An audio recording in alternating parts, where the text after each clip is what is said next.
jab, uppercut, leave you laid out on the floor. Try to duck and roll, hit and miss. Now you counting stars, should've practiced more. Should've hit the mask, get out there more. Claim that you're the best.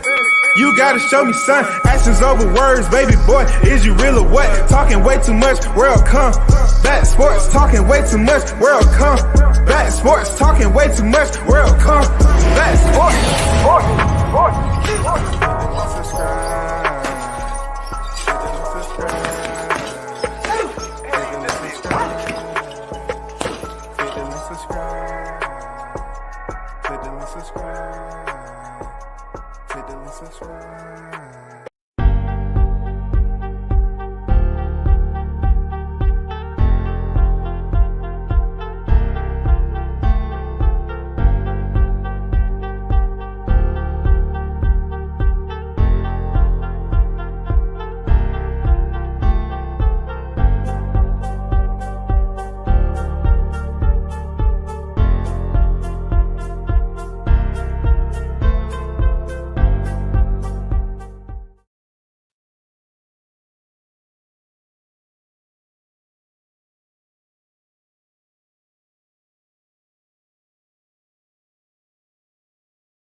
What's going on, everyone? Big salute to everyone that's in the building on this Friday.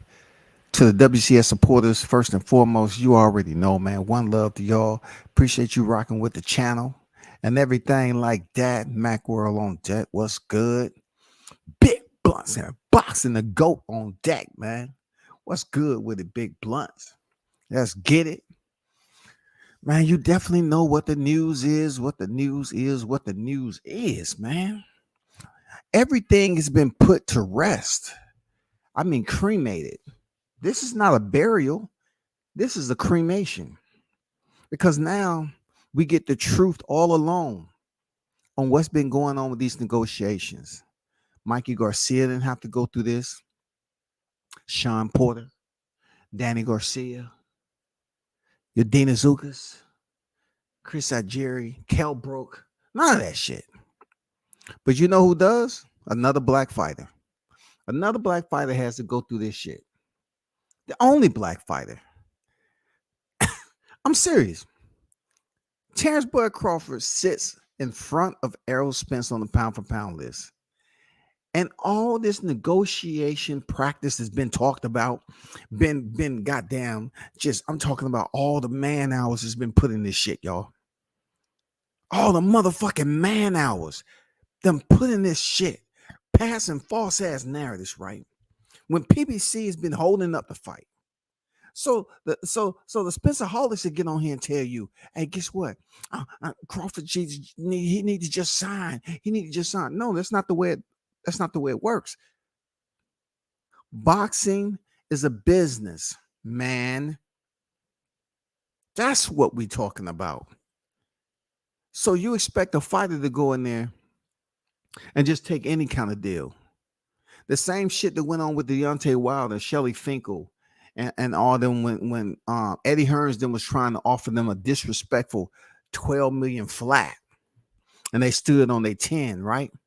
Same thing with Crawford. Crawford standing on his square, man. He wasn't just going in there like he desperate to prove a point. He know he can beat Errol. But all this time, people have been acting like, oh, well, Crawford ain't doing what he's supposed to. Well, let me explain to you about the no guarantee. Yeah, it wasn't a guarantee. All right. But it definitely was some back end. All right. We already know that with gross, after you subtract all the discounts and all the all the finagling that goes on, you get the net, right? They wanted this man to take the net on the back end without looking at the books, without taking a look at the books, man. What? So you're trying to tell me, so we're doing some shark type deals at this point in 2022 after this fight has been talked about? I don't ever want to hear another one of y'all SPENCEAHOLICS goddamn be tilting your head back, you know what I'm saying, consuming that yak and get on here and start talking that Bud Crawford, he's the reason. Y'all should be ashamed of yourselves. Pathetic. All along, you knew what the fuck was going on. You just didn't want to admit to the truth. You didn't want to use your integrity. You wasn't courageous enough. This is a cremation, bro. This annihilates. This annihilates all these fake ass channels that's been out here talking bad on Crawford's name, man. He's not supposed to go in there as much as you have people on here talking about slave deals. They wanted Crawford to take a slave deal, right? And then they was the same idiots that was up there talking about he was a slave at Top Rank. So long and behold, allow me to express myself, right?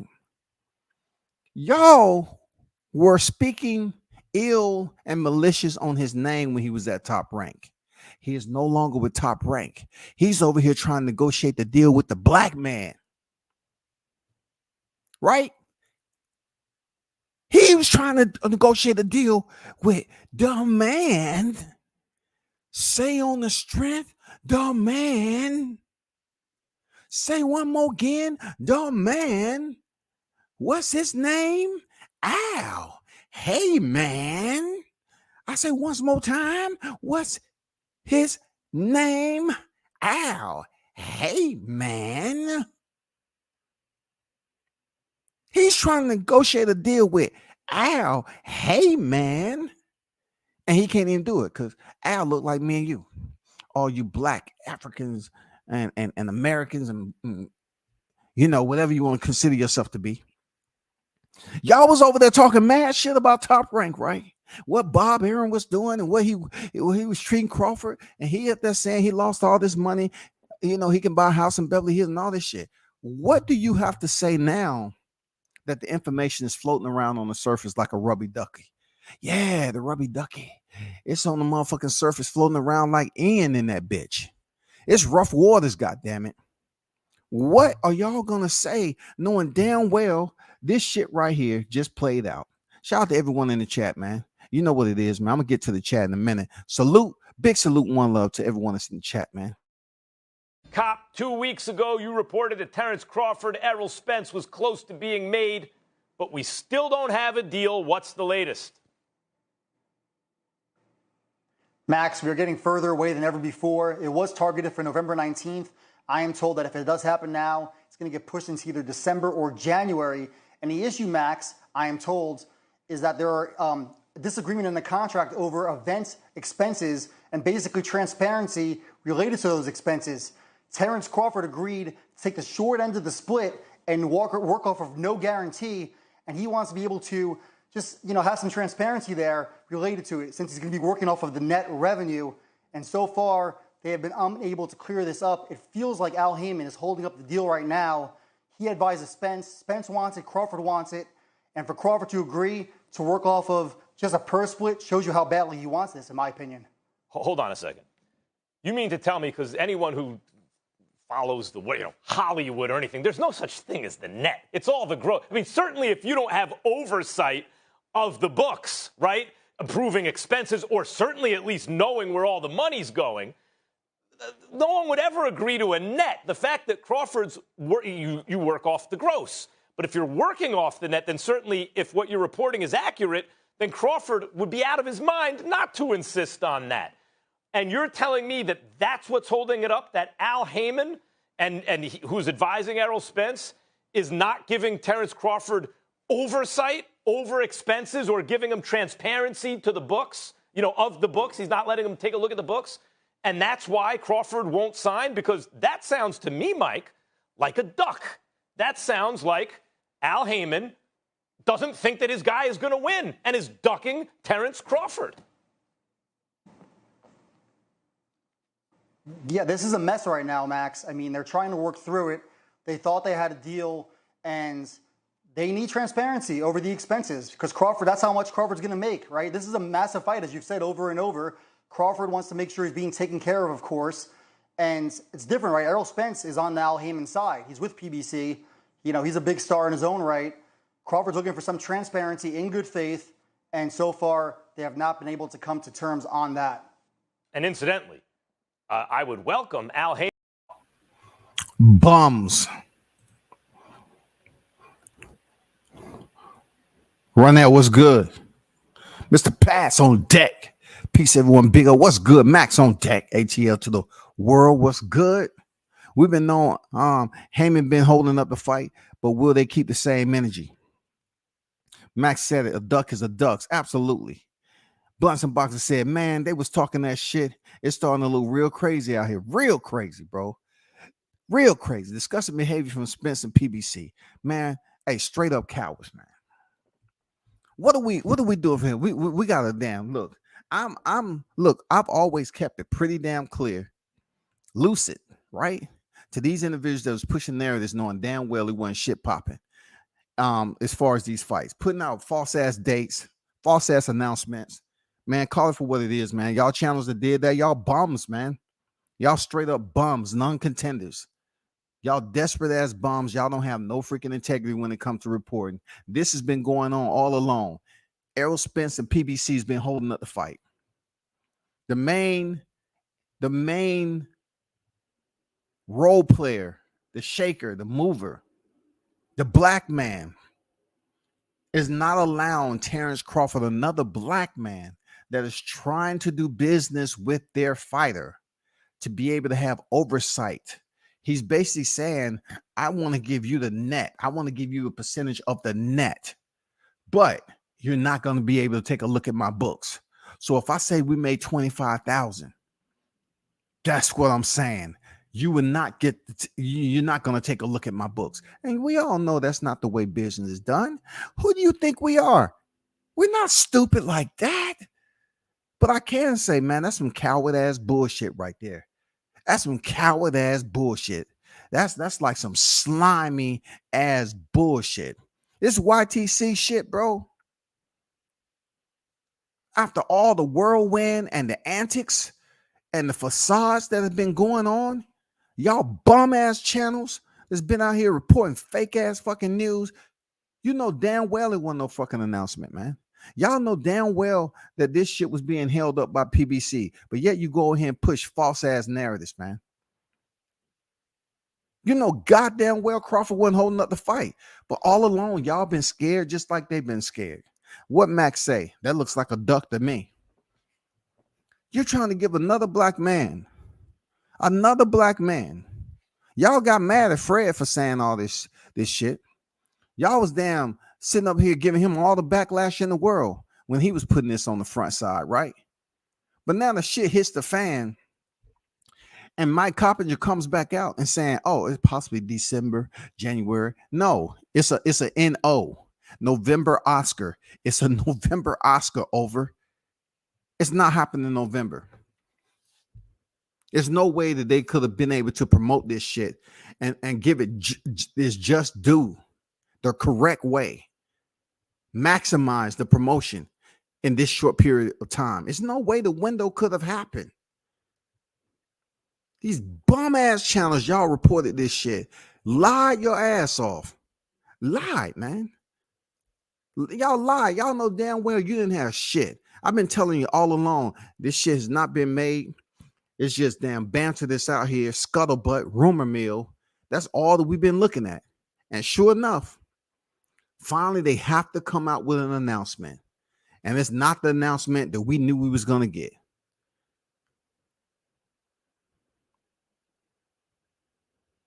We knew we weren't going to get the fight announcement, but what we did get is clarity. You know what I'm saying? Clarity. All the channels that was out here pushing this fake ass narrative. Oh, this is going to be announced. This is going to be announced. This is going to be announced. Ain't shit was announced except PBC is over there trying to push Crawford into an agreement. The man is taking the less of the share. That's not good enough. You're trying to say, hey, I want you to take the net profits, not the gross. I want you to take a percentage of the net profits without even having oversight of the books. I don't want you looking at shit but your hands. I want you to be palms up and be like, how much is going to be? And then they give you $5. This can't be all. This can't be what the numbers are talking about online. It can't just be my net profit is $5. That's what it is. I'm being honest with you, brother. Listen, look at me. Look at me, Crawford. I'm Al. Hey man. Hey man. I'm a black man. You trust me, right? Right? I'm not trying to get over on you. I'm giving you what you made. $5. Can I take a look at the books? Man, we discussed this. You're not taking a look or touching my books. I gave you what the net profit per the percentage that we agreed on. It comes up to $5, man. Except this from a black man. Okay, man. Goddamn trying to juice Crawford, bro. Trying to juice him, bro. Man, they was talking the shit. It's starting to look real crazy out. Hey, you ain't never lied, bro. Hey, Max out here with the straight blades, man. He said straight cows. He bringing the blades out here. Gentsu style. Gentsu. But listen, though. What does that say about LDBC? The whole time was blaming Bud. Talked so much shit about Bud. Now look, it's Arrow. Man, they knew who it was. That's why they was pushing so hard to divert attention. You know what I'm saying? Diversion from BF to Blue. Bombs pushing those narratives. Bombs. Willie the Munchkin. Bombs. These cats just out here pushing knockout bombs. Y'all pushing fake ass narratives out here, bro. Y'all know the shit wasn't going down. Nothing, no information that you received or talked about in these freaking chats gave you the indication that shit was legitimized. No, you went off the motherfucking rumor mill. You wanted to get out here like a mice in a pinwheel and run so people can look at you and say, oh man, look at the mice. It's so strong. It's just running around in a circle like a dummy. But we see you. We see you out there running, though. That's exactly what this was. We saw the constant regurgitation of the same fake ass news over and over again. This should be a turning point in the YTC when it comes to these fake ass bum ass channels that sit up here and use and abuse this Spencer Crawford narrative. They use the fuck out of it, bro. They use the shit out of this narrative. Boss Hog, you too, nigga. Y'all use the fuck out this shit. Don't know what the fuck you talking about. Went with the same damn narrative all the goddamn time. You didn't know any information. All along, we getting word that PBC don't want Crawford to look at the books. But I gotta go back to what the bums was saying earlier, right? I gotta talk about what the bums was saying when they was calling Bud Crawford top rank Toby. You was calling Terrence Crawford top rank Toby. Y'all remember that, right? Y'all remember when these bums was calling Terrence Crawford top rank Toby? Trying to humiliate the man? You feel me? Do y'all remember that?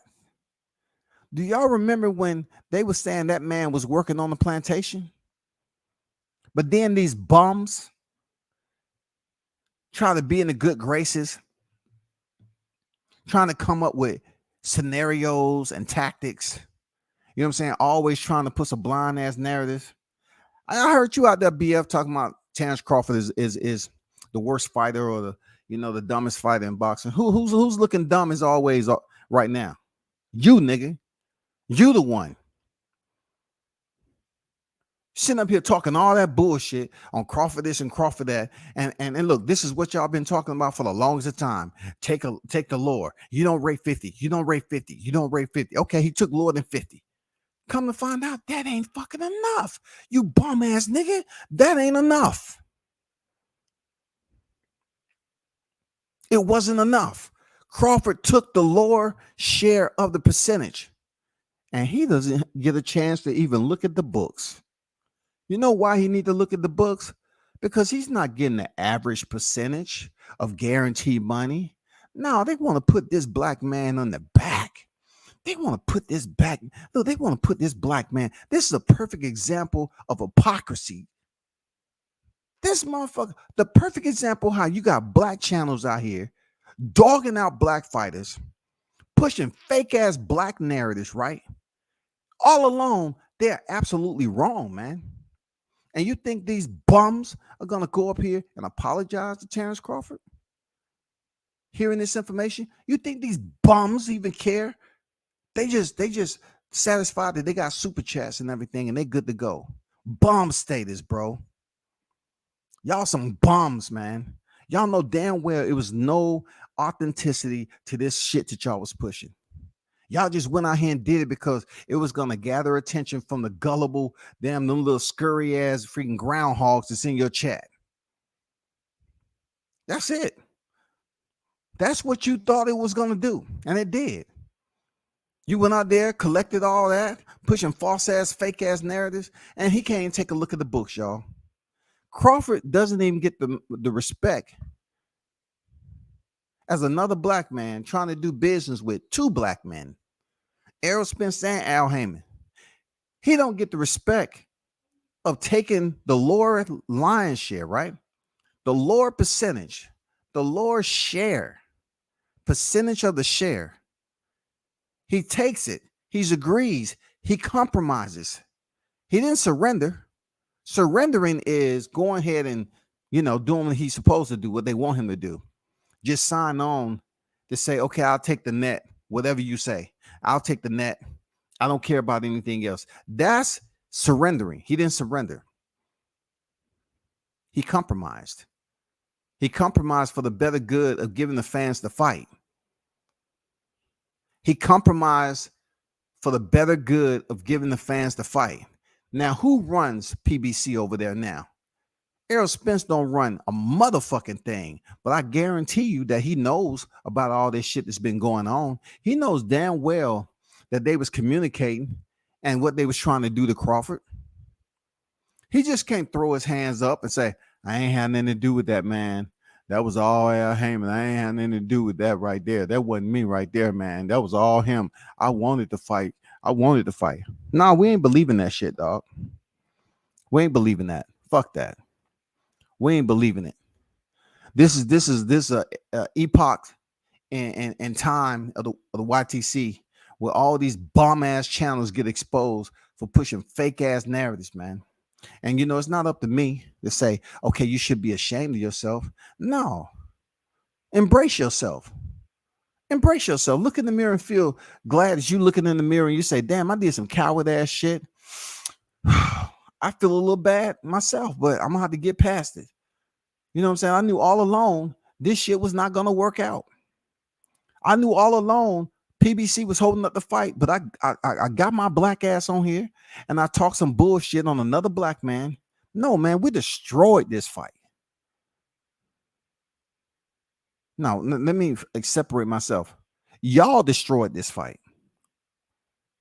Y'all coming up with all these fake ass scenarios and trying to say Crawford is dumb and he was a slave. He was in a plantation. He was a slave. He let Bob. He leaves Top Rank and attempts to try to do business with PBC. And y'all niggas sit up here and try to put him back over there in the plantation setting with his own people whipping him. That's what y'all did. Y'all say, hey man, let's go back over here. And Crawford's like, no, man, this is the same way we escaped from that. Right? This is what we're supposed to be going that way. That's where we free over there. No, man. They didn't tell you, did they?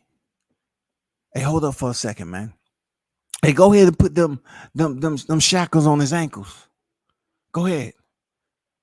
Go ahead and put them put them shackles on his wrist too.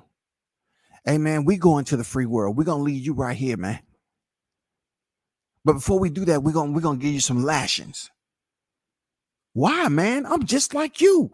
We all black, right, brothers? We all black, right, man? No, that don't have nothing to do, man. Don't come kicking this positive shit to me, man. Nah, bro. We don't want to hear no positive shit over here, dog. We don't want to hear no positive shit. They leave that man for the dogs, bro. They punished that man the same way they was up here complaining that somehow, some way they believe he was being punished over Top Rank. They punished him, man. They sit up here and whip this man in the freaking media and said all this bogus ass narrative talk, knowing damn well PBC was holding up the fight. And we've been telling them over and over again, you don't know what the fuck you talking about. Ain't no announcement coming July 4th. Ain't no announcement coming the day before Labor Day. They ain't fighting in October. They're not fighting in November. But they was busy pushing the narrative. Well, it looks like it's going down in Vegas. Nope. Because they got to hear it from Mike Coppinger. They don't want to hear from another black man like myself to say, no, this is not happening because I don't have enough views. But how many people was freaking tuned in when ESPN broke that shit with Mike Coppinger, right? Are y'all going to say Mike Coppinger bullshitting? That's why Hov and Beyonce sued Heyman years ago. Man, Choma the Grouch scrambling around looking for excuses to make. Man, they don't care, man. Them some bombs, man. They don't care. It's just another bomb going from one chat to the next, man. One chat to the motherfucking next, man. Trying to come up with a false ass narrative. But this shit is damning, bro.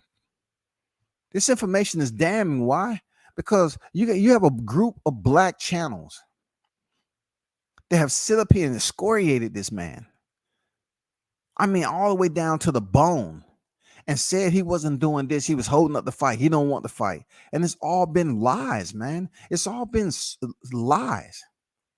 It was no truth to it at all.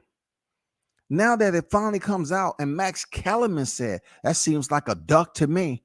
What is your narrative going to be, bum ass channels? Man, y'all a disgrace, bro. Y'all a disgrace, bro. Y'all get on here and come up with all these bogus ass, stupid ass narratives on another black man. But yeah, y'all don't hold y'all black ass accountable. Y'all got to hold yourselves accountable. And the Bud Snyder campaign these last few years has been one of the biggest disgraces to the sports I ever seen. It has, bro. It has. It's been a disgrace, bro. For real. They were praying the Kenningham connection myth would turn out so true. Spence wouldn't look like the duck he is. Bombs. All you channels that was out there kicking this narrative, these false ass propaganda, agitprop type narratives, right? You was kicking that shit. You was putting it out there, spewing that rhetoric to the media, to anybody who was in your chat that will listen. All them naive, gullible, immature, incompetent individuals that was in the chat typing, right? Neither one of them could stand up and say, you know what? This information you passing is untrue. It's false. Oh, they didn't say that because them people put them on timeout to block them. It's been several people that went against the grain and got blocked permanently from these channels. I had to tell them niggas, hey, remove me from being a wrench because I want to come over there grayed up. I want to come in the darkness. I want you to see it's that who they did it. I had to tell them, y'all got me wrenched up on your channel. You might want to remove that.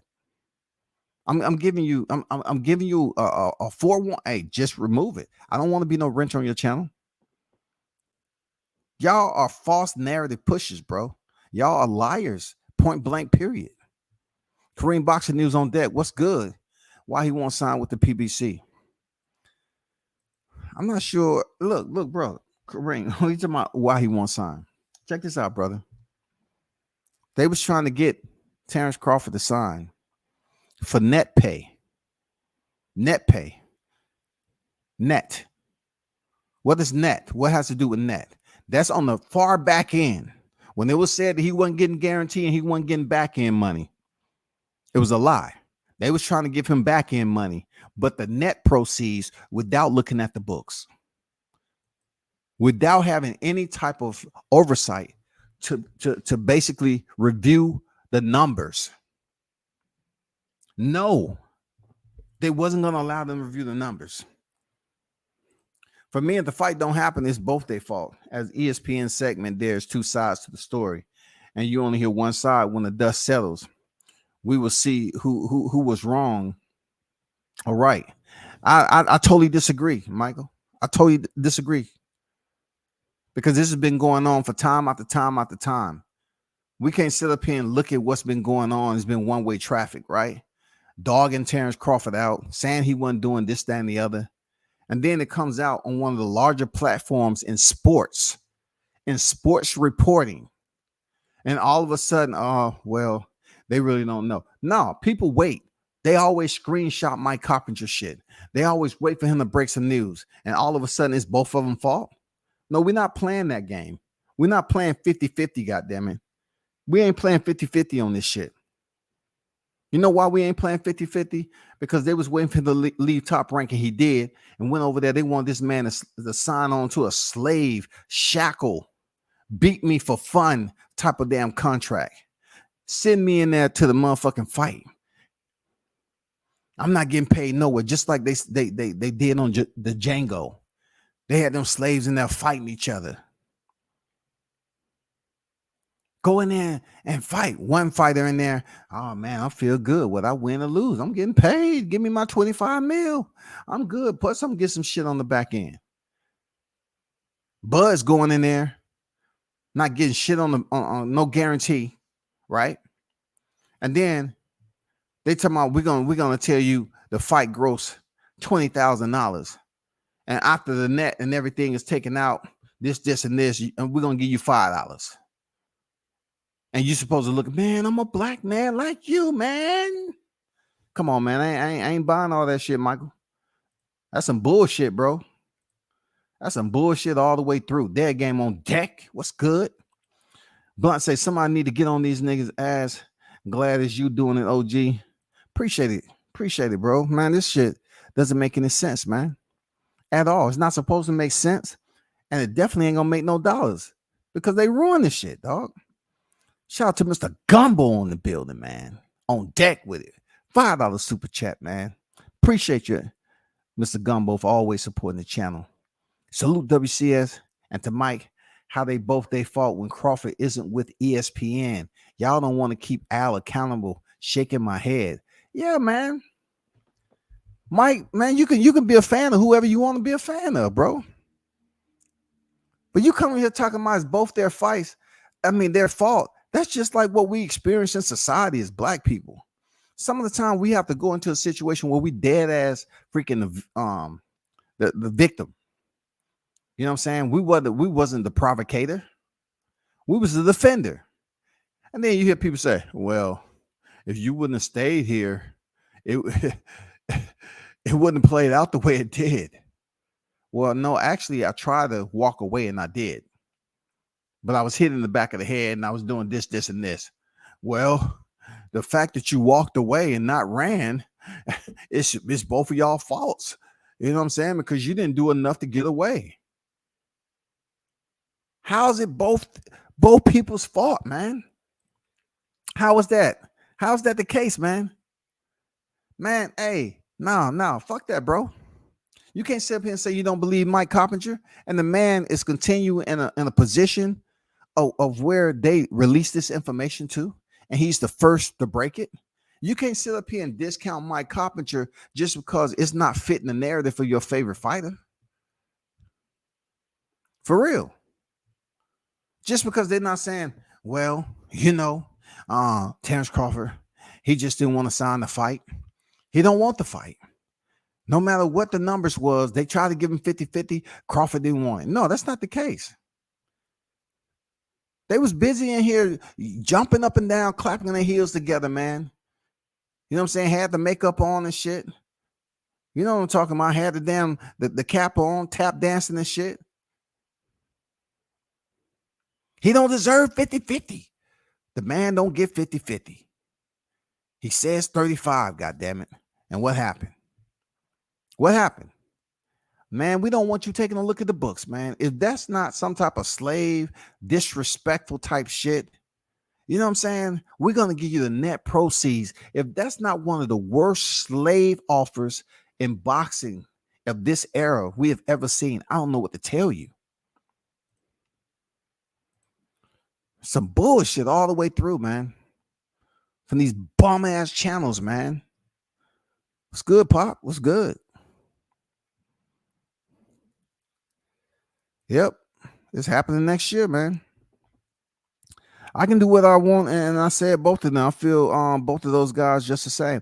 Bro, nobody said you couldn't do what you want, man. Look, who is gonna go up here and argue that this should be any different of type of energy that it's getting? It should be any different. I should take it easy on this subject. No, y'all same niggas be over there in the other people's damn windows, bobbing your head left and right. Yeah, I like this energy. I like this energy. But WCS do it, and it's not with your favorite fighter, then it's a problem. Nobody said you couldn't do shit. I'm just telling you, these bum ass channels up here that call themselves brothers, and they supposed to be out here supporting and always talking about this, that when it comes to black athletes in the sport of boxing, right? They get up here and they sit up here and dog and shredded and disintegrated these two names right here. They sat up here and said everything possible that Crawford wasn't doing this and pushed all these narratives. I mean, it was astronomical, the amount of narratives that they was pushing that was all lies. They knew the shit was lies. They made a command decision to all push these lies together like sheep do. And they end up looking like rats. That's just the way it played out.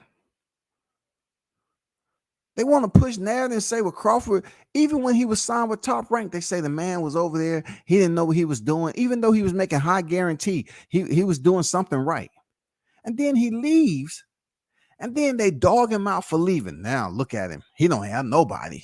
He don't have nobody. He ain't signing nobody. He's independent. He's out there by himself. Oh my God. He's dealing with Canahan. He's gonna be on an investigation, just like Tyson Fury. He ain't gonna be able to fight. None of that shit ever came to fruition, bro. None of that shit even was presented as being legitimate, validated information. This man is busy up here escapating, defending himself from all the lies out here on YouTube. Then you had niggas up here talking about they ran into the motherfucker, man, ran into him at 7-Eleven. They always put Crawford in a scenario where he's not the one that's winning the scenario. He's not the one that's coming out clean and shining and radiant on the scenario. He's always the one that's beneath the thickest cloud, bro, with the loudest thunder, with the brightest lightning. That's what they put this man through. And you're going to come over here and say some shit like, oh, we don't believe Mike Coppin, just both of their fault. How? And Al Heyman running this shit. That sounds dumb as fuck, bro. Al Heyman is running this shit. Errol Spencer signed with PBC. Y'all want this man to sign on to a slave contract, but yet February is on the horizon, and y'all same niggas will be on here. Oh man, my brothers, my kings. It's good to see all us getting along on this February. 28 days. We got 27 to go. I just want to get on here and talk a little bit about my brothers. No, that's not the case, bro. That's not the case, man. That's not the case. They want this man to sign a bullshit ass contract, bro. Grant, what's good? Spencer's duck Crawford with TKO. When we know that, he'll shut that shit down, bro. You know what I'm saying? What's going on, Trap? Shout out to my guy, Town Business Sports Entertainment on deck with it. Well, we know now the truth. Now I can't wait to see what type of spin these dudes got to put on this.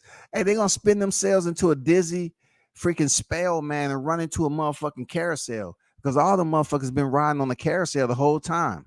That shit been going around in a circle. They've been goddamn, oh man, I like this pink horse right here.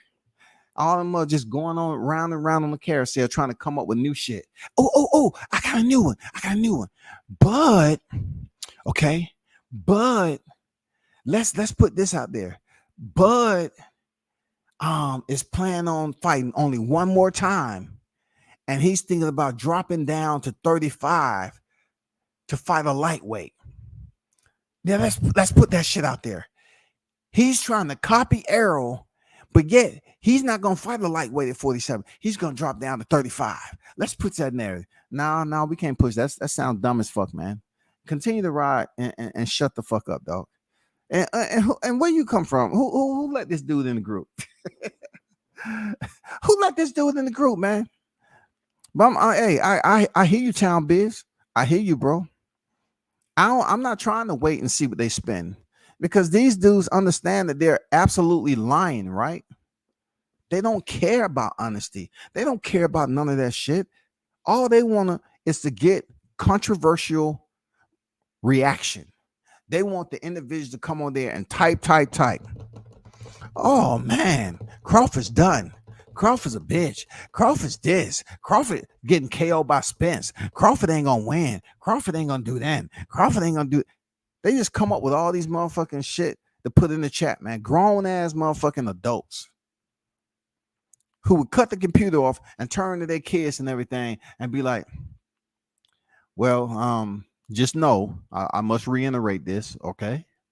That just like me and Michelle said, we want to raise up a family of leaders to pretty much go out here in society and be someone that's productive and an asset to any country. Now it's going to be tough, but I want to let you know what I'm doing online is all of that. All right. I don't raise you all like that at all. You know what I'm saying? But understand this. When I show you the super chat receipt and you see what I'm doing, it's just like being in Hollywood. I'm acting. So treat it as acting. All right, kids? All right, everyone, baby, you good? All right. We're on the same sheet of music. That's what they be doing, bro. They have to explain to their family because their kids be online. They be like, God damn, let me do some research on this shit. He lying. Oh my God. Then they go out there and talk to some of their classmates. Hey, do you know this so-and-so right there? And then they start really getting curious because they hear, they hear these lying motherfuckers in there going off and yelling and screaming and going at people and shit like that. These kids start doing their own research, man. It's crazy. Bud had a meeting with Hov, and Hov been told him, make sure you read the fine print. Yes, sir, man. Yes. How many times we done heard of brothers, right? Peep this out. How many times we hear Mike Tyson talk about, how money was stolen from him, allegedly from Don King and all that, and how it's fucked up. How many fighters have you heard that disappeared for a year and a half or two because they was on the shelf and they couldn't fight because they was locked into a contract? Several. A surplus of fighters. So why would a fighter that's had success, especially in his negotiation process like Crawford, why would he leave a promotion to get one of the biggest fights in boxing and go over there and sign himself away? Right? It came upon a time with him and his team. They made the conscious decision, okay, we'll take 35. Because they was trying to give him lower than that. I try to tell y'all, they was trying to give him lower than that. They was trying to give him lower than that. We'll take 35. He takes 35 with no guarantee money on the front side. You know how fucked up that must make him feel? Now he's going to go in there more pissed off. Spence knows it. His team. Al is not fighting. So he really don't. It really don't matter to him either way. You know what I'm saying? It doesn't matter. But they probably pissed him off even more, being that he's not getting any guarantee money. And then come to find out that he's over here trying to fight because they're trying to give him some net money without letting him take a look at the numbers. We're just gonna draft up a deal and not take a look at the numbers? And they try to come up there and say, what you're netting and what you're getting is 800,000. That's it. And take taxes away from that. You're going to get the what? Man, that shit is wild. That shit is wild, disrespectful, man. All I'm saying, there's two sides to the story. So let's see if there would be a rebuttal to what Carpenter and Max said. Hey, Mike, I hear you, bro, but who's going to rebut that shit? Who's going to rebut it, man? Because when Mike Carpenter come out here and put something out there, you know, Floyd tried to come in here and say, oh, don't believe that. Don't put that out there. Don't do this. But he has not put out anything pertaining to this fight worth talking about. Ever since he told Mike Carpenter, that ain't true. Why are you putting that out there? Why you don't do that? Don't do this. Don't do that. Who's going to rebut Mike Carpenter and Max? Who's going to shut them down? Who's going to check them? Who? This is how it works when you're on that level, bro. Somebody talked to them about this information ahead of time. They discuss this shit verbally. They just don't pop up on the air and go live and start talking about a topic that they haven't really discussed behind the scenes. That's not the way it works. These two individuals discussed it. Other people that was involved discussed it. How it all came about, how the information was dispensed. Then they went live and talked to the public about it. That's where I'm with. That's where I'm at with it, bro. That's where I'm at with it. Yeah, they call him Top Rank Toby, bro. They call him Top Rank Toby, bro. I ran the Bud buying gumbo in Baton Rouge. That's what's up, man. That's what's up. That's good shit. You know what I'm saying? We all know why Spence ducked Crawford. You know what I'm saying? They want to make it so difficult for them Bud, man. They know damn well it's gonna be a hard fight for Spence, but they want him to pick up enough money for both people to get paid. They know what it's gonna be, because Crawford gonna get those belts and he's gonna vacate just like he did at 40. He's gonna get the fuck up out of there, right, and go up to 54. All this, oh man, it's a rematch clause. What the fuck a rematch clause got to do with anything? When you don't even want to give the man a legitimate pay, a purse. You don't even want to give him you want to give him a small ass wallet that you can put 2 photos in and a couple of ones. You don't want him to have a purse that he has to really, reach down in that motherfucker and pull out some bands. Like, damn, this motherfucker look good. It feels good too. You can't put a band in a wallet. He said, I don't want Crawford and Spence to do anything but make the fight. I don't care what it is. Who has the leverage, bro? Who signed to the promotion that everybody talks about? Who signed with PBC? Is it Spence or is it Crawford? Who's getting the lion's share of the percentage, man? It's all out here. Who is it? It's Spence, right? Okay. 65, right? Supposedly. I put the shit out there before anybody. I told you all what was going on with Crawford 65%, and he only need 35% from him. I just been put it out there for people to understand, because that's just the pettiness that I had. I put the shit out there. I put this thumbnail up there long before on what he wanted. I put this thumbnail up there, this 60-40. I've been put this shit out there long before. And they was up here talking about, why don't Crawford just take 60-40? They wasn't offering him 60-40. And this shit proves they wasn't. They wasn't offering that man 60-40. Else he would have took it. They was trying to give Crawford 30. 70-30, bro. 70-30. My shit's been on freaking kill switch. My shit been on point, bro. I put this out. This right here, I put it out there. Fake ass news. I didn't have to put too much in this. Fake ass news when they were saying the shit was signed already. No, man. They want my man Crawford to take peanuts, man. They want him to take peanuts for his effort. The man is in front of Errol on the pound for pound list, and they want this man to fight for peanuts, dog. Laughed my ass off. Bud told me while I was in Walmart bathroom that he signed the fight and Errol was holding it up, but I couldn't believe it.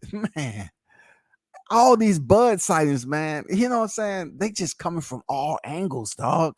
Look, it's funny how all these sightings can come from all angles, but yet the one angle that we need to be legit, it has stop signs up that motherfucker. You know what I'm saying? It has a whole security patrol up there. It has an ECP perimeter. Man, I'm telling you, it has the whole entire security force up there. The one angle that's saying, okay, I want to walk through this front door so we can really talk business. You know, we have Errol in there. We have, Bud Crawford and his team, Errol and his team, and whoever else supposed to be in there. And we can really, that's the only angle that we can't get. People meeting in the back of 7-Eleven in Newark. You know what I'm saying? Oh, man, this place back here is better than I thought. I thought it'd be a little bit more crackish. But it's cleaner than I thought. Oh, shit, let me get away from that. Damn. It's like 1,000 crack pipes back here. Oh, I changed my mind. Yeah, it is a bit crackish. Seriously, dog. You want to go in there and get a slushie? You know, thanks for meeting me back here, man. It's a pleasure to see you. I never would have thought you, of all people, Crawford, would be walking back in the backside of 7-Eleven, just, thinking, just letting your mind flow about this fight. You know what I'm saying? What a coincidence. I saw you from my hotel window and I say, can it be? Is that him? My absolute favorite, pound for pound, undisputed, a dog. I know, dog. We know Crawford the dog. You just chose to betray the man, dog. And then you seen us up there and knew we're getting that work. And you had to come up here with a bogus ass story. Like I said, I don't care if you care. That's your business. Crawford has a choice to make, and Heyman has a choice to make. Crawford agreed to the 35, bro. Mike, you're unwilling to relieve yourself, to point the finger in the direction for which the culpability lies, my brother. And that is directly at PBC and Heyman. Look at the names that you put on there. Crawford. And then you got to think about Spence. You think Crawford is going up against Heyman by himself? He's not signed with the promotion anymore. Doesn't Heyman has the final proven authority, bro? So how can you place Crawford in a 50-50 area of responsibility when it comes to this decision? He's agreeing to the lesser share. They're trying to give this man a net on the back end, a net without looking at the books, bro. And you're still saying, "Oh, let's just make the fight, man." Man. It's so stressful to me. Let's just make the fight. Just both of them, man. Come on, Mike. I know for a fact you better than that, dog. I know for a fact you better than that, man. You're just bullshitting, bro. You better than that, man. You just bullshitting on this Friday. Real talk. Blunts and Boxes say, Michael Johnson, I think what everybody cares about most is receiving honest information on what's going on. Not letting the lies be thrown around because it's making the fighters look bad. Listen, Blunts and Boxes, it's destroyed them. The defamatory type of weather that we've received in the YTC for these two names have destroyed them. And then not only that, all the traffic and speed that is picked up, you know what I'm saying, from when Crawford beat Sean Porter and retired him to heading into this fight with Spence and Udinus Ugas. In between that window of Terrence Crawford beating Porter and Errol Spence scheduled to fight Ugas, Timothy Smith came out and basically said everything that was true. They did not want to offer him a deal that was insulting.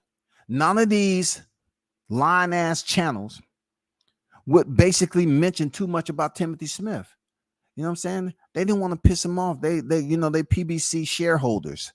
They want to sit up here and invest all their time and effort for 0% stock. Timothy Smith came out and said, he told you that they just didn't have it. You know, they didn't want to offer Crawford an insult. They didn't want to insult him. And they just overlooked that shit, kept on looking towards the Spence fight. And then they want to be braggadocious about how he went in there and did Yordenis Ugas and so forth. But in the interim, in the reality of it all, look, from the time he defeated Yordenis Ugas to now, it's the same shit that we've been saying that PBC was holding up the fight. It wasn't Crawford sitting up here delaying the fight. Crawford wanted the fight. He definitely wanted. He said, "Okay, I want to show them I'm going in there. You know, I can go in there and defeat Spence." But yeah, he doesn't want to go in the ring, split the ropes, right? Go in there and battle when psychologically he knows he's getting a net profit on the end, and he can't look at the books to verify if the numbers match up. If that ain't no shady, shiesty type shit, when you're talking about two black men, Crawford and Al Heyman, along with a third, that should just then put his right fist in the air and say, you know what, I can't allow this to happen. I too, I'm willing to do this and this for my brother. I don't want him walking in there. That's why I say Spence is freaking liable too. Spence is not taking a stand. He's not taking a stand for his brother. He's not taking a stand. He's not, man. Who's really on the plantation? This man cannot take a stand and say, you know what, I don't want to see Crawford done like this, man. Errol is not stepping up to the motherfucking plate and looking out for his brother. He's not his brother's keeper. Crawford's in that motherfucker trying to fight for his life doing negotiations. He already know the physical aspect when he step into the ropes. He got that. But they trying to send this man in there butt naked, dog. They don't want him to get a fair shake. And then, you know, they wanted to be in Texas so freaking bad. So they probably would have gave him a higher percentage. Okay, we'll give him 40. We'll give him 40%. But we're going to have everybody in place. We're going to make sure everything in Texas is where it is. There's no way that he's walking up out of there if it goes to the scorecards. Arrows, you just have to go the distance. It's our fight. We're going to rob him, period. Daylight heist. That's what they wanted. But Crawford's like, hell no. Another smart decision. He said, no, I'm not fighting in Texas. I want to go to where it's neutral.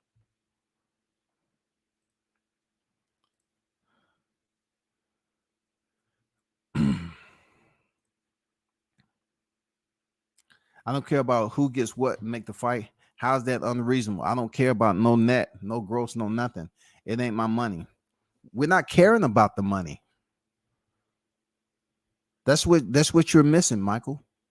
We're not caring. I don't care about the money. You know what I care about? I care about the fairness of the deal. I care about what I've been listening to and all the rhetoric, and then I'm speaking on it. That's what I care about.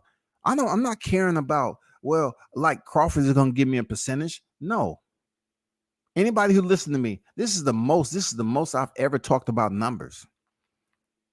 Because they was trying to insinuate that this fight wasn't being made because Crawford wasn't, you know, they wanted him to take less. He didn't rate 50-50. He didn't rate this. He didn't rate that.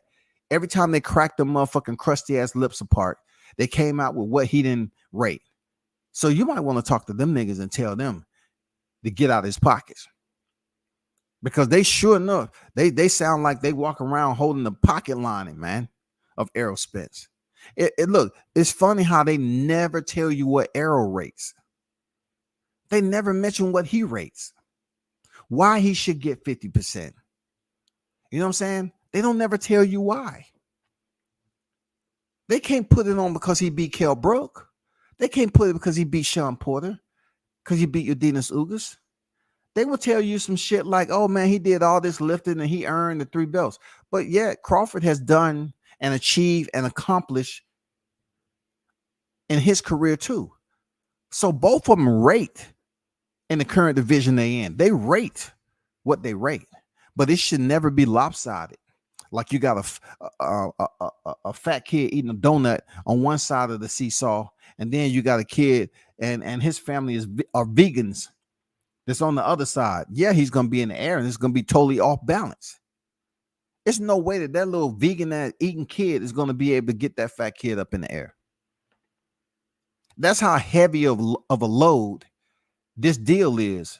Not in favor of Terrence Bud Crawford. It's obese, bro. Real talk.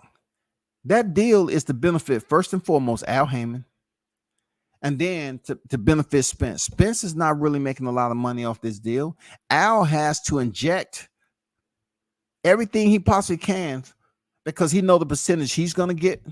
He wants to get off Spence, and then Spence can get whatever's left over. But really, they don't give a fuck about Crawford because they're going to give him the little small percentage once they down fudge the numbers and this and that, drop the pen a couple of times, scratch some shit out. That's when they're going to tell him, hey, man, you got 500,000, man. We did good, man. Thanks for doing business with us.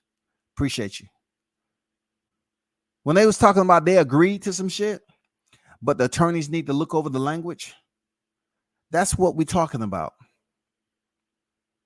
When those same individuals on here talking about the fight's been made, the fight's being made, the fight's going to be announced. It's not going to be announced. And this is a perfect example as to why that's the case. Because they trying to get this man net profit. If you're going to give the man net fucking profit, at least allow him the courtesy to look at the fucking books.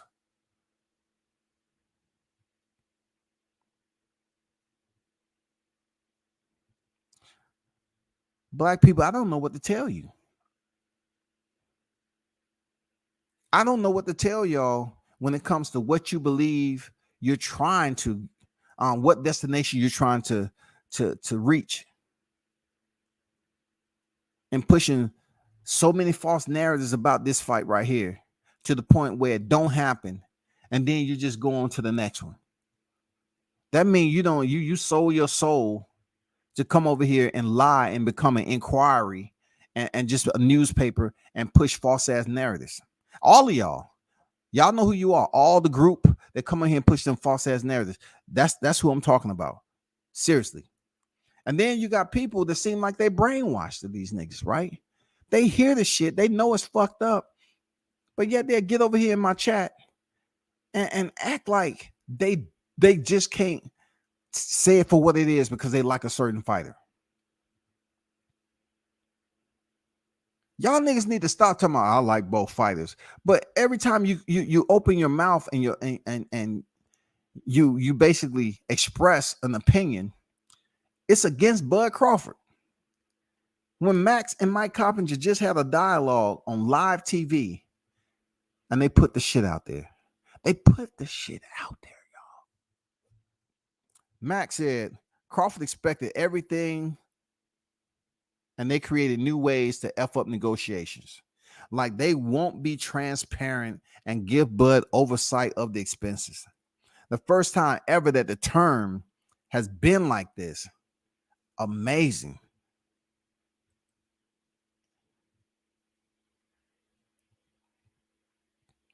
That's a superb summation. You know what I'm saying? That's a superb summation. You know what I'm saying? When it comes down to the reality of this shit that we're listening to, when it says they won't be transparent and give Bud oversight of the expenses, that's everything. It don't have shit to do with 50-50 anymore because that's out the window. He agreed to the lower half. So since he had now agreed to the lower half, it seemed like the SPENCEAHOLICS still wasn't satisfied. Oh, well, I know he ain't getting guarantee money. That's good. He don't deserve that. We're talking about black media talking about black fighters. He don't deserve. They're not lacing up. They're not wrapping his hands. They're not going in there and spar. They're not running and pushing pavement with these fighters. None of that. But when I hear the criticism about Crawford, it's always about what he don't deserve. Like Crawford has never been in a horrific car accident and took flight with no helmet out of a freaking soft top and landed on the pavement. So therefore, when the conversation comes up, the temperature changed. People start to get all agitated and irate because they say, "Oh man, there you go again, bringing that up." But y'all sit up here and play around and say that Errol Spence did what? Oh, if he survived an accident like that, he definitely gonna be Crawford. And then I'm the type of nigga to come around and say, what about the fighter like Crawford that never was in the accident? He never had to go through a recovery period and learn how to walk again. He never had to check himself out the hospital and go home and get rehabbed. What about the fighter that never was drinking and being inebriated and got behind the wheel? What about the one that stayed healthy? What about the one that always took his profession serious and you never saw him out there stumbling and bumbling and talking about he started boxing in 2015? Let's be real. So with that said, it's a lot of points that he deserved outside the ropes, especially when it comes to the respect of the boxing fans to be able to go into negotiations and be respected, to be motherfucking respected enough not to be presented with a net on the back end. Net, y'all, not the gross. Net, y'all. What the fuck? Net without any type of review of the books or expenses. We just going freestyle. I'm gonna go out here and I'm gonna put it out there. If Crawford would have agreed to that,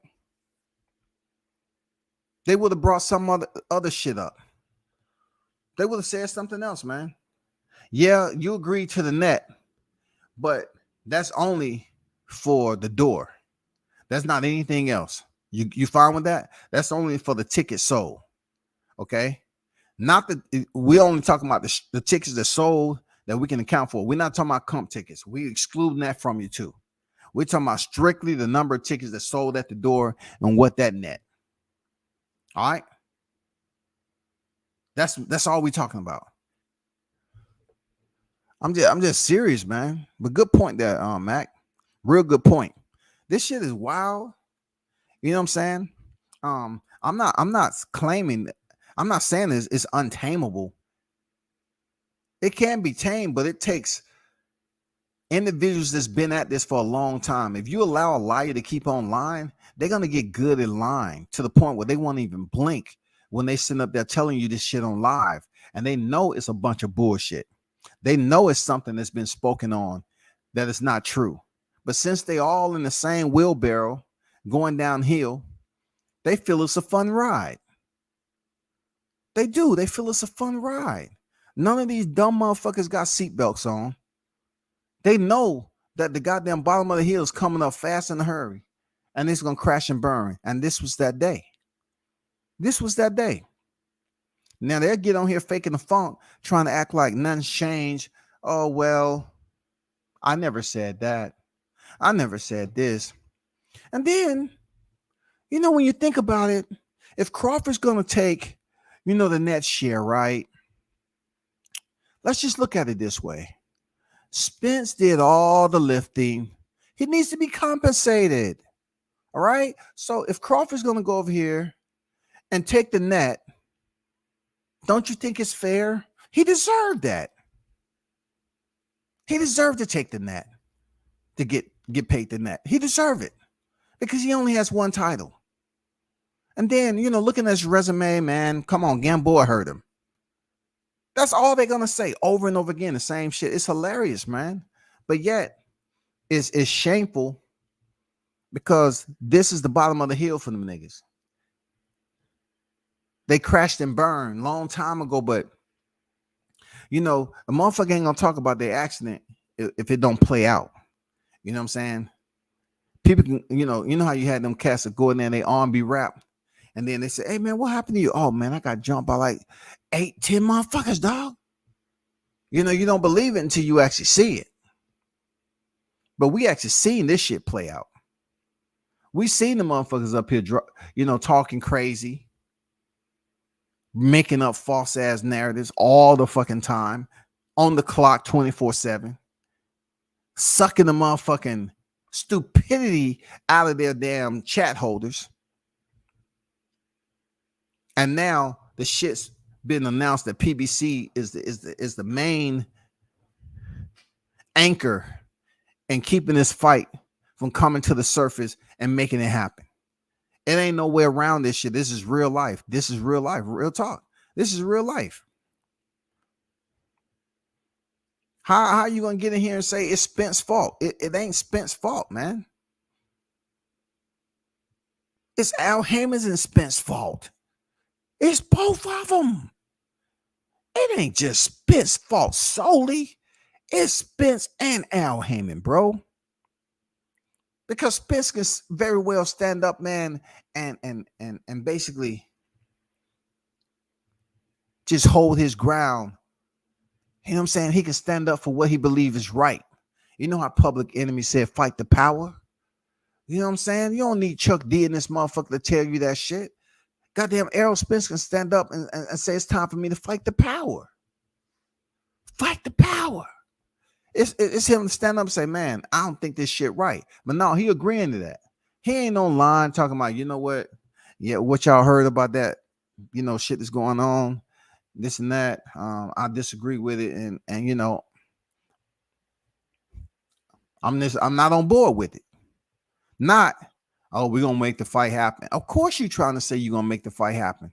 Because it's all in your favor.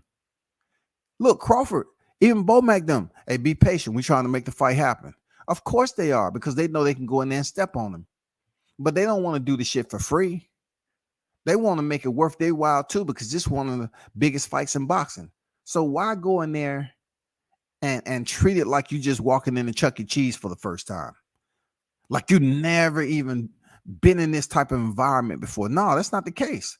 The reason why it's considered one of the biggest fights, because they've earned that.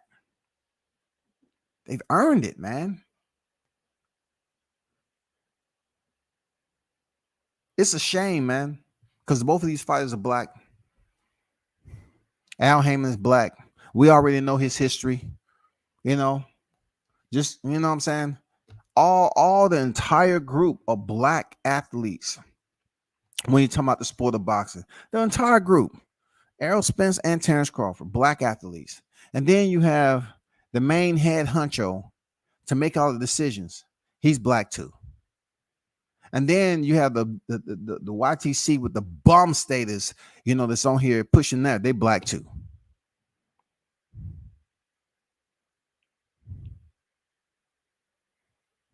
I'm beginning to think these niggas on YouTube, the one that burned down Black Wall Street. If they didn't do it, their relatives did it. Because we can't be on the same sheet of music, man. They're not for black fighters, man. They're for some black fighters. They're not for all black fighters. They're not for boxing, period. They're for certain fighters in boxing. Because as we all know, let me go, I feel like going there showing love to the GOAT. I got to show love to the GOAT again. You know what I'm saying? I need to do this because this is the Crash and Burn series. Let me see. Where's this at?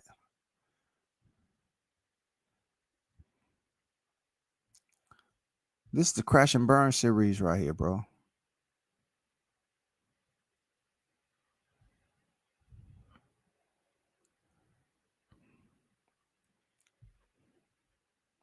Let me pull this shit up.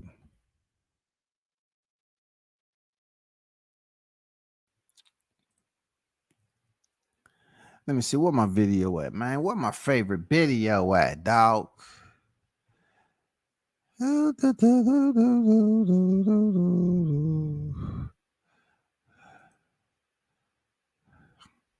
So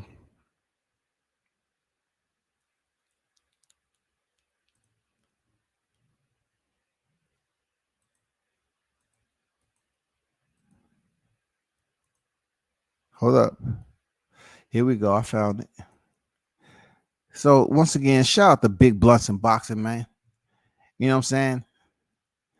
Shout out to Big Blunts and Boxing, the GOAT, man. They put this video that shares a lot of history to this whole betrayal.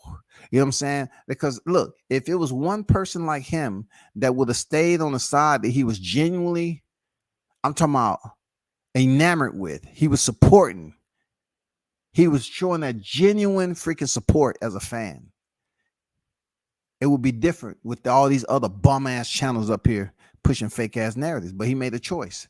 He made a choice to portray, and then get up in Newark and acting like, oh man, it's all about him. Oh, he ran into Crawford and Crawford wanted him to pass. Man, he ain't want you to do a motherfucking thing, dog. Why would he want somebody to goddamn lie and shit? Let's look at this. Let's go back in history and take a look at this shit. Cause this is a crash and burn series right now, man. I just love hearing the front part of this video. Is a dog. Terrence Crawford is a dog. Terrence Crawford is a dog. Right now, Floyd Mayweather and Juan Manuel Marquez were my two favorite fighters. Those were my two favorite fighters. Terrence Crawford is my absolute undisputed favorite fighter right now. Then you ain't got to get no disputed favorite fighter right now. Then you ain't got to get disputed favorite fighter right now. Then you ain't got to get undisputed favorite fighter right now. Then you ain't got to get absolute undisputed favorite fighter right now. Then you ain't got to get no bias from me. But he's proven. Yeah. And not that he's proven. Me personally, I think in that Errol Spence fight, he's going to outbox Errol Spence. Errol Spence pressure is not going to bust Terrence Crawford's pipes. Pause. He's going to try to put a lot of pressure on him, but he's too flat-footed for Terrence Crawford. Terrence Crawford is going to... Look. You can see by his facial expressions, Blue was being genuine at one point in his life before he decided to basically dive into the underworld of fake news. He felt genuine about talking about Terrence Crawford, man. You know what I'm saying? He felt genuine at one point in time to speak very kind of a fighter that he believed that Errol Spence couldn't fuck with it. He even identified Errol Spence as being flat-footed. I know this has nothing to do with negotiation process, but the reason why I'm mentioning it, because it is relevant to me, is pertinent to the whole entire situation where we need to highlight these channels out here that was pushing fake ass narratives. We're talking about a channel that Blue was pretty much on board with a Terrence Crawford fan when he was undefeated. Terrence Crawford was undefeated. Nothing changed except he continued to win and continue to win. Going to outbox. He's going to outbox Errol Spence. But that's going to be a huge, huge fight. Huge fight. And I can't wait, man. Can't wait. See what so I don't know if Errol Spence stops him, knocks him out. Outcome, I haven't, come to that conclusion for myself. But, I do believe that, that Errol Spence is going to win the fight. And Hank Lundy reiterated everything I've been saying as to why I think he's going to win the fight. And so I believe that, he's going to win the fight because the physicality, once he gets on the inside, Terrence Crawford gets hit. He's not as elusive as he once was. But that's all I got for y'all. Make sure you hit the like button, drop a comment in the comment section. Let me know what y'all think. It's your boy Blue. Peace. Hey, but what did Sister say, bro? Oh, she basically said that like you would think these motherfuckers is in negotiations the way they talking about all them clickbait ass channels. Oh. And she was like, in come fight week, they gonna be the same motherfuckers who try to get an interview. Blue Blood Sports. Doesn't that kind of play what happened in Newark? Trying to act like, it was just an encounter that happened out of nowhere. It was just a chance encounter that shit happened. That whoever just said that on here, they was absolutely spot on, man. Spot on. I don't want to hear about the fans and clout chasing and dick riding, because if a person that's doing media asks for a picture with a fighter, then that's what it is. You're a fan of the fighter. If you're not a fan of the fighter, you don't give a damn about taking a picture. Come on, look, AB. Yo, AB. Yo, what's good? Get a picture with you real quick. Hold up. So yeah, that's basically. Oh, is that why Blue Blood made that video? Yeah, that's why he made that video. And if you go back to the Crawford and Porter the press conference after they had their press conference, you will see that nigga Terrence Crawford give that nigga a side eye like, why the fuck this dick riding ass nigga asking me a question? He gave him one question, bro, and Blue Blood tried to ask him another question, and that nigga walked off. Yeah, they pay attention, bro. Yeah, they pay attention, man. And my bad. Once I found out how people watch this shit, man, is that when this nigga Earl Spence, baby, Shout out to Big Blunts and Boxing, man. I'm not gonna go too in depth. I just want the first half to be what it is, because it meant a lot. It shows you how an individual can be there for a boxer, understands the fighter that he wants to support. He has his reasons, you know what I'm saying? He's committed to those reasons, and he's in there genuinely speaking. When you see him in the car talking about what he believed the fight is going to play out between Crawford and Spence, he doesn't even have the same facial expression. You know what I'm saying? He's not as vivid, theatrical. He's not as live as he was when he was talking. He's not as upbeat as when he was talking about Crawford. And that says a lot about body language. You know what I'm saying? His energy was off. It was so off because he had betrayed the fighter that he used to support heavy. In his heart of hearts, he had to make another dumbass decision and say, okay, let me go over here and start being an Errol Spence fan and rhyme with everybody else is pushing these narratives. Even though I don't truly believe it myself, I'm going to do it anyway. So he's holding a lot of burden being over there talking so much. Because listen, when he dropped that shit about Newark, and he was up here and he was like, he was just happy to be able to talk about a story and be in the same proximity as Crawford. That's all. It took him back to when he was talking on this video that Big Blunts and Boxing put together, the gym. You know what I'm saying? The gym.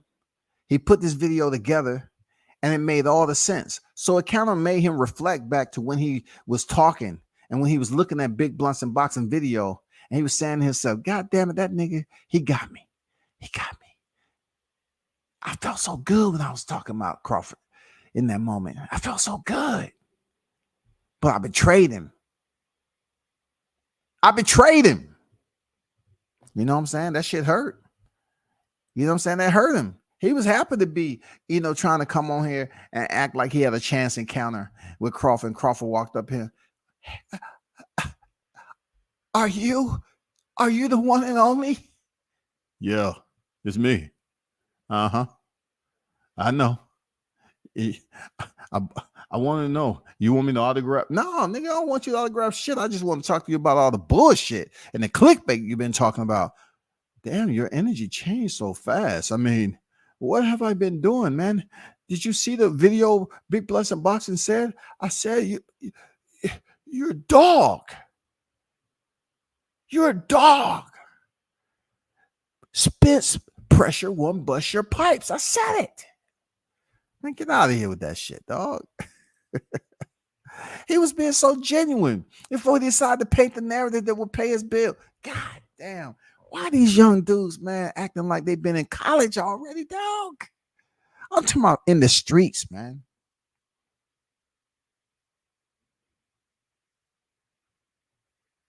Why the mindset is not across the board?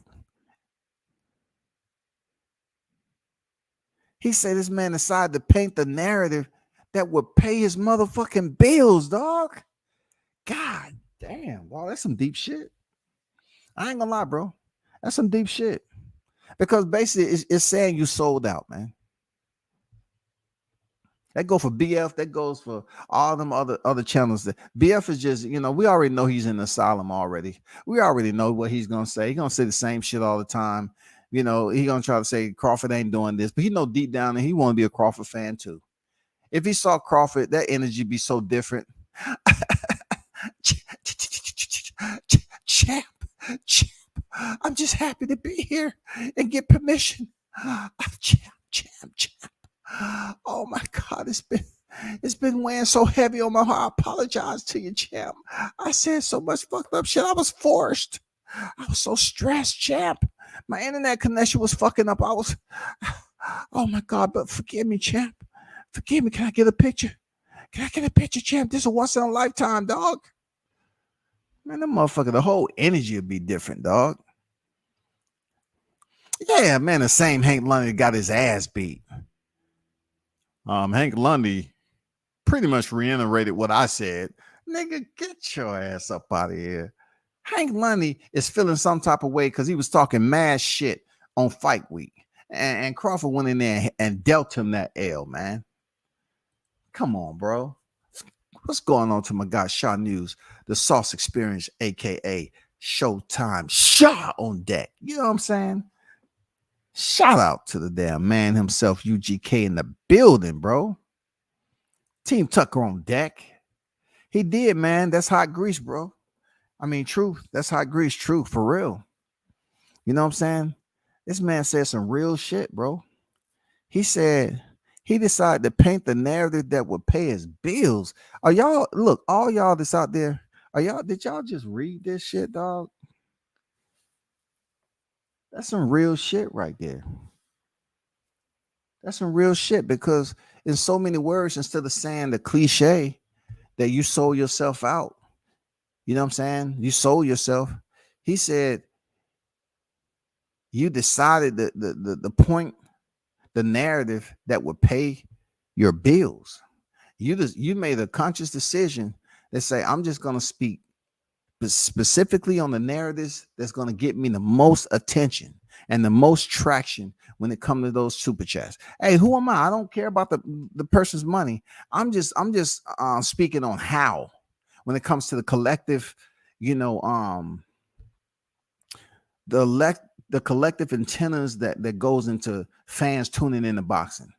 How are they going to respect us on the YouTube shit when it's too many of y'all clicking up together and pushing clickbait, false ass narratives? It does us no good. I've been in a situation where a certain promotion thought I was with a certain group, and I was like, how? All because I supported Deontay Wilder. You know what I'm saying? I'm like, damn, you deny me credentials because of that? I've had some phone conversations with some people from the PBC. People talk.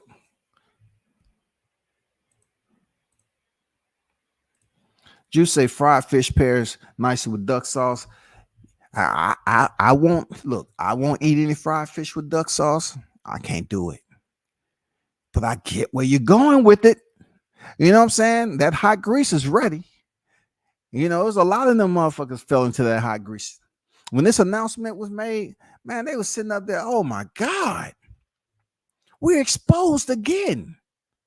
And they were, man. They was exposed, man, for the bullshit, dog. Left my ass off. Juice Lee, that was some clever shit. I might have to steal that. Yeah, it was clever, man. Spence ducking. Hot grease fish. You know what I'm saying? The big fish supposed to be Errol Spence. That was some clever ass shit, dog. Real talk. These dudes on fire, man. These dudes on fire, bro. You know what I'm saying? I try to stay away because once I get in the riddles and tongue twisting and motherfucking, story, it can get, But shout out to the ones who in there in the chat dropping that those subliminals, man. You know what I'm saying? The rhythm of the rebel. The rhythm of the rebel. In this case, the riddle of the rebel. Big Blunt say, LOL. Blue said Terrence Crawford said he didn't recognize me because I got fake hair. Oh, that thing got weave and stuff. Man, look, I don't know what's up with that. I wasn't raised like that in my era. I was raised in the area with the hot comb off the stove, right? But I know they don't have shit to do with anything. I'm just saying, like, a lot of sisters I know fuck their hair up just by putting that hot comb in it. But look, the hot comb was hot, just like the hot grease. You know it's hot. But today, they losing their hair, even dudes, by putting extension and shit in their hair. And then you can't keep it in there forever. And you know, you can't keep that shit in there forever. But shout out to the ones who believe that they need extensions and put on a baseball cap. Shout out to the cap. You know what I'm saying? The cap wearers. The capiones. Shout out to the capiones, dog. You know, y'all wearing them caps heavy, dog. You know what I'm saying? Do a live. Y'all don't want to do a live with no cap on? Y'all niggas younger than me, right? For real. I would definitely get the word out, Juice Lee. I'm going to make sure to mention your name every time and shout out my nigga Juice. Yeah, for sure, man. You know what I'm saying? The duck sauce and the fried fish, shit was on point, bro. You know what I'm saying? I wouldn't have no fish with no duck sauce. But in his analogy, you know, certain people consider themselves the motherfucking big fish and getting fried. And then this duck move that's coming from that side because they want that man to take the net profit. And then we don't even know if that's going to be honestly presented in the end to say, hey, this is what. And that's why you got fighters. Look, it makes all the sense in the world now. Why so many fighters at PBC is saying they still owe money. They still owe money, right? Maybe they had a net profit type of deal and they never get to see the books, or they had some shit on the back end, deferred payments, and they never was able to look at the books. Never. And they locked into a deal where they can't even speak up. Y'all ever thought about that? They unable to speak up, y'all. They don't want to get blackballed. They don't want to get put on the shelf, man. This is real life. That may be it. It's a lot of shit that's on the surface right now in the sauna. It's a lot of motherfuckers sweating and goddamn losing weight. They cutting weight. You know what that weight is? That money. Them motherfuckers in the sauna cutting weight when it come to their paycheck, dog. It come to their paycheck, they're cutting weight. They thought they went in there and the weight limit was this. Nope. They found out that shit was way lower than that.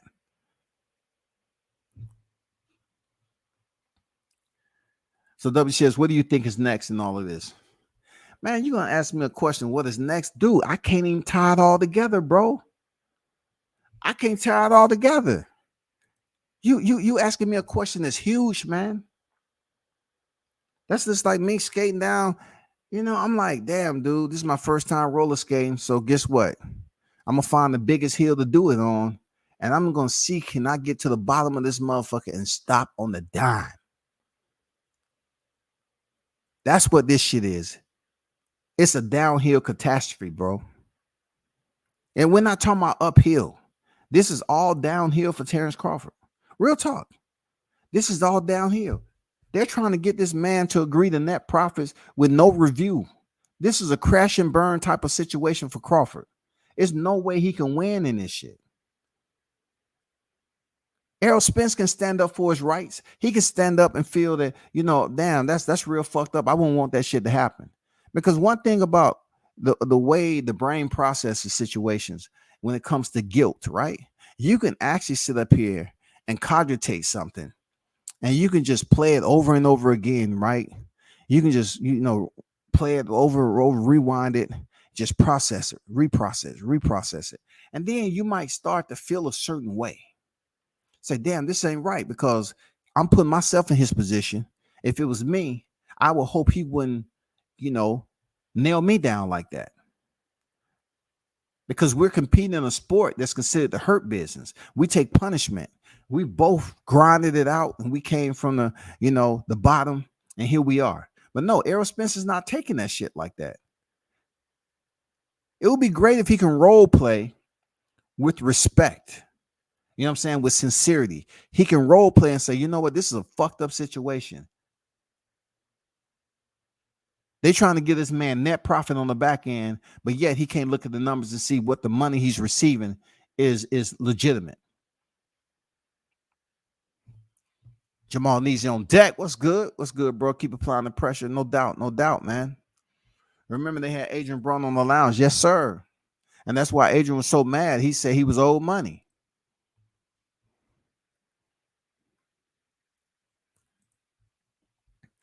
I see Keon already got his spin team on the panel, blaming Bud again.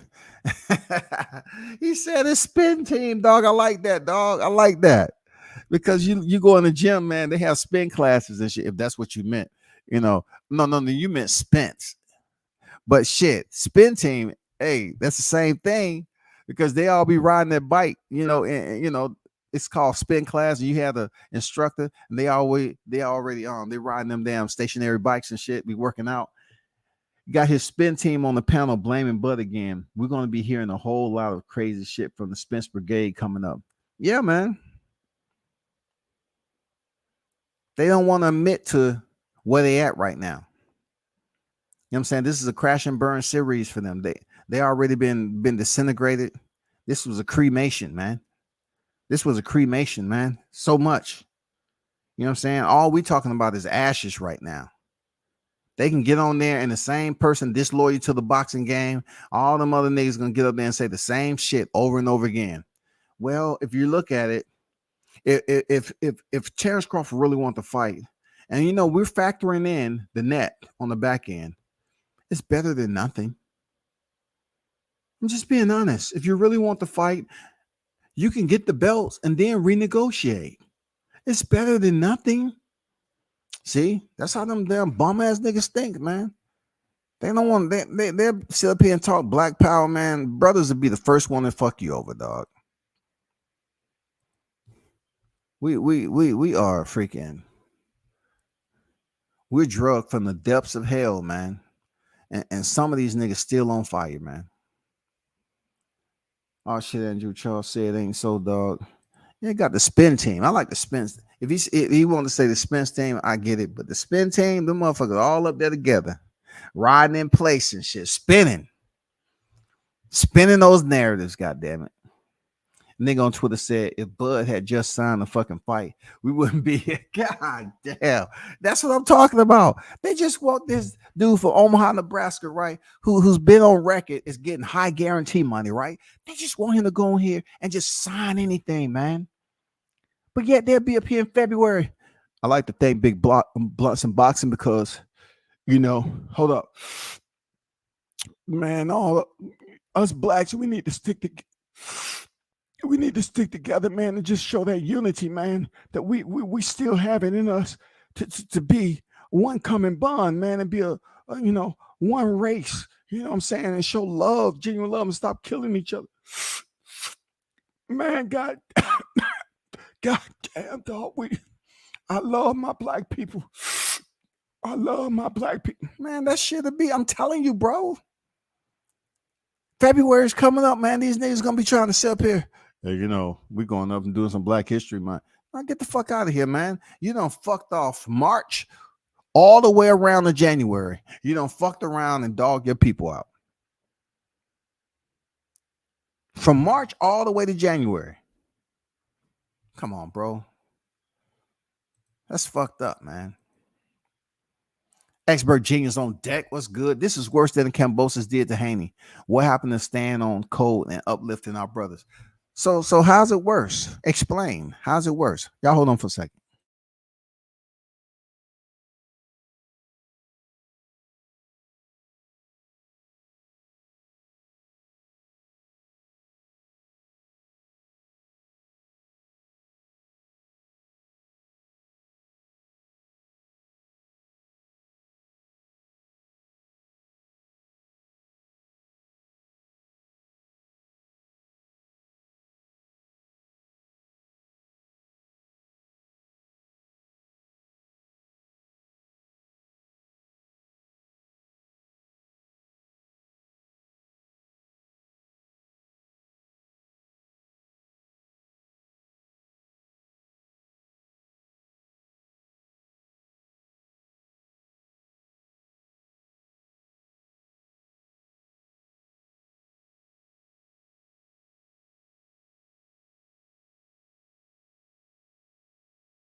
We back, man.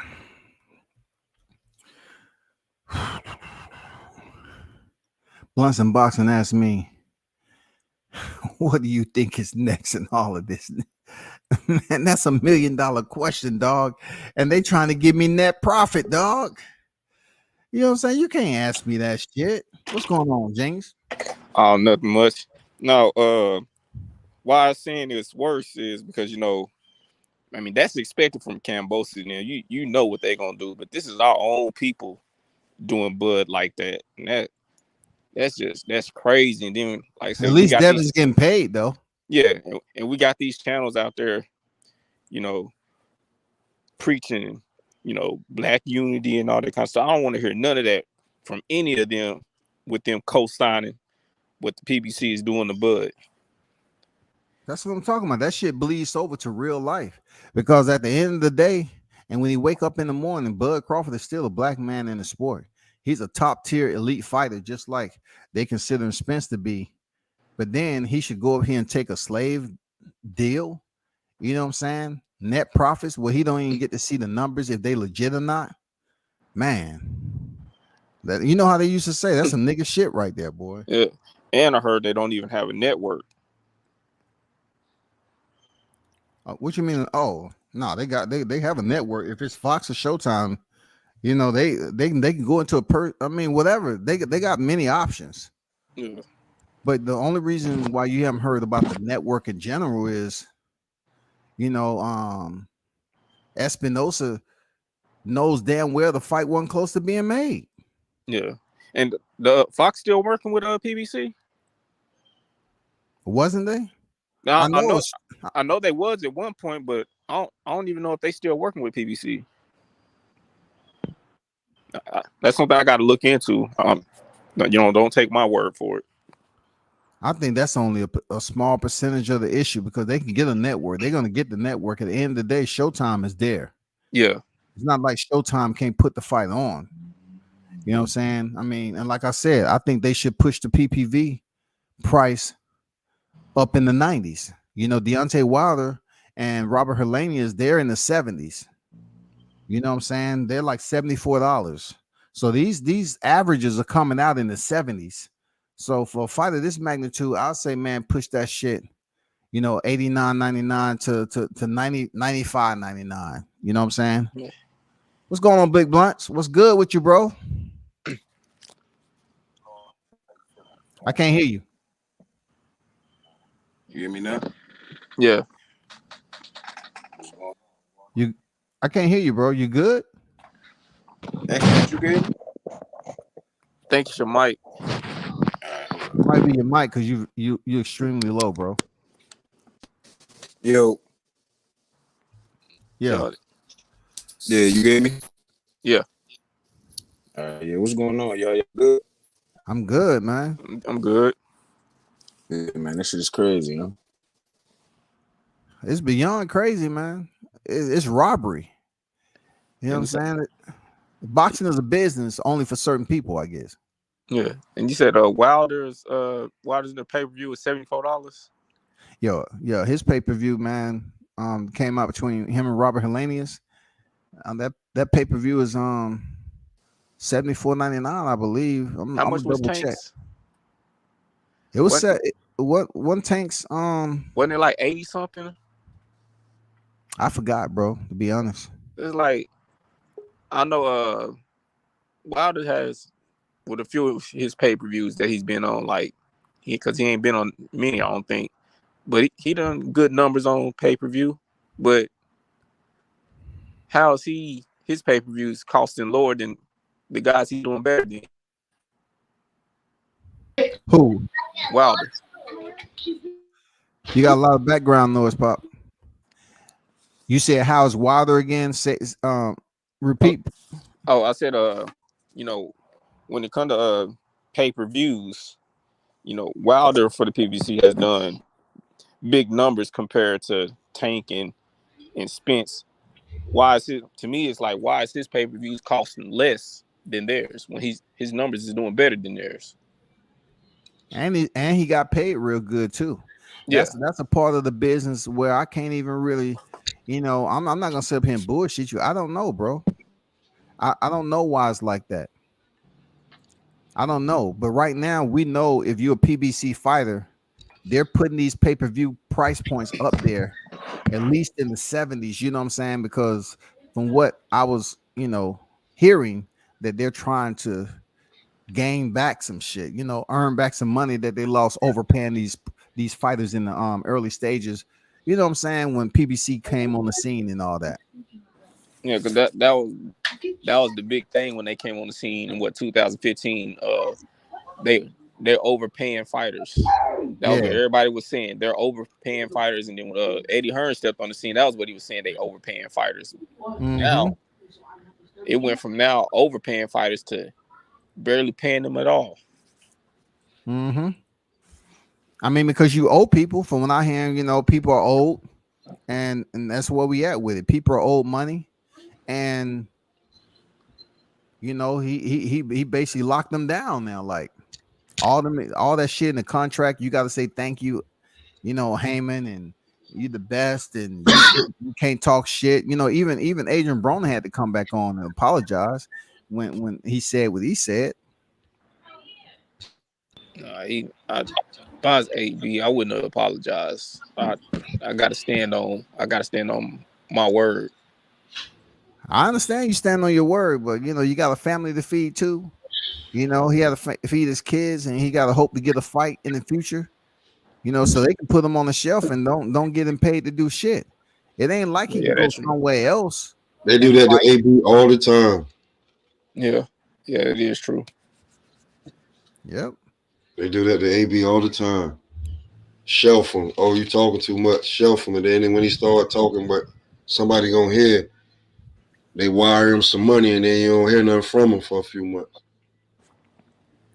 Why y'all think they just trying to give Spence the net share and don't let him look at the books? Not Spence, Crawford. Why do you believe that's the case in the whole scheme of things? Because they don't want to fight.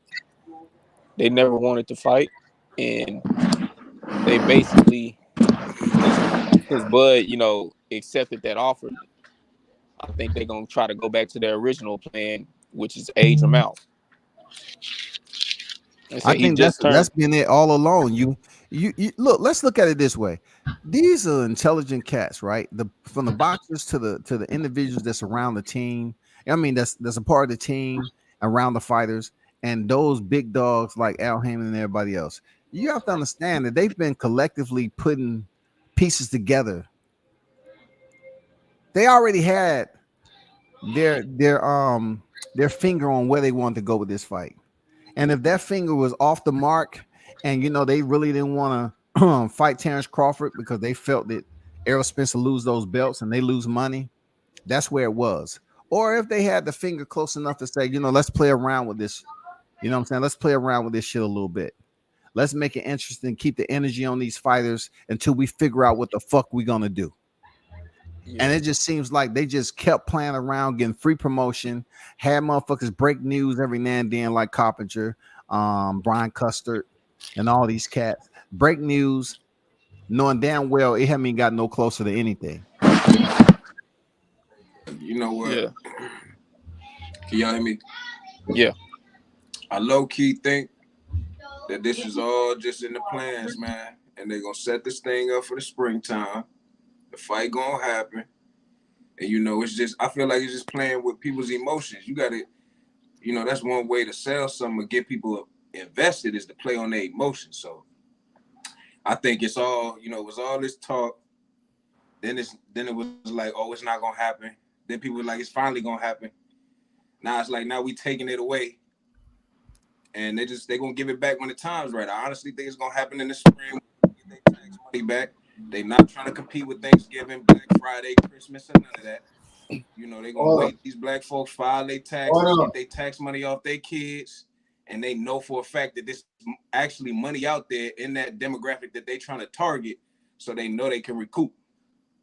So that's what I really think going on. I've been saying this for months that it's gonna happen either in the spring or sometime next summer. But what about in the interim though? I don't think we're talking about. Look, not so much Errol, but Bud fought last year in November. Now, Yeah, he gonna sit the whole 22 out and wait till the spring of 23 without fighting not a soul. I mean, come on, but you know, Bud gonna stay working though. I mean, I think he gonna stay putting himself in positions when he training to get him ready, and I don't think he'd do it if he felt like he wasn't. Like, I feel like he knows what he needs to do to be ready for that fight whenever the fight happens. You know what I'm saying? No, I'm talking about fighting somebody else in between though. Because that window is closing fast. Yeah, it's closing because he got to get in training camp if he ain't already, right. Get an opponent around October, November, whatever the case. November, okay, let's just say November, and then get out of that for them to set this up in the spring. Because he would have been out if he waits till the spring. He would have been out the ring for like a year and a half. Yeah, it's just all crazy. I never thought I'd see this day. Danny Garcia came back after 19 months off, and fought Jose Benavidez. Was Benavidez active the whole time? I mean, you know what I'm saying? Like, but Benavidez, he came down from a heavyweight class too. Yeah, you're right. But we're talking about. It's hard for me to place Errol Spence and freaking Crawford in the same category as Garcia and Benavidez, man. You know what I'm saying? It's just difficult because it just seems like the fight level is going to be different than what we've seen with Benavidez. Flat-footed, you know what I'm saying? Danny Garcia's flat-footed. With this dynamic right here, Errol Spence is flat-footed. He's not flat-footed like Benavidez, though, in my opinion. Yeah. He got a lot more activity, with his hands than Benavidez. Danny Garcia looked good, but he could have did the same thing against Spence. Yeah. Ain't shit changed. He wasn't there to turn up like that against Spence. That's his boy. Yeah. Speaking of his boy, what y'all think of? I don't know if you already spoke on this. What you think about Charlo trying to drag somebody else into the situation with Bud? What exactly for the listeners? What exactly are you speaking on? That tweet he had, basically saying, I guess if Bud move up to 154, Lubin, would knock him out. Yeah. Like why bring Lubin? Ain't got nothing to do with this. Bud been saying your name too for a while. Like, why you bringing Lubin in it? I wasn't raised like that. I guess that's this new era. This is extremely new era, man. But go ahead. To me, I feel like right now, Bud is going at because like we've already established that Deontay Wilder was the cash cow. So right about now, if Bud take out either Errol Spence or Jamel Crawford, he's taking the franchise away from PBC.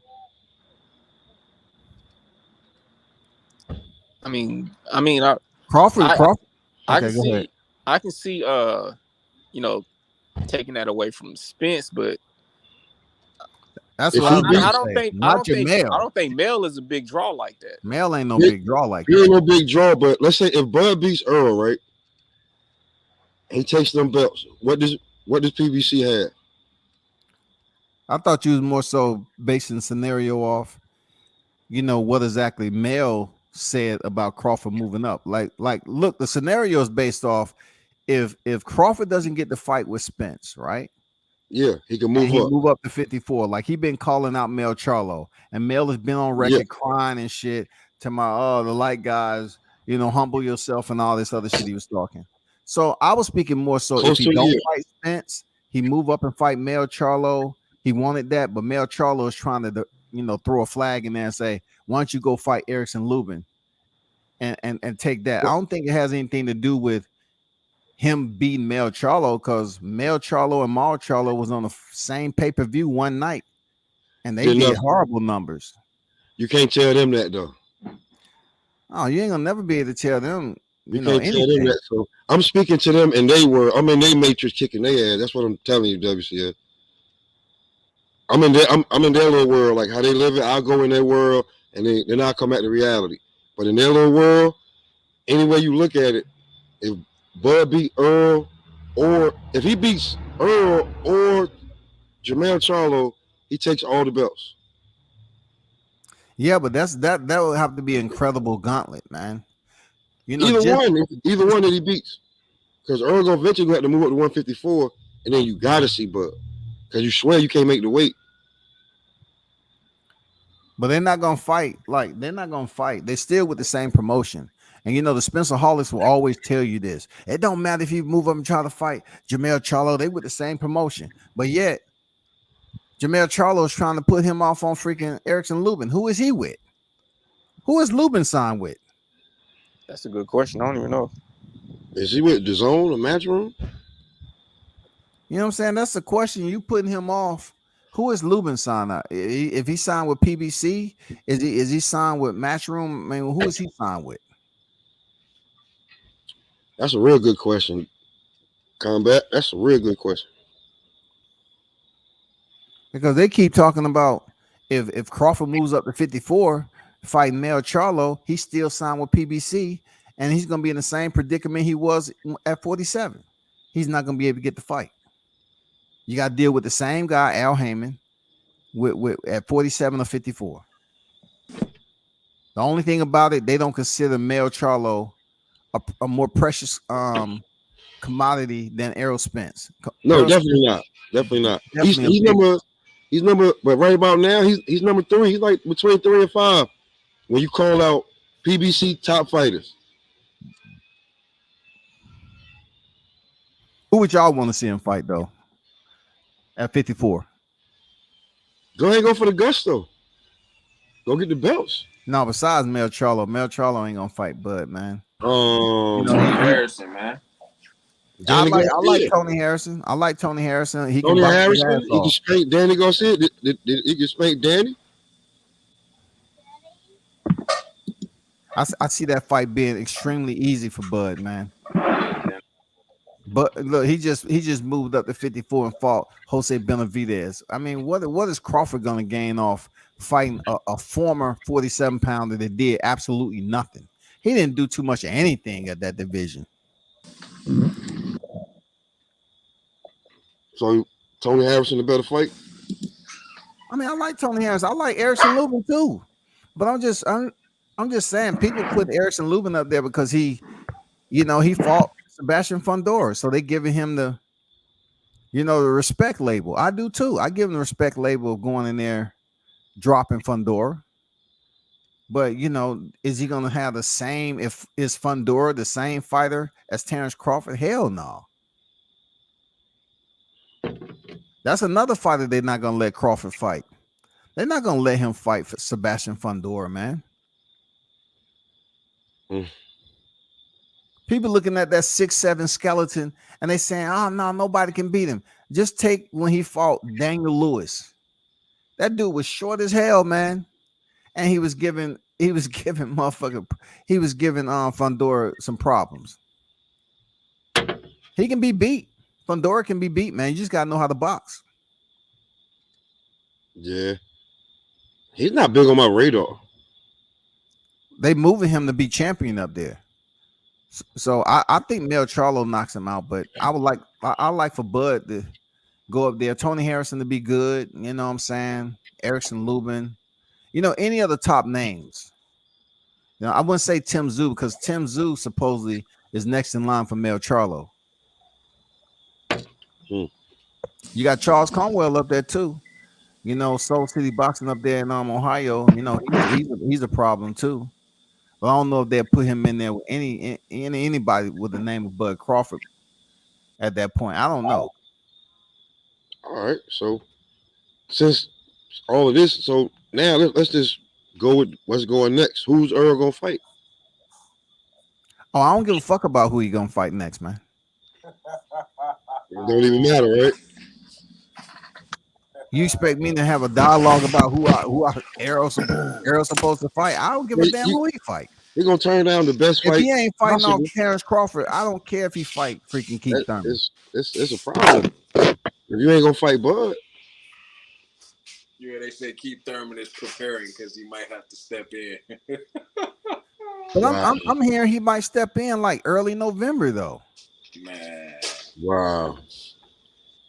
You know what I'm saying, Blunt? Like I'm hearing he might step in freaking early November, which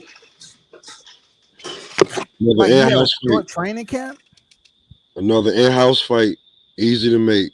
In-house fight. That's what I'm talking about. That's what they trying Another to do. in-house fight, easy to make. Then they going out of all the shit they talked about Keith in the last year. When he fights Earl, they're gonna be like, "Oh no, Keith is in shape. He looked good his last fight." I went back and saw the damn footage. Shut the fuck up. I feel you. You know what I'm saying? You're gonna make it seem like he was this and that, and then like, why you ain't like, man, I don't hear nothing else about why you ain't fighting Bud, man. Bud ran down on Top Dog for the Spence mics, and he said apparently, allegedly, and apparently. And Bud gave you all his information, and Earl still said no. They still can't get the paperwork done. That goes back to that tweet he said, or that when he put that post out about if the fight don't happen, they see who it's on. It's on your ass, nigga. So now what the fuck? All this tweet shit is pretty old right now. You know, it would have been good when Bud was in Texas. They had they just bumped into each other again and try to get this shit talking the right way instead of the YTC pushing fake ass news. Just have them meet up in person, talk their shit, something like that. But none of that happened, man. It's been dead in the water. Why? Because Spence know the shit wasn't gonna happen.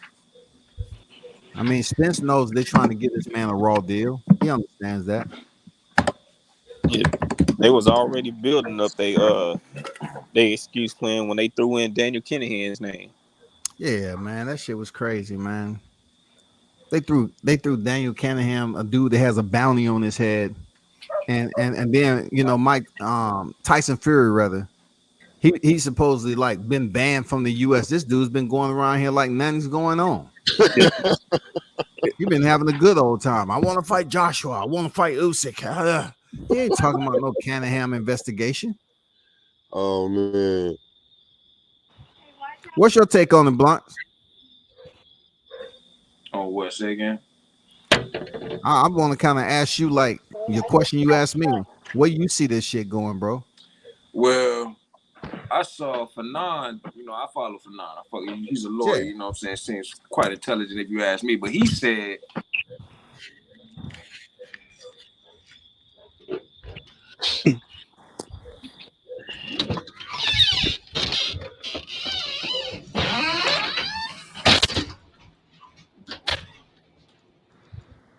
you there? Or you dropped off? Yeah, you heard me? No, we ain't hear nothing. Fanon said, I can't believe people are falling for this crap.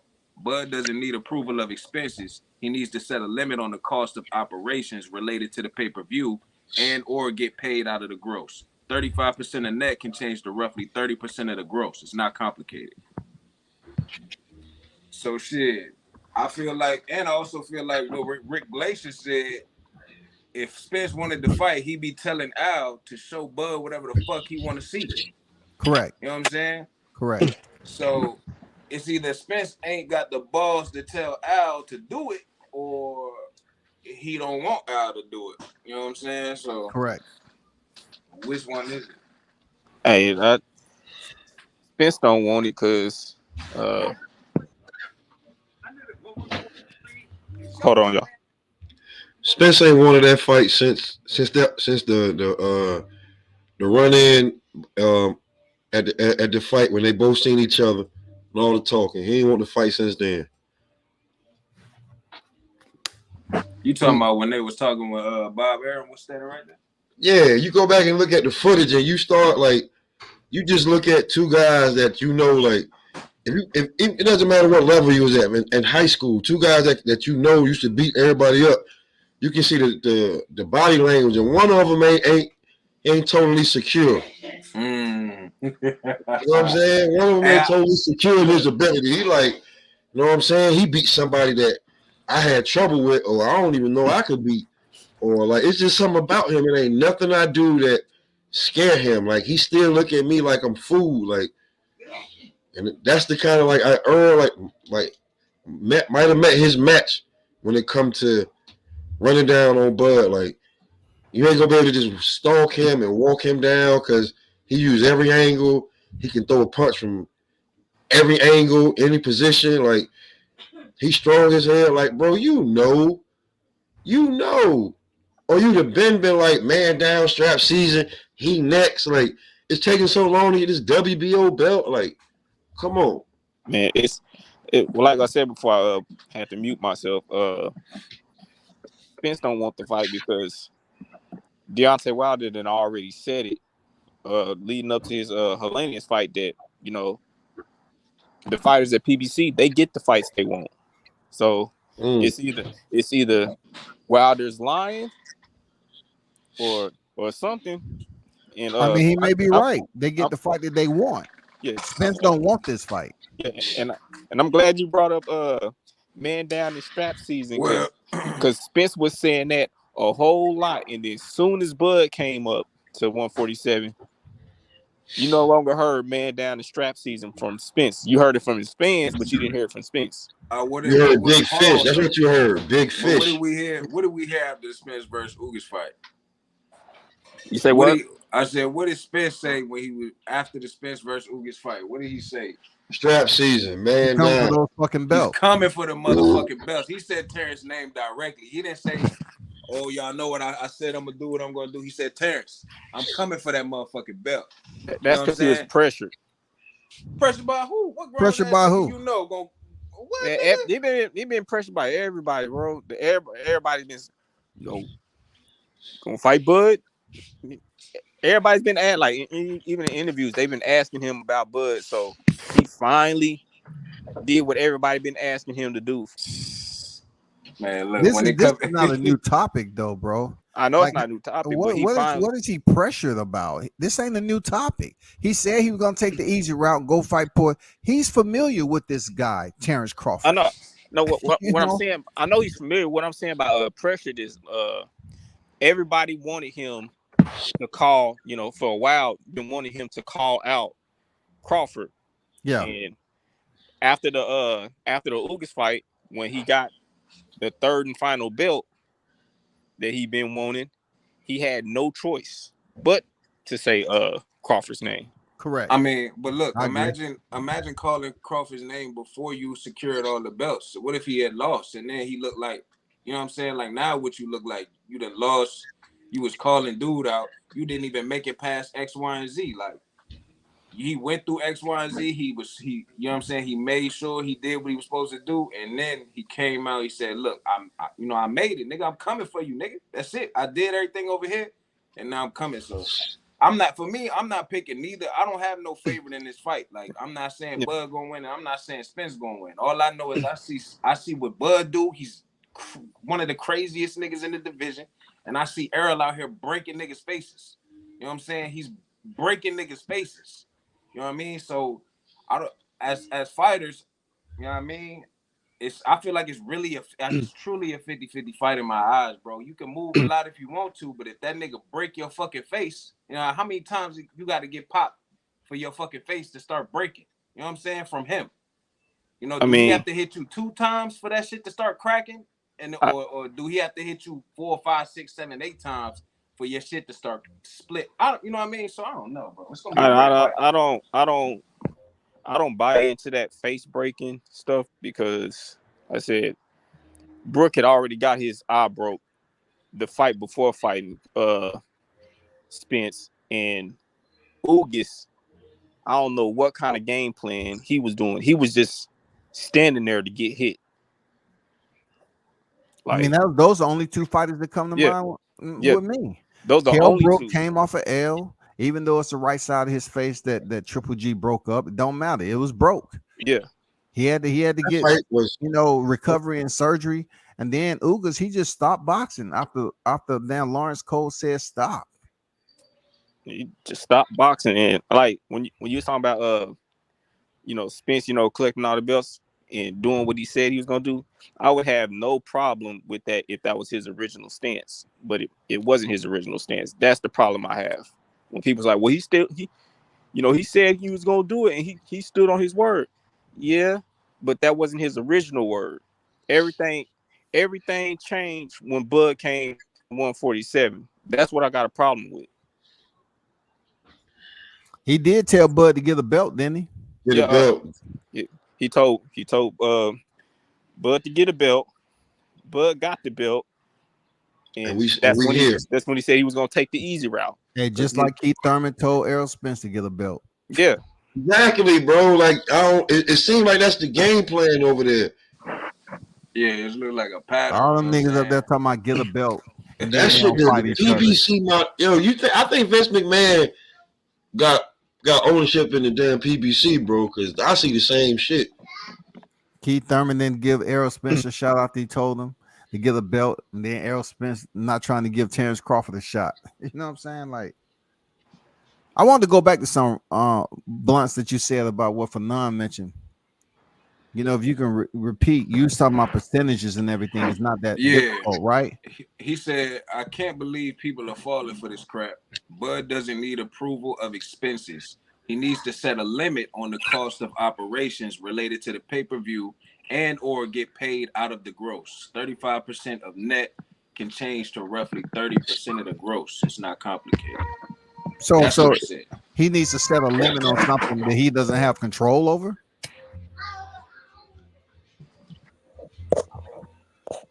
If he's not going to be allowed to look at the books, how he's going to set a limit on some numbers, and those may not be the raw numbers. They may not be the true numbers. I thought that it was if he gets to see the books, then that's what he needs to do. But as of right now, if he gets to see the books, okay, right. So if they say, all right, we'll let you see and give you the transparency that you're looking for, yeah.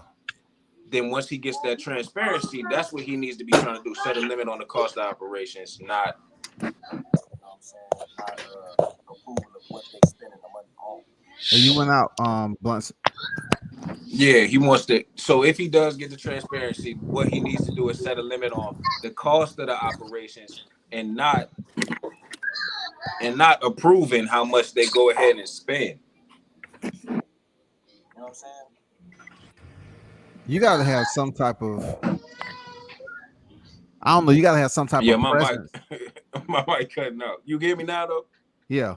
Yeah, he just needs to set a limit on the cost of the operations, not the approval of expenses. On, you know what I'm saying? Not what they spending the money on, just limiting the cost of the operations that affect the pay-per-view. I mean, that sounds good when it comes to the business from all the individuals that's dare to do business like that. That seems like a proper business deal right there. When you're going in there to negotiate and everybody's on the same playing field and the same sheet of music. But in this case, it's not. You know what I'm saying? I get where you're coming from. It makes a lot of sense if both of them was there to do business. But in this case, they're trying to do the bulk of the business over at PBC. And Crawford is just like, he understands what he wants from it, but they're putting X's in. Nope. Okay, this is what's gonna happen. You getting no guarantee money. I mean, imagine what the conversation's like behind the scene. Can you imagine that shit, bro? You know what I'm saying? No guarantee money off the rip. Like, what your last 4 opponents got paid pretty damn good. Why all of a sudden it's different from Crawford? That's a duck, bro. They didn't do that shit with Ugas. Danny Garcia, Sean Porter, Mikey Garcia, they didn't do that shit. So why is all these stipulations placed on Crawford, though?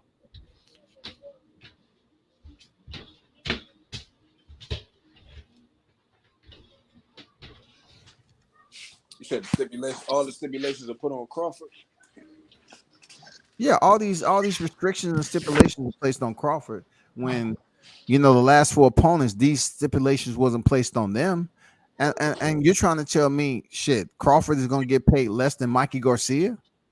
And Mikey Garcia was a lightweight coming up here for the first time contending 47. But yeah, he got paid very well against Spence. All in-house fighters. And then you're talking about Mikey not even having a belt. Crawford has a belt. Now, we can talk about in-house all day long, but at the end of the day, is Crawford still with Top Rank? No. But he's not with PBC neither, though. That's the thing. Correct. That's what it seemed like. But if he's going to be a free agent, then he has the opportunity to negotiate as a free agent. And for Al Heyman, they understand that's less people they have to deal with. He probably didn't want to deal with freaking Bob Arum. Nope, not at all. What I feel like that too. Like this is closest. This was the closest we had ever got to this fight with just Bud by himself. When it was Bob, it was always some bullshit. But with Bud, this is the closest we've got to this fight. Just Bud trying to do it out there on his own with his own people. This is the closest we ever got to an Earl Spence Bud Crawford fight. We never even got to a agreement of terms or anything. It was always just, why don't they fight? Who runs from who? It's always wrong side of the street. So when I first heard about it, the November 19th, I was like, I think that fight will probably happen later on next year. Yeah. To me, because everybody was complaining about you can't have it in November or December because of, the holidays. Well, I was like, well, have that fight late January, March when everybody got their damn income tax money. Yeah. You can't complain about no holiday or nothing. You got your money. You done claim somebody kid, you can watch the fight. Hey, look, dude said it yesterday too, WCS. He said YouTube had Spence versus Ugas. They had it up for months now, saying that it's going to premiere in April 2023, bro. And fighters' most recent fights only come out on YouTube. It's Mike Spaz. You need to repeat the back end of that, brother. Oh yeah, he jumped out. Yeah. That night, Arrow exposed Heyman welterweight plans for him, and Crawford was not mentioned. Yeah, he did. He told him right there he gonna take the easy route. That's Al Heyman. Oh, so Bud said, "Oh, he didn't mention my name." Nope. I mean, come on, all the writings on the motherfucking wall, man. And also at that night, Spence was talking about, he is his own boss. But as we see right now, the only one acting like their own boss is Crawford. Yeah. And this is the same person that they was calling a slave and Top Rank Toby, and he leaves, he get criticized for leaving the same very promotion that they was criticizing him for being with. And then they take it as if, okay, he's not a free agent. But Canelo becomes a free agent and he's doing big moves. You know what I'm saying? He's doing big things, but Crawford, he don't have nobody now. So basically you should just lay at the mercy of PBC's doorstep and take whatever they give you. And that's really, sounding like slavish type mentality to me. Hey, you know what I'm saying? And he damn near did that for the fight, and they still ain't signed the contract. Yeah, and I gotta call Spence a liar when he said that he was just playing about that that 70-30 talk, because he said that in an interview. I forgot what that guy's name is, but he said that in the interview. Said the 70-30 or whatever we give him. Brian Custer. Yeah. Yeah. But I thought that was crazy when he said or whatever we give him. Yeah. Yeah. He was keeping it 100. Yo, I seen a video yesterday. I ain't gonna say the guy's name because I don't know who like him, but he had a great point on how he had videos of the Instagram when he was talking about 70-30, 80-20, and then when he went back on the interview and was like, no, man, I was just playing, man. I don't mean that, man. I ain't mean that, man. But now you get 65-35, and this is what we're looking at. And you still ain't take the deal. Yeah, the information is out there, though. Yeah. It was a great video. It was like he just kept like replaying it over. Like you said, you was just joking, but nah, you wasn't joking. 70-30, 80-20, whatever you want, or however Bud agreed to. Apparently, Bud agreed to whatever y'all said. Y'all was like, for real? We was just joking, bro. Yeah, he called they bluff. That nigga been goofy to me, man. I mean, this whole deal when they had to meet up, and he ran off the route that he was taking, and then these SPENCEAHOLICS try to get on here and explain what he really meant. No, what he really meant is what you hearing today. He wanted to take the route all the way to pick up the WBA, get the titles, and act like he really wanted to damn close it down with Terrence Crawford, and that's not the case. You know what I'm saying? Especially in between time when that shit happened with after the Porter fight, and in October he had that accident. He really lost confidence. Yeah. He lost confidence, man. You get thrown out of a vehicle, man, and you have to go through rehab and all that shit. He don't have the confidence to go in there. He know he ain't the same. Man, I wish I had that interview he did where he specifically said that he wanted to, before he fight Crawford. This is when he first changed his stance. This is after he told Crawford to get a belt. He said before he fight Crawford, he want to make sure he get all 3 belts so he'd be able to clear A side. We see why he wanted to be the A side. Mm-hmm. Stall him out. So what do y'all consider? That's the any one of y'all. What do you consider aging Crawford out? Like what time next year? 24, 25? What would be considered aging him out? Right now, he just turned 35, so I was considering aging out after he but he hasn't shown no decline yet. He just stopped Porter last year. Yeah, I mean, that's not what I'm talking about, aging out by age. I'm talking about aging out by ring performance, aging him out as far as decline of his performance. I think this is enough right here. Huh? 2024? No. I think it's going down 2024. I couldn't understand it. What now? You said 2024. I said the middle of 2024. Oh, okay. I mean, yeah, a whole year. Shit. Yeah, he'd be 37, something like that. Yep. No. Then he'll be like, yo, be truthfully honest with you, 40. To be 40, because he's 2 years older than him. He want that man at his weakest point. He don't want that man. He don't want that smoke. I just think Crawford he's taking care of his body to the point where he can go into the later, the early 40s. You know what I'm saying? Like B-Hop and all these cats, Archie Moore and George Foreman and all these cats that went into their 40s, man, and still perform pretty well. That's why I'm saying 40, W. I'm saying W big. I'm saying 40 big, bro. 40. I honestly think they want him to retire. They want him to vacate that WBO belt. I know that. And then the motherfuckers run right over there and fight for the vacant, man. Yep.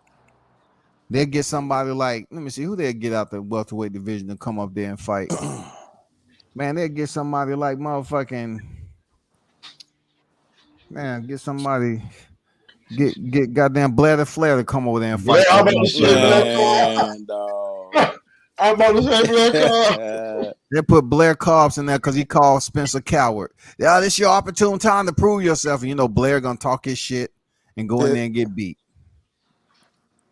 I'm telling you, man, they'll get Blair the Flair, man, because Blair can talk that shit now.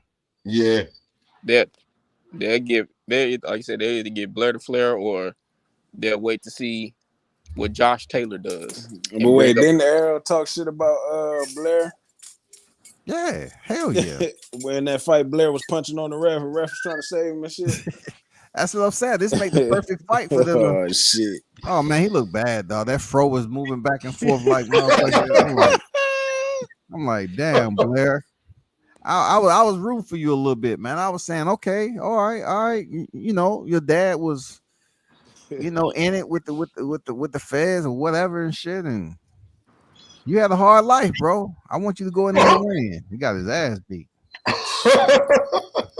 Man.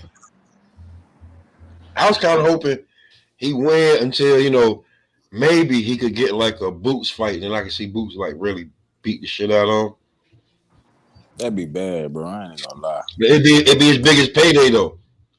It would. I'm You all want to see about Boots like, beat who? even though I got my favorite fighters, I want all these fighters to get paid because they don't have no union for these fighters, so they gotta get as much money as possible.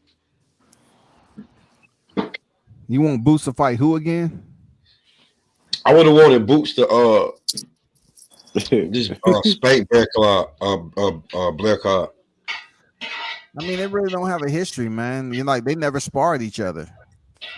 No, he ran down on Boots and was talking all shit to us. And Boots he pulled up. I mean, look at the niggas that ran up in the Chinchilla. He did it, and Roland Romero did. They both got their ass knocked out. Yeah, hey, I'm saying, Rolly got his payday, man. I'll let Blair get his payday. Let Boots get maybe 2 rounds because he finished the motherfuckers early. I think Boots need rounds, so I would figure, anything right about now until he fights somebody real, he'll add some rounds. I don't know, man. He got stopped by. He haven't had a rematch with the guy who beat him, Rayo or whatever his name was, and he looked pretty decent against Maurice Hooker, but unless he go in there and rematch and stop old boy that stopped him, I don't think a fight with him and Boots are gonna do anything. You know what I'm saying? Oh no, not now, definitely not. I'm talking about before he got his ass whooped. Oh yeah. If he could have stayed winning and got some momentum, and then Boots probably ain't gonna get no Earl or no Bud fight. He'll be like, yeah, let me go over and stomp this motherfucker the fuck out real quick, get a check, and then, give us something to watch, because until he fights somebody real, I don't see it. And Blair, I'm curious to know what's left for Terrence to fight if he don't fight Errol and he get a fight this year. Who's even a name? If they putting Keith Thurman off on Spence, who would even be a name at 47 worth Crawford getting in training camp for? To me, if this fight don't go through, which I have no faith it will, I don't care who Bud fights, because he gonna get criticized either way it go. Yeah, especially after what he already said about how everywhere he goes, everybody's telling him he needs to fight Errol. You know what I'm saying? I think them motherfuckers just singing the same song all the time. You know what I'm saying? You know how you have that nigga every time you see him, he just eating peanuts out of his hand and shit. You know what I'm saying? I mean, that's sort of like how you hear this conversation come about. They just, hey, you need to fight Errol. You need to fight Errol. Like, no wonder they don't want to talk about this shit. You know what I'm saying? No wonder Bomac and them don't want to talk about any questions from Crawford about the fight, because they done heard that shit 1,000 times before, man. Yeah. He can't fight somebody that don't want to fight him. Exactly.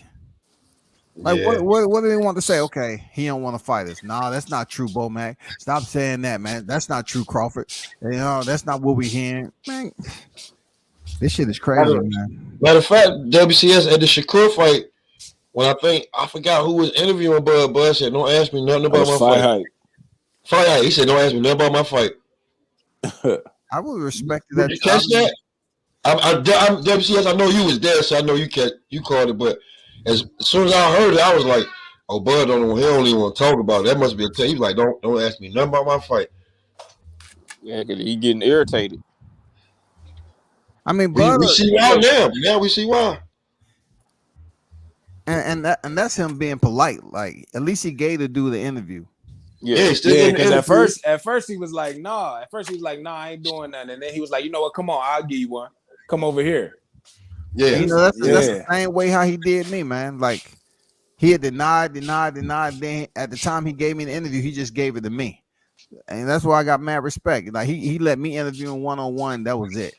Like, I haven't been able to get another one, but I'm not sweating it though, because it's gonna come a point in time. I see him all the time, and plus that dude, he's with a large channel, Fight Hype. So Fight Hype, they pretty much know who's there.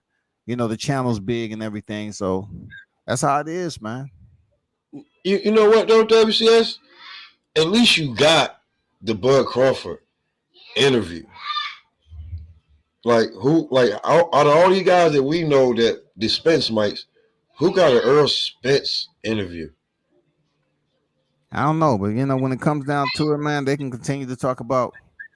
I got seven people in my chat right now. You know what I'm saying? I want to. Hey, listen though, them 7 matter. I'm just saying that to be like before it was. Bud is so he's not accessible. He's so you know what I'm saying. Trying to make it seem like you can't talk to Bud, and all of a sudden it seemed like Bud everywhere talking to any damn body. Like, oh, he's accessible now. He's accessible. It's Bud don't talk to them because he hears what they say about him. Like, yeah, why would you expect this man to give you an interview when he's been hearing you talk crap about him? Like, hey, Bud ain't everybody on this panel. I'm just saying, like now you can't hide it that everything you said about this man was just hatred and a lie. He's not this. He's not that. He need to take this. He should do that. He should do this. He did every damn thing that, and it still ain't happened. And y'all still can't sit here and be like, when the Spence mics and the SPENCEAHOLICS still can't be like, well, damn. Hey, man, it's crazy, bro. They over there talking about Bud capping right now. You know what I'm saying? They still capping right now. They still finding a way to blame it on Bud. You know, knock on wood on that. Still finding a way to put it on Bud. Like, we can't just like be for real. Like, if you acting like this and you're on the internet, some of this guy believe in real life, but you ain't real. Yep, you do the same shit in real life. If you wouldn't allow this much online over somebody you haven't broke bread with, I mean, you're willing to do this for somebody you ain't broke bread with. Like, you don't know that person. You don't know him personally. You're doing it in real life. You know they'll do it in real life because they just 2017. These Spence mice and Spence Earl sexuals, they were on the whole other side of the fence when it came to AJ and Wilder. They were clowning AJ fans, saying all this stuff about AJ fans. Now they're acting well. Shoot, I think they acting worse than AJ fans. It's like ain't no consistency. All hypocrites. Like you can't criticize them and call them casuals, and then now you acting just like them. Mm-hmm. They worse than casuals. I need to see your camera, Tay. That's you. Them Earl sexuals. Okay. That's why. That's why. Yeah. What up with it, Tay? What's good with it? Good. We're good. Man, shit, man. I hear y'all talking that Bud and Earl, man.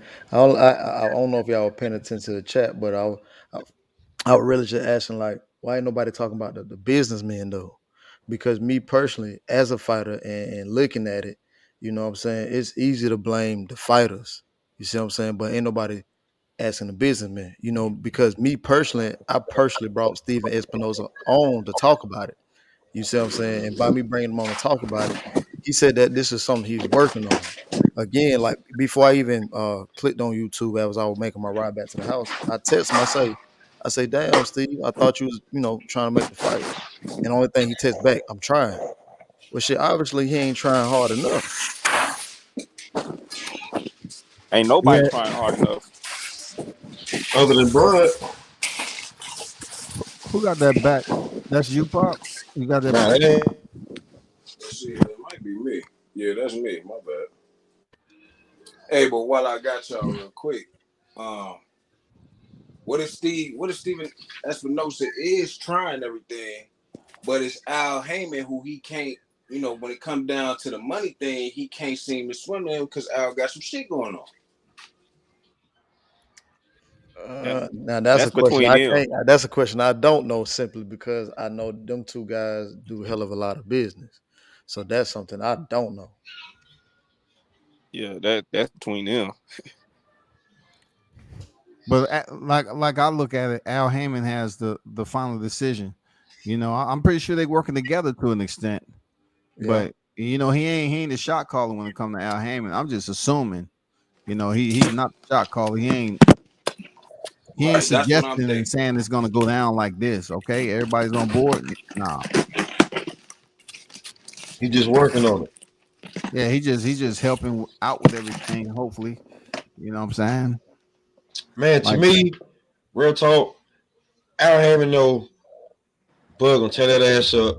He don't got Bud under no kind of like 2-3 fight deal. No, I mean like a 3 fight deal where he can control Bud, earn his golden goose. Like, hell no. He ain't about to offer him up. And then he might be damn like if Bud, like let's say Bud beat him, he be damaged goods and don't want to fight no more. Now who you got? Who do you hang the PBC on? Because Wilder's on his way out. so what do you think about the news that just broke? Tell you about the situation. What news broke? Talking about, you know, they want him to just take the net and they don't want to give him a look at the books. You know, the you know, for the numbers on the back end. They don't want to give him guaranteed money, but they want to just give him the net on the back end without looking at the books. Who said that? Max and Mike Coppinger was on, and plus, you know, it's just all over the social media right now. Yeah, you know, like I say, I was traveling today, so I'm really just getting to what's going on. I don't even know what's going on. I mean, I'll let you take a peek at it. You know, I got the clip. Cop, 2 weeks ago, you reported that Terrence Crawford, Errol Spence was close to being made, but we still don't have a deal. What's the latest? Max, we are getting further away than ever before. It was targeted for November 19th. I am told that if it does happen now, it's going to get pushed into either December or January. And the issue, Max, I am told, is that there are disagreement in the contract over event expenses and basically transparency related to those expenses.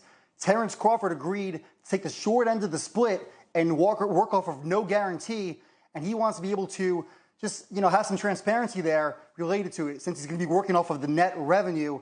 And so far, they have been unable to clear this up. It feels like Al Heyman is holding up the deal right now. He advises Spence. Spence wants it. Crawford wants it. And for Crawford to agree to work off of just a purse split shows you how badly he wants this, in my opinion. Hold on a second. You mean to tell me, because anyone who follows the way, you know, Hollywood or anything, there's no such thing as the net. It's all the growth. I mean, certainly if you don't have oversight of the books, right, approving expenses, or certainly at least knowing where all the money's going, no one would ever agree to a net. The fact that Crawford's you work off the gross. But if you're working off the net, then certainly if what you're reporting is accurate, then Crawford would be out of his mind not to insist on that. And you're telling me that that's what's holding it up, that Al Heyman, who's advising Errol Spence, is not giving Terrence Crawford oversight over expenses or giving him transparency to the books, you know, of the books. He's not letting him take a look at the books. And that's why Crawford won't sign? Because that sounds to me, Mike, like a duck. That sounds like Al Heyman doesn't think that his guy is going to win and is ducking Terrence Crawford. Yeah, this is a mess right now, Max. I mean, they're trying to work through it. They thought they had a deal, and they need transparency over the expenses because Crawford, that's how much Crawford's going to make, right? This is a massive fight, as you've said over and over. Crawford wants to make sure he's being taken care of course. And it's different, right? Errol Spence is on the Al Heyman side. He's with PBC. You know, he's a big star in his own right. Crawford's looking for some transparency in good faith. And so far, they have not been able to come to terms on that. And incidentally, I would welcome Al Heyman on this program to tell his side of the story. That's an open invitation. But it sounds like a duck to me. If it quacks like a duck and walks like a duck, it's a duck. Interesting. Here's where I gotta be transparency of my own. What a lot of people don't know. If you look at Mike Coppinger, and I really shouldn't even be saying this because a lot of people probably haven't even picked it up. But Mike Coppinger is on his last leg with ESPN, so this is a story that he cannot drop. If you notice his latest tweets, he always get the the American-based fighters news late. Why? Because nobody's fucking with him. 2, he's on his last leg with ESPN. That's something that I personally know. But even more transparency with that. If that is the case that Mike Coppage is saying that, then hey, yes, you got to look at Al Heyman and say, hey, what's going on here? Because your fighter want it. Obviously, Bud want it. And if you don't want it, you got to be transparent. Now, I've also heard that, hey, look, what's the guy name? Not Bud, but shit, the other one, Spence. I heard Spence want one and done. So, me personally, because I haven't talked to them, none of them, I can't say. But if that is the case, then we got to look at Al Heyman like, what you really doing? What you really got going on? They sent that back signal out right after that interview to the YTC. That's all I'm saying. Like we can't sit up here and discard Mike Coppinger is close to being fired when they letting him talk. Silence his ass. You know what I'm saying? He's still passing pertinent information out to the public on a fight like this. Who else did that? They didn't give it to Iole, Idick, Pugmire. You know what I'm saying? None of the other channels on YTC broke the news, but he did. So I gotta take it for what it is, man. Like this, shit. Personally, for sure. I mean, definitely. But like I say, this I know for a fact this is something that he can't drop the ball on. I know that for a fact.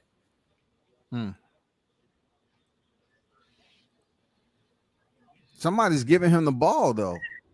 And that's what I'm saying. So I got to take it for what it is. That's why I said that.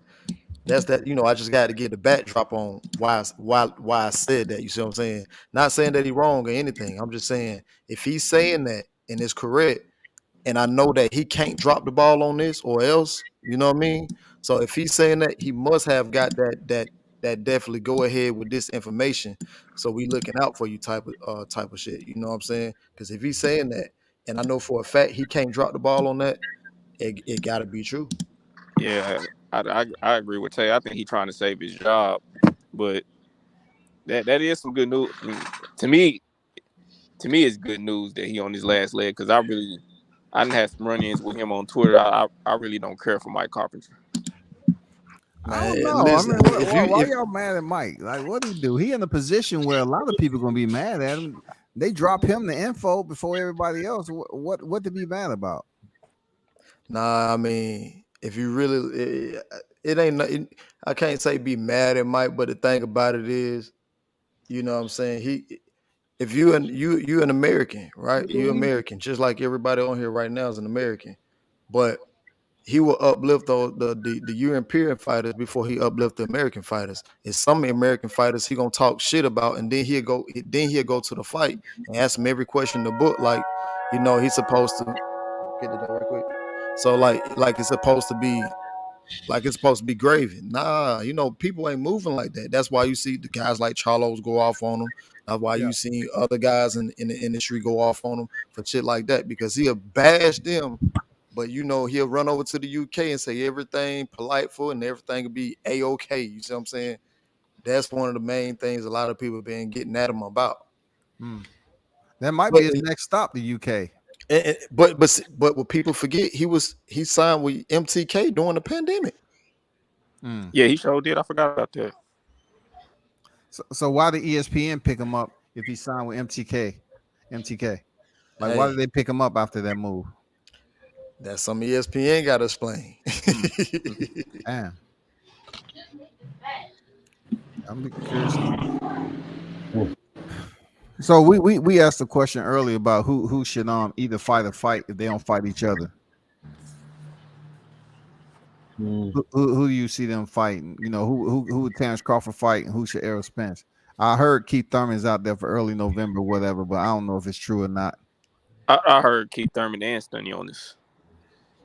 Yeah, Stanionis they already gave step aside money to anyway, so it might just be Stanionis before Keith Thurman because he is the Mandy. Yeah, I think he's tired of getting step aside. Yeah, I mean, legally he could take them to court. He don't get this fight. It can be a different story because they just can't say, okay, you're gonna step aside for free this time. We already gave you money. That's not the way it worked. You get step aside money for a certain fight, but you ain't getting step aside money for the calendar year. Has Stanionis already had 2 title eliminators, or he only had 1? I'm not sure. I know he had a title eliminator, but I'm not sure if he had a second one. If he ain't had a second one, if he hasn't had a second title eliminator, that could happen. Yeah, but I think he's already took step aside twice. When? Wouldn't step aside eliminate him happen to face a second title eliminator because he was already up there for the mandatory, but they gave him step aside money. So you take the step aside money, does it place you back in a position to face, fight another title eliminator again? Or just say, okay, you got step aside money and you're still right here on home plate. We just waiting. No, and the reason why I'm asking that is because normally, a lot of times, if you look at the sequence of boxing, sometimes a lot of those guys who do get a title shot, a lot of those times they either one beat somebody who's already had a title eliminator, or two, they fight 2 title eliminators. And that's why I'm asking. So if he became the Mando, that means he must have beat somebody who already had a title eliminator, and he came into the second title eliminator for that person and took the place of that fight. That's why I was asking. I don't know Stanionis' resume like that. I just know about his last fight. I do know he what's the word? I do know that he's managed by Shelly, but I don't talk to Shelly, but Yeah, because I I think mean, I know Usyk didn't fight 2 eliminators. Tio didn't fight 2 eliminators. Canelo didn't fight 2 eliminators. I mean, I don't know what that stands for. For real. right, but did T.O. beat somebody who had eliminator process, who was in eliminator process though? Yeah, I mean, he just linked up with Masayoshi Nakatani at the time. They was both there. He haven't fought for eliminator before that. They just said, okay, T.O., you're gonna fight Nakatani, who is ranked higher than T.O. You're gonna fight him for the title eliminator for Richard Comey. Makes sense. Yeah, so I'm looking at Stanionis. If he's high in the rankings, which he is, it just comes down to like they gave him step aside money. Everybody I've known that got step aside money, they next in line to get the motherfucking shot. Why I gotta fight another eliminator unless you're gonna pay me good? And he was given a promise that he would be next after Spence and Ugas if the Crawford fight didn't happen. Yeah, I heard that. So he's took his step aside, and he been patient. Yeah, been patient. Took another step aside, been patient. Now I think his team. I don't think it's so much Stanionis. I think his team is getting impatient. Because his team want that title shot. Yeah, they've been wanting that title shot since what? Shit. What? Since Pacquiao, I think. October of last year.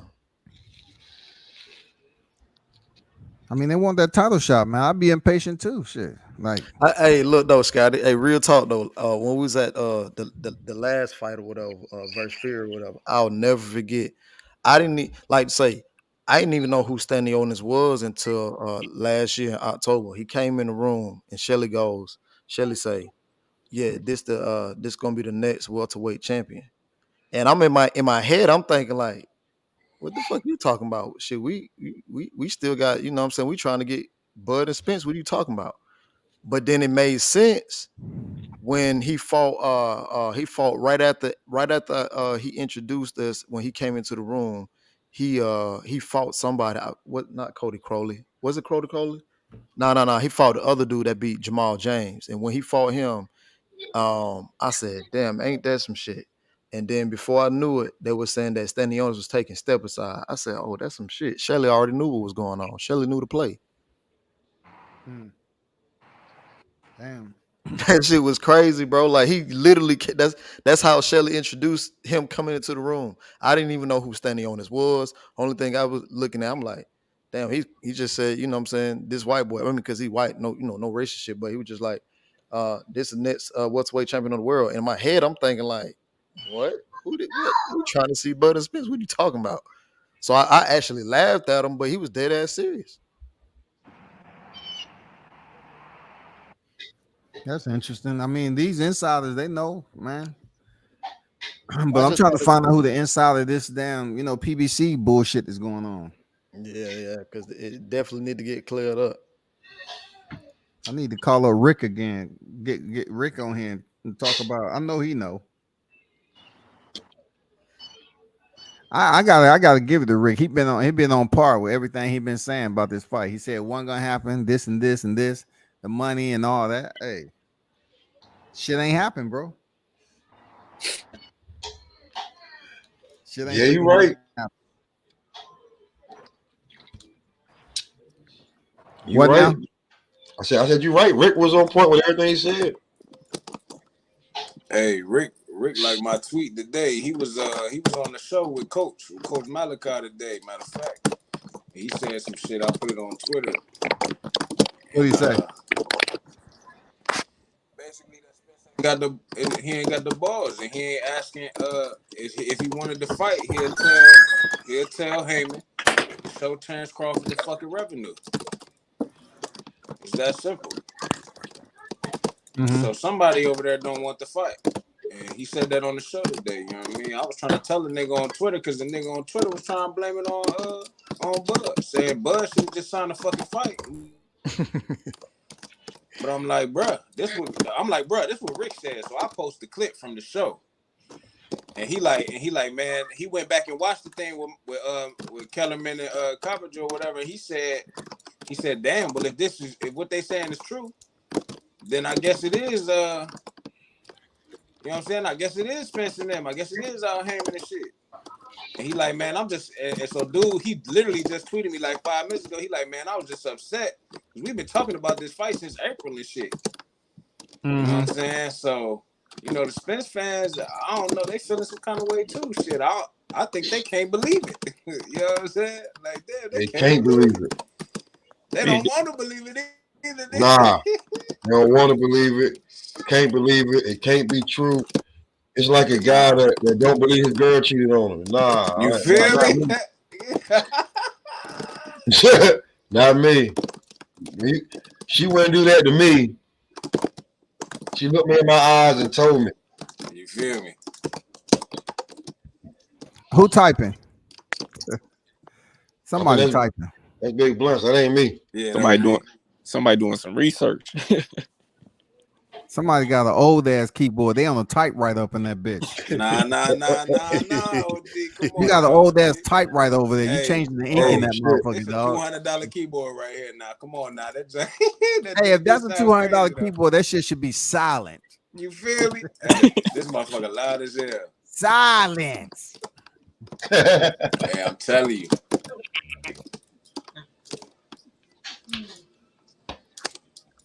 Yeah, but that's this whole situation crazy. I didn't even know all that had happened today. Damn. That's exciting. Man. I mean, to me, I thought like November 19th was for everybody to be saying how big of a fight is. There's no time to market it, to promote it. I feel like the fight was gonna happen next year anyway. I know it won't happen this year. Even though somebody sent me a text about book your room, I was like, nah. Nah, that was me. That was me. Like, nah, I ain't doing that. That was me. That was me. But no, that you weren't the only one. Oh, you okay. weren't the only one. No, that just come from me. You know what I'm saying? Having conversations with boss man. But that was it. You know what I'm saying? Talking to Steve, and I was just that confident that they was that close. You know what I'm saying? Okay. So that's why I anxious too, Tay. You know what I'm saying? Like, be ready for this goddamn fight. Like, come on. Right. Man, you know what I'm saying? I don't blame niggas jumping the gun when it's something you've been waiting on. You know what I'm saying? This fight on layaway. I feel like back in the 80s now. Shit. They need to strike while the iron is hot, because it might turn into another Pacquiao-Floyd situation. But it's just, for me though, man, it's just hard for me to believe that, you know what I'm saying? Like, I know we use the term ducking and things of that nature, But it's just hard for, somebody like me to really like believe that these guys are ducking each other, because as fighters, I mean, they fight. You know what I'm saying? So like, I guess coming from a fighter standpoint, it's just hard for me to believe that these two guys don't want to fight each other. You see what I'm saying? If that makes sense. Like they've been fighting, and amateurs been fighting for so long. I ain't never seen nobody not want to fight as a fighter, whether they get the best of each other or whatever the case may be. I've never seen or witnessed that. So it's just like, I think these two guys want to fight each other. I think more so on the business side of it. You know what I'm saying? Now, but even with that bit of information coming out, that's still on the business side. You know what I'm Yeah. saying? It's just hard for me to believe that two fighters who've been fighting since they were young, scared to fight each other, but they done fought all over the world. You know what I'm saying? On the Olympics and whatever else they done did. You see what I'm saying? Yeah. I feel you. But at the end of the day, I want to see the damn fight. Same here. You know what? I'm starting to look at Al Heyman like in Rocky V, the black dude with the mink. What was his name? Like Don King and Perpetrator. Yeah, like, you know what I'm saying? Like, he just I'm gonna keep giving you bums, and we gonna listen. Just do it my way. Do it my way. In the words of Sha News, do it my way. If you do it my way, you're gonna win. Just do it my way. Yeah, that whole thing, that shit crazy, man. But you definitely got to look at Al with a side eye, though. But I ain't gonna tell you no lie. I started, like, even though, like, I was always like skeptical, but the side eye came to me when Jay Prince signed all those fighters from Ohio, and I was just like, Al ain't signed none of these fighters from Ohio. Ain't that his stomping ground? Hometown where he from? Who that? When when Jay Prince signed all those Ohio fighters.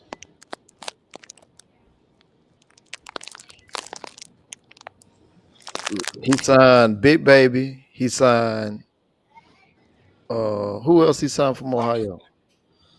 Bro, you killing me. I gotta get back on the list because I did an interview with Ohio Runs Boxing. Yeah. And he was chopping it up, and he was telling me how, like, not just Jay Prince, but like all these Ohio fighters were getting signed, and I was just like, and he was like, Al ain't signed none of these fighters. I'm like, well, ain't Al from there? He was like, yeah. I was just like, that's just like kind of different right there. You would think, you know what I'm saying, you would go with the hometown guy. 2K23 is so bad. Yeah, you would think so, but then at the same time, what's crazy though? I think Al he in too much of cahoots with what's that dude name? The Spanish guy. Damn. No, the Spanish got to be over there all the time. I forget his name off the tip of my tongue, man. Application.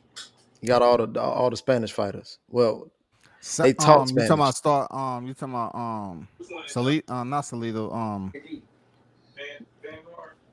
Damn. You know who? Yeah, it left my mind that quick too. Damn, he got Fundora. He got Michelle Ali Rivera. He got all them guys. I forget his name though. Yeah.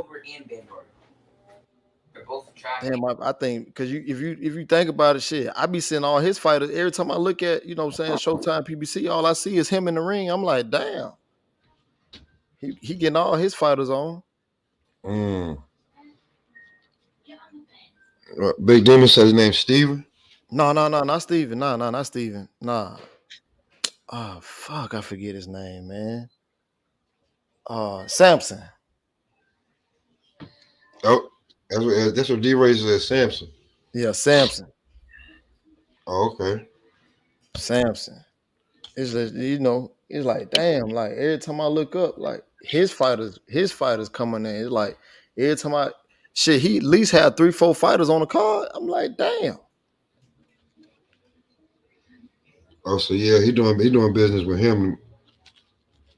That just that's just what I see. I'm only going by what I see. I mean, you got to trust your eyes, man. I'm from the old school, man. Your mama told you trust your eyes, or trust what you see and what people tell you. That's true. Samson. That's That's how my dad used BRG, to what's be. good, BRG? That's how my dad used to be. You know, my dad was in the Air Force. He always used to tell us, trust but verify. Word. I don't trust, like, what you gotta do. I don't trust nobody further than what you gonna do, man. I see what you do from afar. Like, I ain't about to let you do that to me, or I see what you done, your track history, your record. Like, I can't. That's all I got to go off of. I don't talk to you personally. Yeah. So I see the PBC, Earl Spence, because all last year going on being on panels and World Combat can contest to that. We've been on panels all over the states. It was always Bud fault. Now I need that same energy.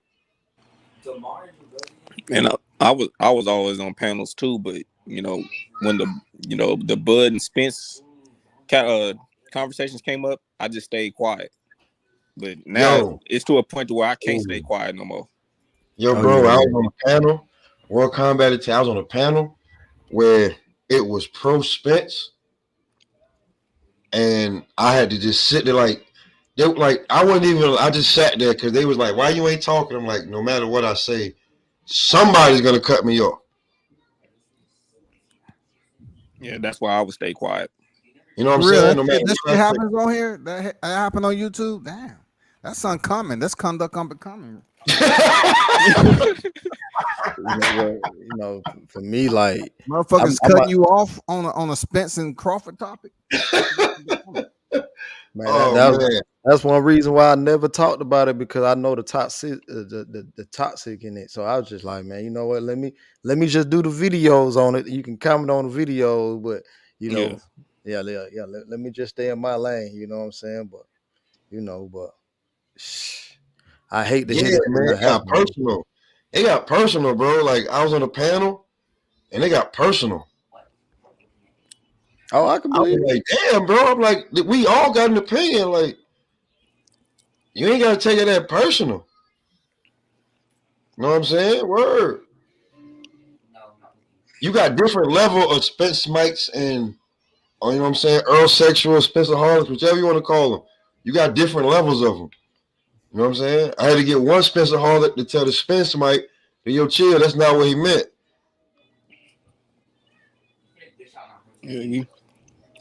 Yeah, you said they got different levels. You got the Spence fans, Spence mics, Earl Sexuals. I can talk to I can talk to a Spence fan all day. It's the other ones that the other three. The other three they make it personal. They call you out your name and all that. Like, bro, if you were up here, this is why I fuck with World Combat so much, because he's big, bro. You become media the first time you go on. When you start reporting whatever you're reporting, you become media. You have to stay biased and down the middle, no matter who you like. You become media. And then if you see something and if you feel something, and I feel like a certain age, if you're over 40, you have the right to give your opinion because you've seen a whole lot. On the RV coast. I just feel like, I agree with that. The wool can't be pulled over your eyes. You've been through it before, like, you know what I'm saying? You know what I'm saying? Like, I know 100%. I'm 41. Anybody 41 and above has been pulled over or stopped because they fit the description. Because you just know this cop trying to make it easy on himself. Like, you know what I'm saying? Or just you've been discriminated against for a job, or at the you just you know what I'm saying. You got thick skin and you can't pull the wool over your eyes, and you just know like I seen this before, man. And you look like you scared. I mean, yeah, we seen this same exact play we seen in 2017 with AJ and Wilder. The same exact play. Definitely. Everything that they thought that they thought Wilder wouldn't say, yeah, and then they still said no. And still said no. Right now, I think Bud's in a. This is bad to say. I think Bud's in a worse spot than Devin Haney was in before he got the Undisputed. How is that? Because he can't win. What you mean? If it's Bud's fault the fight if it's Bud's fault the fight didn't happen before, Bud could have done this. Bud should have done that. Now Bud with the plantation. Bud resigned back to the plantation. Okay, now Bud want to leave the plantation. Bud suing. What you doing that for? Bud ain't got no options. I'm just going through like all the things I know I went through on panels and doing shows. Bud ain't got no options. Bud should take whatever Earl give him. Bud took that deal. What's wrong with him? I wouldn't have took that. That's 10 things I just named. And all that is what Wilder did. And Wilder still got blamed. And right now, we got somebody we ain't even gonna name is over there saying that this man is capping. Who that? Somebody that you already demolished like last month. That sex offender ass nigga. You know what I'm saying? So I ain't even giving out no like I ain't giving out yo. Nobody's getting no unless you tell me nobody. No channel getting no love on this channel. I thought you were talking about the panel, actually person who's speaking on the panel. I got you. It's all good. No, somebody. No, nobody on this panel, but somebody. No, we ain't gonna make he talking about some Bud capping. Like, come on, bro. Like, he can't win from losing. He should take whatever. 70-30, 80-20, 60-40. The deal with Wilder, though, is Eddie Hearns them never had a plan on making a fight, man. I'm gonna smack you. I'm not talking about the Deontay Wilder, Anthony Joshua. I'm talking about right now. Somebody's talking about Bud capping. I just said 10 things that they blame Bud for. They all coming like that. That was some bullshit, and they still got to try to. The bat signal went out. They had a group chat or group text where we got to figure out a way to save Earl again. Come on, man. You know, Bud didn't break the news. You know, Mike Carpenter did. So you can't say Bud capping. You know what I'm saying? We can't. That's what I'm saying. They got to figure out a way. The bat call went out. Like, you know what I'm saying? Everybody on the Batman, the Batgirl, Nightwing, everybody, Commissioner Gordon, everybody got to figure out a way to blame Bud again. Now watch the Bud campaign start. If not over the weekend, come next week, the Bud campaign gonna start all over again. Yeah, that's hard for me to really say, you know what I'm saying? Like I said, I just don't think it's the fight. It's just hard for me to believe that it's the fighters though, you know what I'm saying? Like, cause I just know how the business go. You know what I'm saying? I just know how everybody up here is logical and understand that.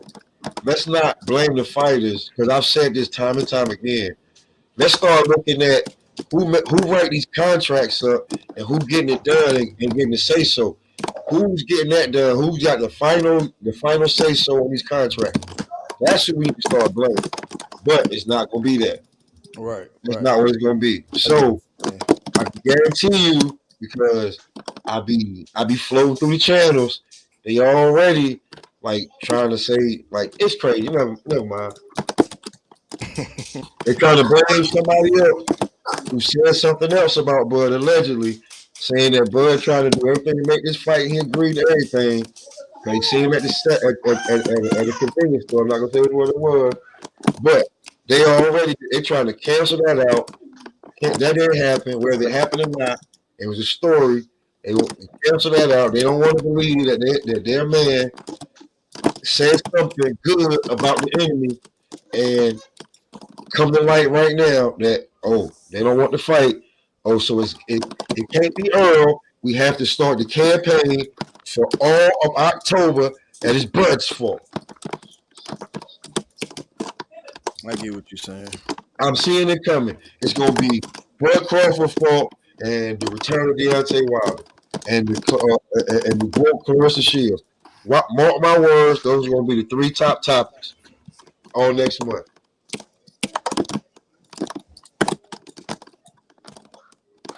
Yeah. That's How gonna be Wilder looking for Hellenius fight, man? Huh? How the champ looking for Hellenius fight? Man, today I ain't gonna lie. Today was a good day. It was a very, very good day. Very good day. Is he pretty much having majority of that in Alabama? Or he's still in Vegas. No. He we just broke from Alabama. Okay. Mm-hmm. Yeah, we just broke from Alabama. Yeah. Looking real good, man. Real good. Just, a lot of that bouncing is back. Yeah. Mm-hmm. He gonna be like what, the low 220s, or he gonna stay at like the 230s? You know what? The thing about it is, I don't even know. I never asked about his weight. I will though, but he looked like, if I had to get estimate, I would say around he looked like maybe 222, between 222 and 225. That's what I thought from looking at him. Yeah. He looked anybody like 225. Yeah, I watched that video when he was sparring. Well, not sparring, but when he was training, he looked like he was about 225. Yeah. But like I was saying, I think I was on I was on Twitter earlier, but I was saying, his body's just tricky. You know what I'm saying? So he can be 225 tonight, wake up tomorrow 215. Like his body, he got that metabolism. Yeah. His body's just retarded. Hey, is Gerald Washington in camp? Yeah. He came back up here with me. Yeah. That's what's up. Hey, Tech, I ask you one question. I don't know if it's too. Is he still doing the water training? Yeah. Be up on with the scuba diving stuff.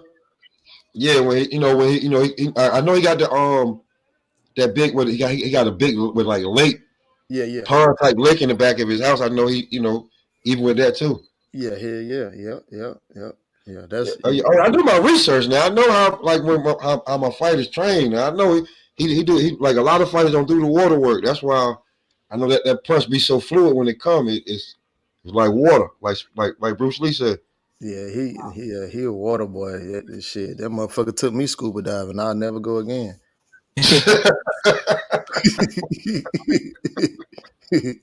Yeah, especially in no pond, no lake. You say what? Especially in a pond, the lake. Oh no, he goes scuba dive, but he got like a big one in the back of his house where if he just feel like going down and getting deep in the water. Yeah, that's like 30 I forget the name of that river though. I know what. Yeah, I know what you're talking about. Yeah, I forget the name of that river, but that's that river run through to the ocean. I forget the name of that river though. It's a river that leads somewhere. Mm. Yeah. No, I ain't going anything that connect to something else that allows something bigger to swim in that mode. No. Well, you say combination. You was a Marine, not in the Navy, right? Marine is a ground unit, not Marine. Yeah, that's what I'm talking about. You wasn't in the Navy. Yeah. I'll go jet skiing. I ain't going. I see a 6-round knockout. I don't know what y'all think, but like when they said the fight, I see a 6-round knockout, maybe 8, but I see 6 rounds. Laney's been stopped before. Well, I see Deontay get some rounds in, little showcasing, and then just putting him to sleep. I don't know, man. I don't know if putting rounds in. I mean, you look at the rounds that he put in with Tyson Fury. Shit, it ain't no ring rust. You know what I'm saying? Like, No, I ain't saying like that was a no lot of ring rust. motherfucking rounds, man. Man, he put in enough rounds with Yeah, he don't need to Fury come back like he kicking all ass. into the game and shit. Like, let me put in some rounds. Like, you already been in there. You know what I'm saying? Like, that's not many rounds. Y'all, like I said, we're going 10 or something. I said round 6 knockout. Man, I'm talking about Dominique Brazil rounds, dog. Please. Oh, man. That was personal, bro. That was really personal. You know what I'm saying? Like when I watched all of that, and then I watched like Deontay Wilder's face and his eyes, he was like really not saying nothing. I was like, oh, he gonna sell that in the ring, and he made that man look like Jesus on the cross when he hit him with that right hand. Hey, did you see it in slow mo? He looked like Jesus on the cross, bro. His legs folded. He laid there with both arms stretched out, and he was looking to the side like, what? Like, you know what I'm saying? Like, what just happened? Man, that's what I saw. Man, it's like his whole face moved and stuff, ears and all. Everything. His sweat came off. Everything, bro. I think he might even gave him a couple of inches on that high top fade he had. He hit that boy hard, bro. He hit that boy hard. Word. Like Dominic Brazil really ain't, after that, he was like, you know what? That's a squash all the beef type punch. His social media somewhere there with Jimmy Hoffa. You got social media quick. Yeah, when a guy puts you on the cross, man, ain't much to say after that. I'm telling you, man. He put him on the cross, man. You go back and look at all you want. The boy leg cross stretched out, arm straight out. You started to hear gospel music when he hit him. Yeah, that shit was quick and brutal. I ain't gonna lie. I just thought he hit him with bad intentions on that and everything, man. He got all of that. Whatever was going on for the past few years, back and forth, and all of that was in that right hand. All of that came in that right hand when Dominic Brazil career basically was his. I mean, he's still fighting, but his career was over after that punch. I just wish Wilder would have left him, with the little fish thing. Damn, what's his name? That UFC fighter that he got knocked out by Lito Machida, and he was just sitting there asleep, but he was doing like the little puffer fish thing. How he was doing. That's how I wanted Wilder to do Brazil. I mean, he probably I don't think he can get any worse than what he got, man. For real. Yeah, man, that right hand was crucial, man. That was, like that's the worst he can get. Yeah. If he was, getting. Yeah, that's equivalent to. He was, if he had the gloves on, his fingers might have been looking like, no, not making no joke, but his fingers might have been looking like two in the way he hit him. For real. They had to get it. Dominic Brazil is what, 6'7", 240, 250 pounds? Yeah. That's a defensive end. Yeah, he pretty damn big. He put a defensive end out like the same way. Think about how you have to put a defensive end out in football. Like it'd be a headshot or something. You have to like use your whole body, hit him with a right hand. And it was night. He had no more beef. When he got to the press conference, that was a lucky punch or nothing. It was humbling. Did you go to that fight, man? Which one? No, I was speaking of Pop. Were you able to go to that fight or not? No, I didn't go. I paid for it. Oh, okay.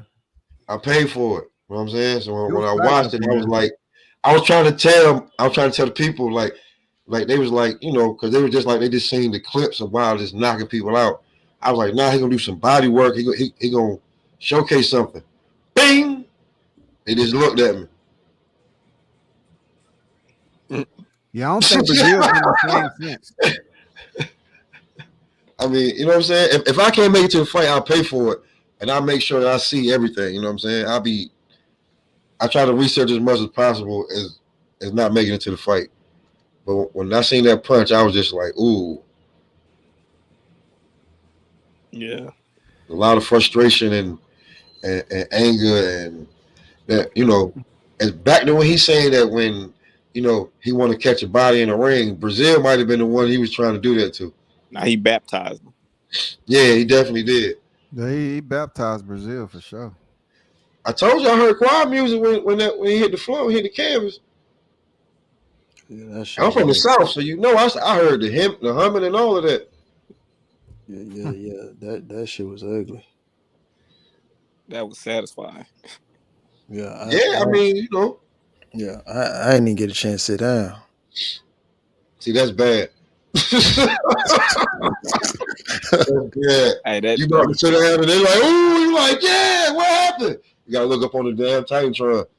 Hey, it reminds you of what they used to say about Tyson back in the day. Don't blink. Don't get up and go to the bathroom. You're gonna miss the fight. Yeah, you'll miss it. You'll miss it. Nobody can say the punch didn't land. I can tell you that. Yeah, I mean, you know. Damn. But with Helenius, I don't see 6 rounds at the most, maybe.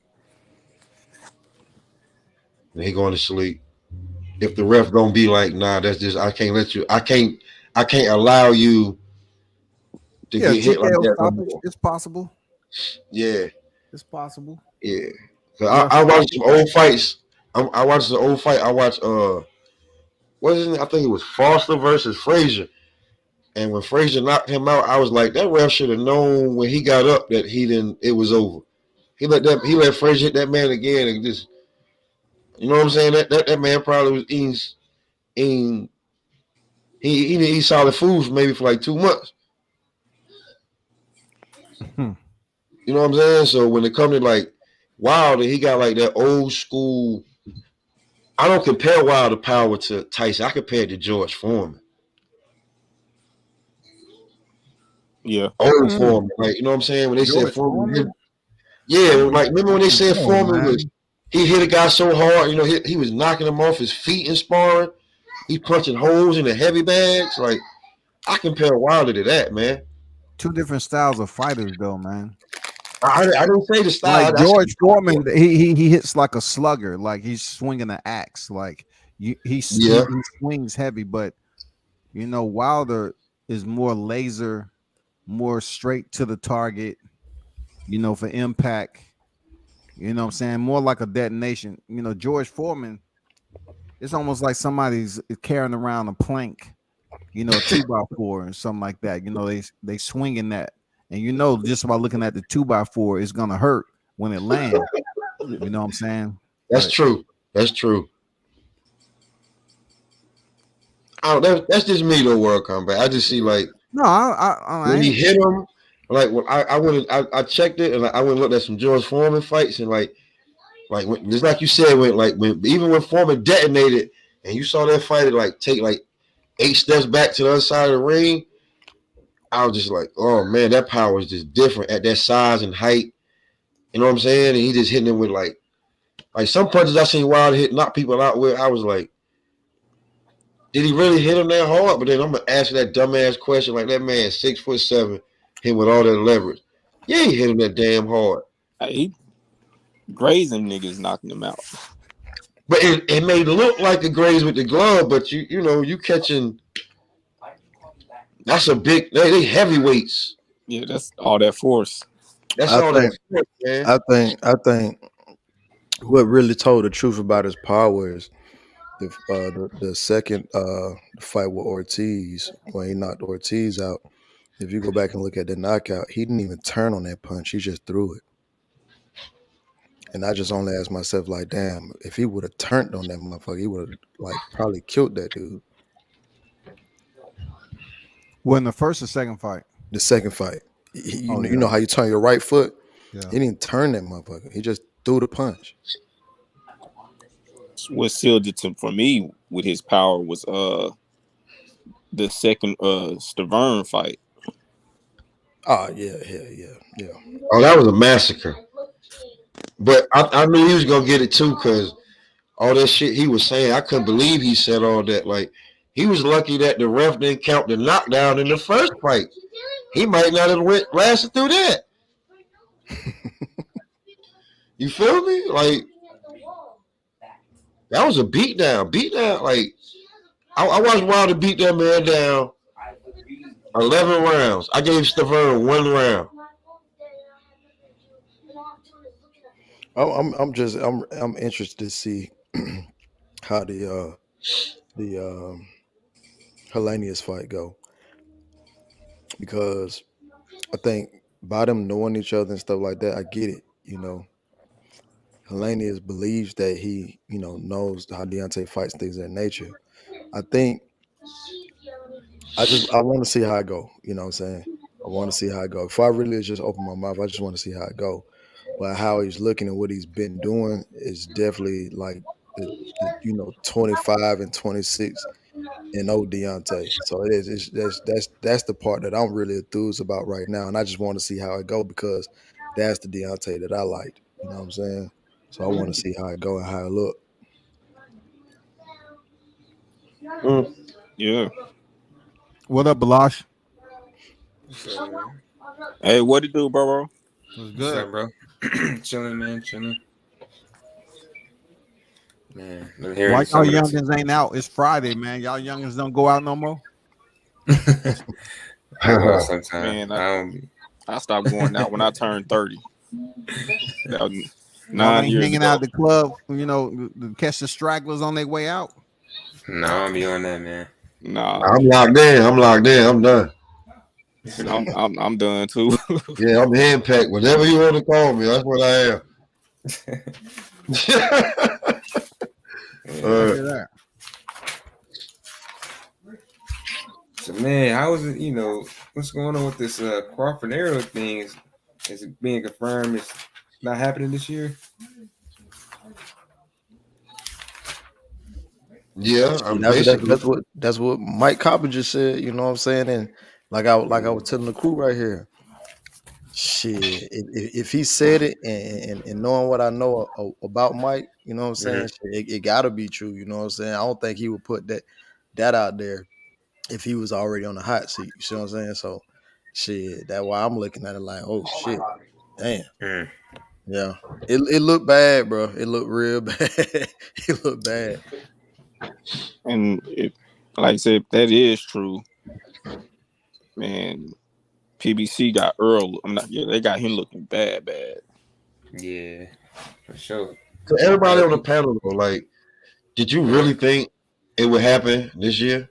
Nope. I did. I thought it was a possibility when they were kind of talking about it in the beginning of the year a little bit, but then after Arrow Ugas. But when I noticed, I'm like, man, like in August, we didn't hear much, and then this month we really didn't hear anything. I'm like, yeah, it's not happening. I start saying spring and summer of next year after the 4th of July. Yeah, I'll be lying and I ain't finna do none of that. I damn sure thought it did. But shit, I'm wrong, I knew it was gonna be something. I knew it was gonna be some fake ass narratives pushed out this bitch. Oh yeah, they was already coming out, before I took my vacation, so I already knew that. Like, this was nothing different. Like, it's upsetting. We still didn't get the fight. We still didn't get the fight, and the same narratives. Now it's like whatever narrative, whatever topic you didn't bring it up again. We're just gonna bring the whole narrative back. It's all Bud's fault. Bud didn't accept in time now. They better not use that one. He didn't accept in time. It was his lawyers. What happened? Earl hurt his foot and he waited too long. I don't know. Whatever they gonna make up. Bud capping. He completely lying. You know what I'm saying? No, he didn't. Or there's too many out there, and we still didn't get the fight. So that proves YTC don't have no influence in making fights, man. Not at all. None whatsoever. Not even close for this fight to happening. All the man hours.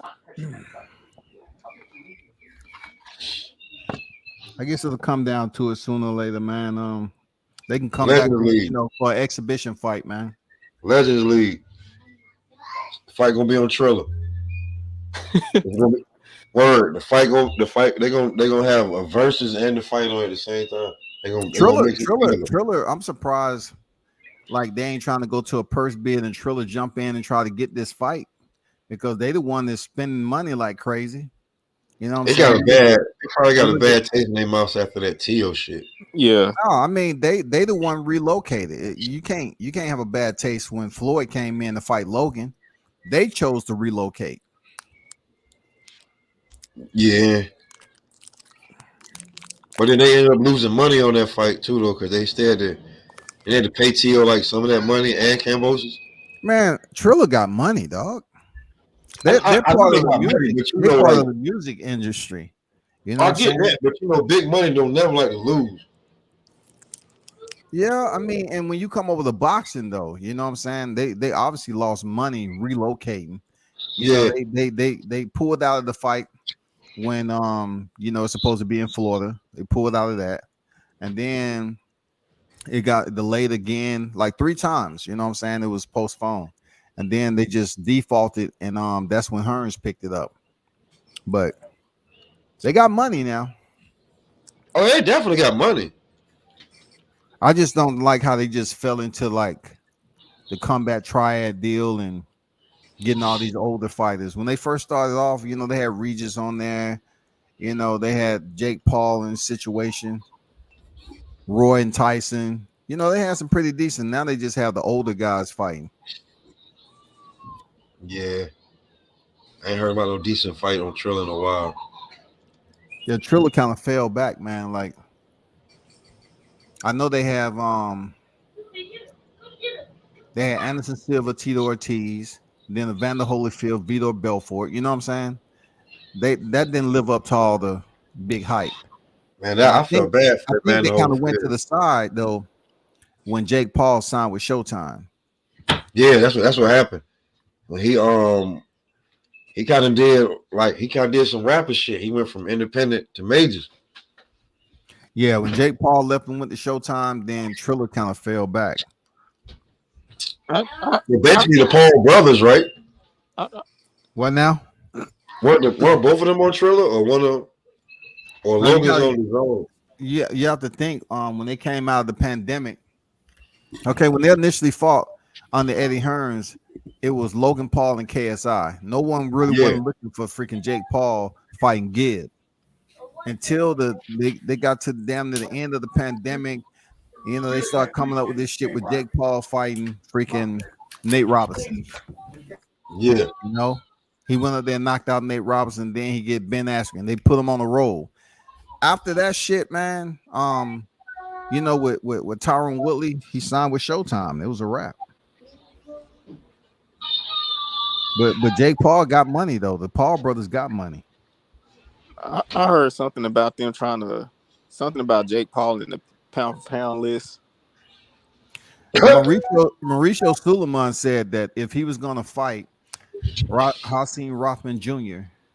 and he beat him, he was going to insert him on the pound. I mean, not pound for pound, the rankings. Yeah, he was going to rank him. And we all know when it comes to rankings, it's according to who you connected to. You can move as you see fit. You know what I'm saying? Yeah. So they could have put Jake Paul in the rankings. That shit would have been a farce. But, man, it's boxing, bro. Yeah, we seen worse. We seen worse. Huh? I would like him to get in the rankings. That means he got to fight boxers from now on. Real talk. You get in the boxing rankings, you fighting boxers. Unless you Clay Collard.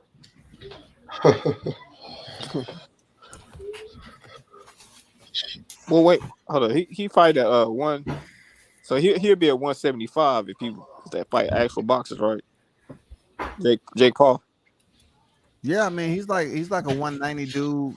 So 190. Oh, okay. Cruiserweight. Yeah. Unless he gonna lose that weight, be dedicated. No, he ain't gonna lose that weight, man. You know, he's gonna stay as heavy as he possibly can because he feel comfortable that way. But I don't know, man. I don't know what them niggas up to. To be honest with you, like as far as in boxing, I don't care. But like as when it comes to like the promoting and paying their fighters, thumbs up for me. Like the people on the card getting paid, like the actual fighters that they showcase underneath them, kudos. You actually pay them. I mean, yeah, he's doing pretty decent right now. You know, he got Manny Serrano doing his thing. Yeah. You know, I mean, he's doing what he got to do, but still, he's still fighting MMA fighters. Yeah. You know what I'm saying? Yeah. I don't think he's really serious about getting it, like, because he would have like been jumped in the ring with a very low level boxer if he was really serious about it. But like, he may change his mind after this Anderson Silva fight. How old is Anderson Silva now? You said what? How old is Anderson Silva now? Like 40 something. Anderson Silva older than 40 something, bro. Yeah, Anderson Silva is pushing. Yeah, he might be Like close 40, to it. ain't like 47 or something like that. I'll look him You up. being Right polite. Who, me? No, I said 40 something. 47. He's 47. Yeah, in his 40s. 47. Hey, yo, come back. Yeah. I left you a message. I'm about to go take care of the wife and the kid, man. I'm gonna talk to you guys later. Hey, peace out, Tay. No doubt. Where we say. All right. Oh, dang. Congrats on the baby, man. I know you had your baby already. Shit. Oh, damn. I didn't know that. I didn't know that shit. God damn. I don't miss them days. I didn't even read that mug. I didn't even read this message. I was doing something else. Yeah, the wife. Oh man, the baby for oh man, them days I do not miss. Who is this? Somebody else hopped on. Who is this, man? Hey, pop your camera on right quick, bro. My camera? No, I'm talking to the dude. Oh yeah, him. I don't know who the fuck he is. Pop your camera on, man. Who, me? No, Brian. I'm not talking to none of y'all on the panel, dog. I'm talking to the dude in the background. Hey, pop your camera on, because I don't know no King Smoke. Y'all know King Smoke? Oh, no, yeah, I know he. He's a true. Who is this? Unless that smoke, but it ain't no. I'm just curious. Y'all know who this dude is? Who is he? I've never even heard of him. No, I ain't never heard of the nigga. He's an Aerosmith fanatic. Is he saying anything? See if he cool. If he not, start with the bullshit, Scotty. That's Ben Israel, the troll himself. Gotta go. Oh, you definitely not getting on this motherfucker. You should have just kept your motherfucking camera off, Ben. You coming here all these aliens and shit. You definitely ain't coming on this motherfucker, dog. I don't even know why you hate yourself like that. Yeah, that look bad right there. What's up with them making all these dang accounts? Man, that's what they do to try to get on people's panel, man. It's crazy, man. Like, what grown ass man to do that, man? But nah, you exhausted that, Ben, man. You got personal and shit. Nah, fuck that, dog. Let me help you out. Ben. I'm gonna ban you from the studio, bro. That's what I don't even do, but I do it for you, Ben. Damn. Get him the fuck up out of there. Pretty good. Oh, yo. Come on here and say the same shit. Crawford. Man, I haven't heard all that shit, dog. Yo, oh man, I was about to say something too, World Combat, but I don't want to make that joke. That would have been messed up. What you talking about? What joke? Because you just banned him from the studio, but you know he gonna scream like somebody else we know. But I'm media.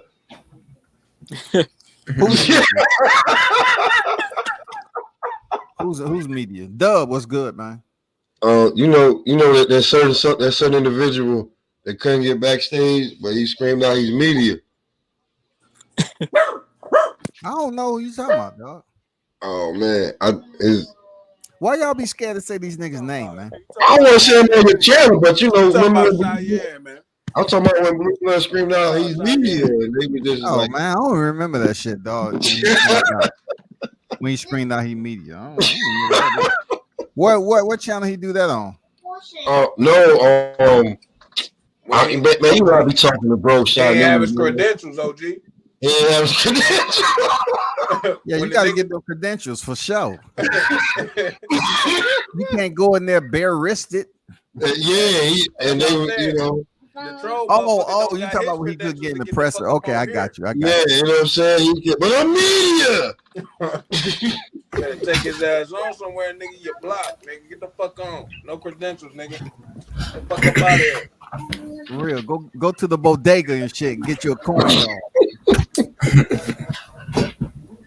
Man, he don't even go there, man. He don't go there. He go to the 7. He go get the 7-Eleven pizza. Man,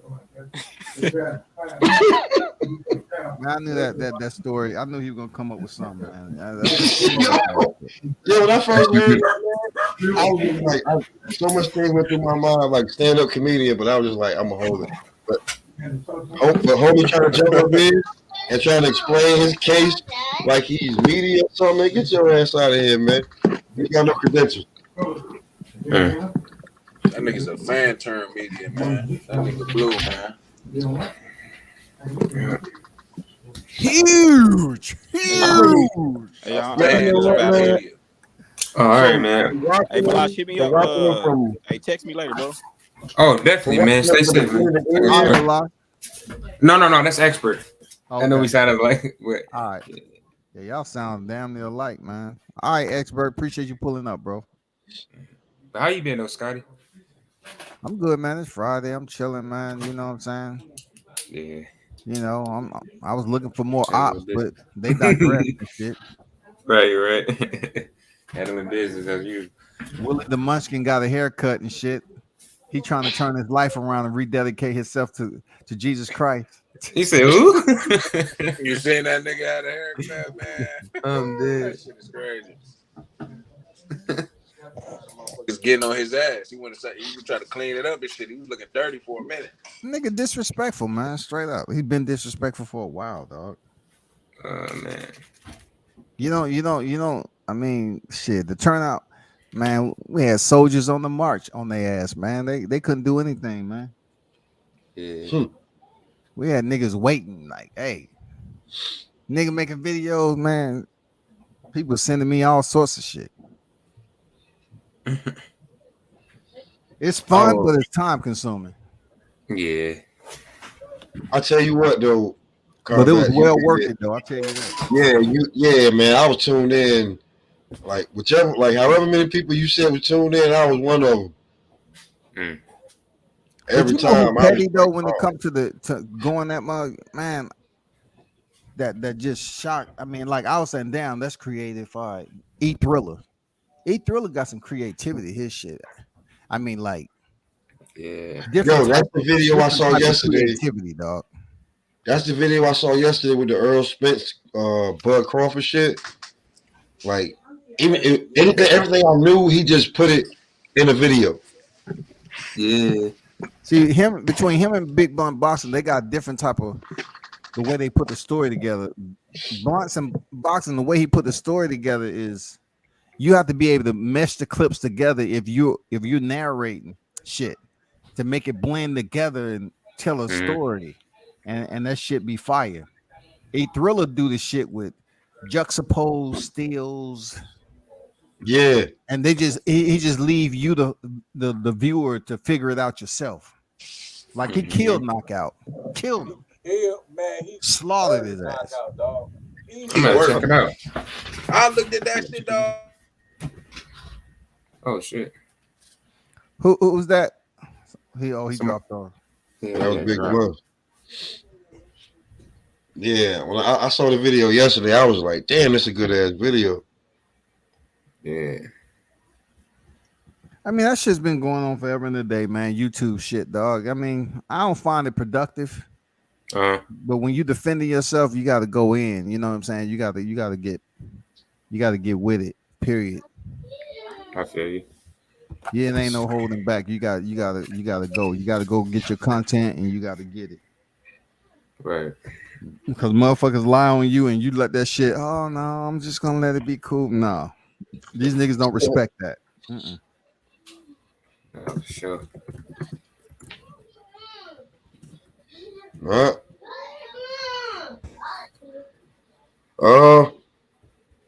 Since we ain't get this Bud fight, what you this fight card coming up in October? It's gonna be good, man. For sure. I'm ready. I'm ready to see Clarissa. You know, I'm ready to see Shields versus freaking Marshall and Baumgartner versus Mayer. I'm ready to see that shit, dog. Mm-hmm. I'm ready to see that. Only one of them fights in the States, ain't it? What you mean, like the whole? What you mean one of those fights? Yeah. Is Clarissa Shields? Isn't her fight card like on the same weekend as Devin Haney and Deontay Wilder? Yeah. I thought one of them was on the 16th. Oh, they changed it? They that's another card or what? I thought they were all. I thought all those fights on the same. Yeah, the same day. That's what was ordered. But if it changed, it's gonna change. I mean, it's just gonna force people to do what they got to do, man. Like, Haney Kambosos is not pay-per-view though, right? I mean, it's ESPN. Yeah, it's ESPN, but it's ESPN Plus, so that's your $15. I mean, if you already a subscriber, it's not. So that's your $15 a month already. You already got it. So really, the competition is just going to be between Deontay and Robert Helenius. It's no other big fights going on the 15th, is it? No, I think Anthony Durrell and them, they fight under that card as well, right? Yeah, they fight on that same card. On the undercard, they PBC fighters, yeah. Exactly. So ain't nothing else. I was just like, because Clarissa, what time is her fight gonna be? Because they fighting overseas. I got you. They gonna be, I think, 2 o'clock, 3 o'clock Eastern time. And the Devin Haney fight supposed to be in Australia again, right? Yeah, it's gonna be probably like later though, like 8 Eastern time, 9. So that's gonna be the fight that goes like our actual main event be like later in the day. day. That's the fight that's gonna like really compete against the PBC. But like you have 3 fight cards, like it's gonna be. That's why I was about to ask you, Combat. Was you gonna go to the Wilder fight? Oh, yeah, that's a good question. Are you going or are you chilling, Scotty?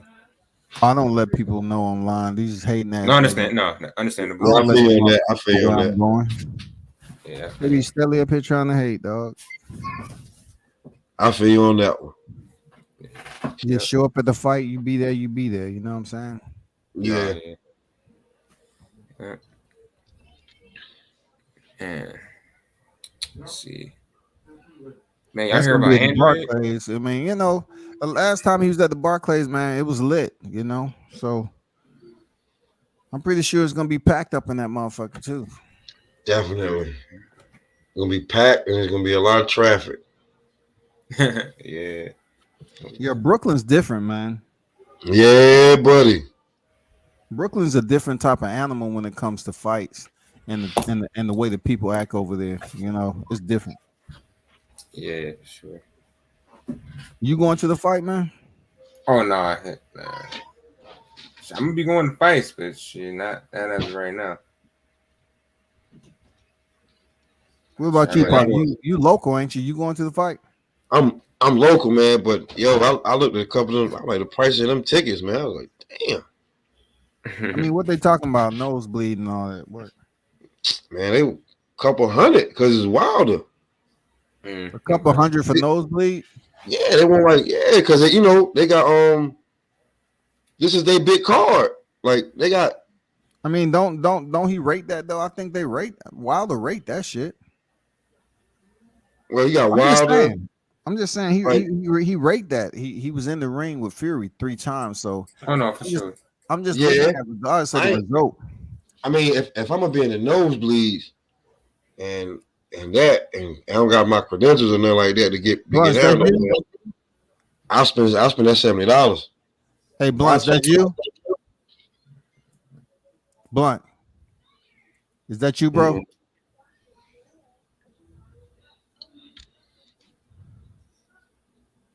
Just let me know. Just let me know if that's you, man, because I don't know if you. Yeah. It's me. Okay. Yeah, go ahead, man. What you were saying? Yeah, I don't know about I'll you know what I'm saying? I'll buy it and watch it. Them nosebleed sections all the way up there. They look like, you know what I'm saying? Look like some dots down there swinging and punching. I ain't saying Wild ain't like that with that card. That's 3 headliners to me. That's Plant, Darrell, who fighting each other, and Wild. That's 3 headliners on one card.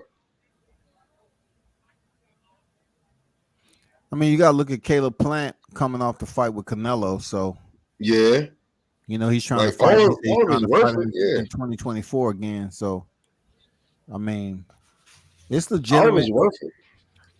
Yeah, it's legitimate. You know, having Caleb fight Darrell. I would rather see him fight Benavidez though. Yeah, for sure. I don't think they're ever gonna fight.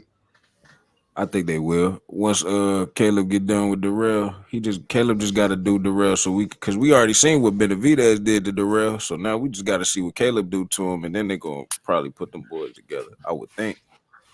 Yeah. I don't know. I'm just curious, man. You know, Caleb told me twice, man. I'm gonna have to clip the video though. You know, he told me twice. He said that Benavidez was the easiest in the division. He told me that twice, but yeah, he ain't fought him yet. He told me that in Vegas, and he told me that in Nashville, Tennessee, man. You know, he was the easiest work in the division, but still he haven't fought him. And how on the same promotional company where they do in-house fights like no other. And I'm gonna tell you why that hurts. So I'm a Caleb Plant fan. I know he don't want to fight Dave Benavidez. He's seen them fights.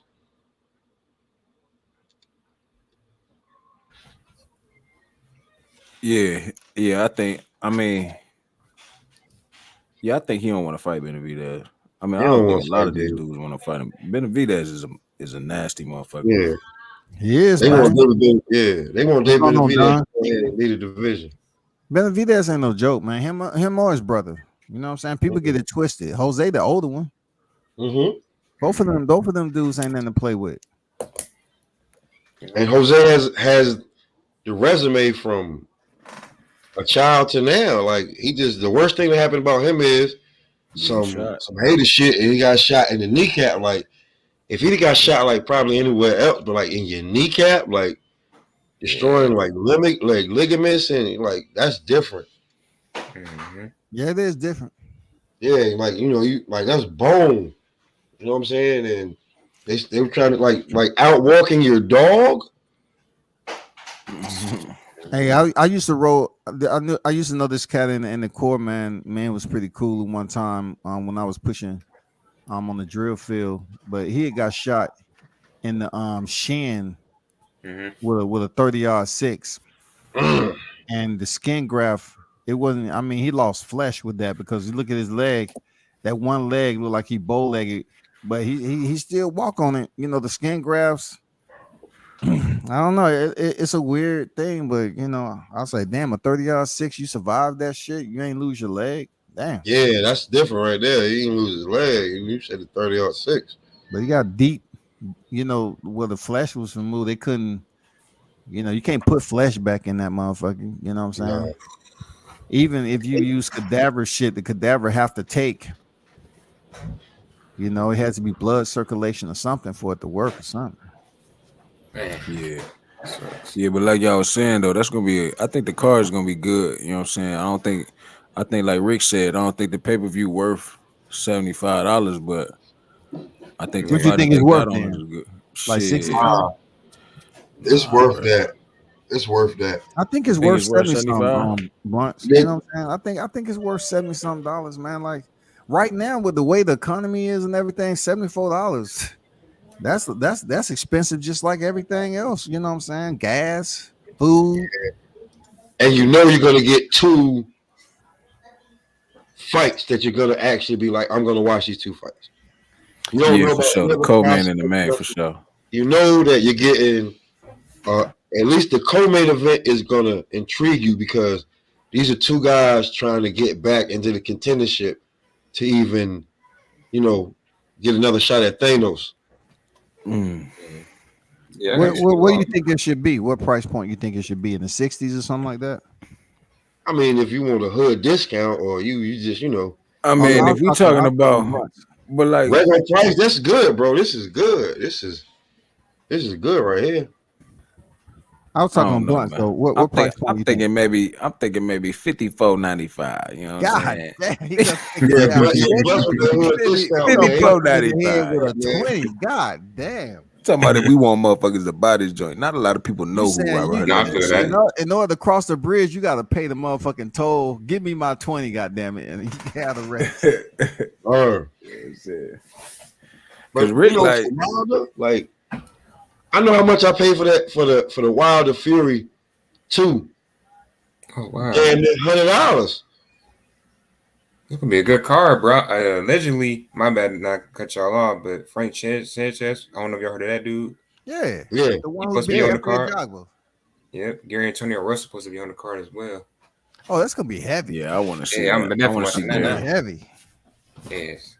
Yeah, the card. See, that's why I was like, it make you like, I'm like, just like everybody was saying, like, if you don't have the money, if you don't already have ESPN Plus, like, which fights are you gonna cover on this day? Because you got 3 cards.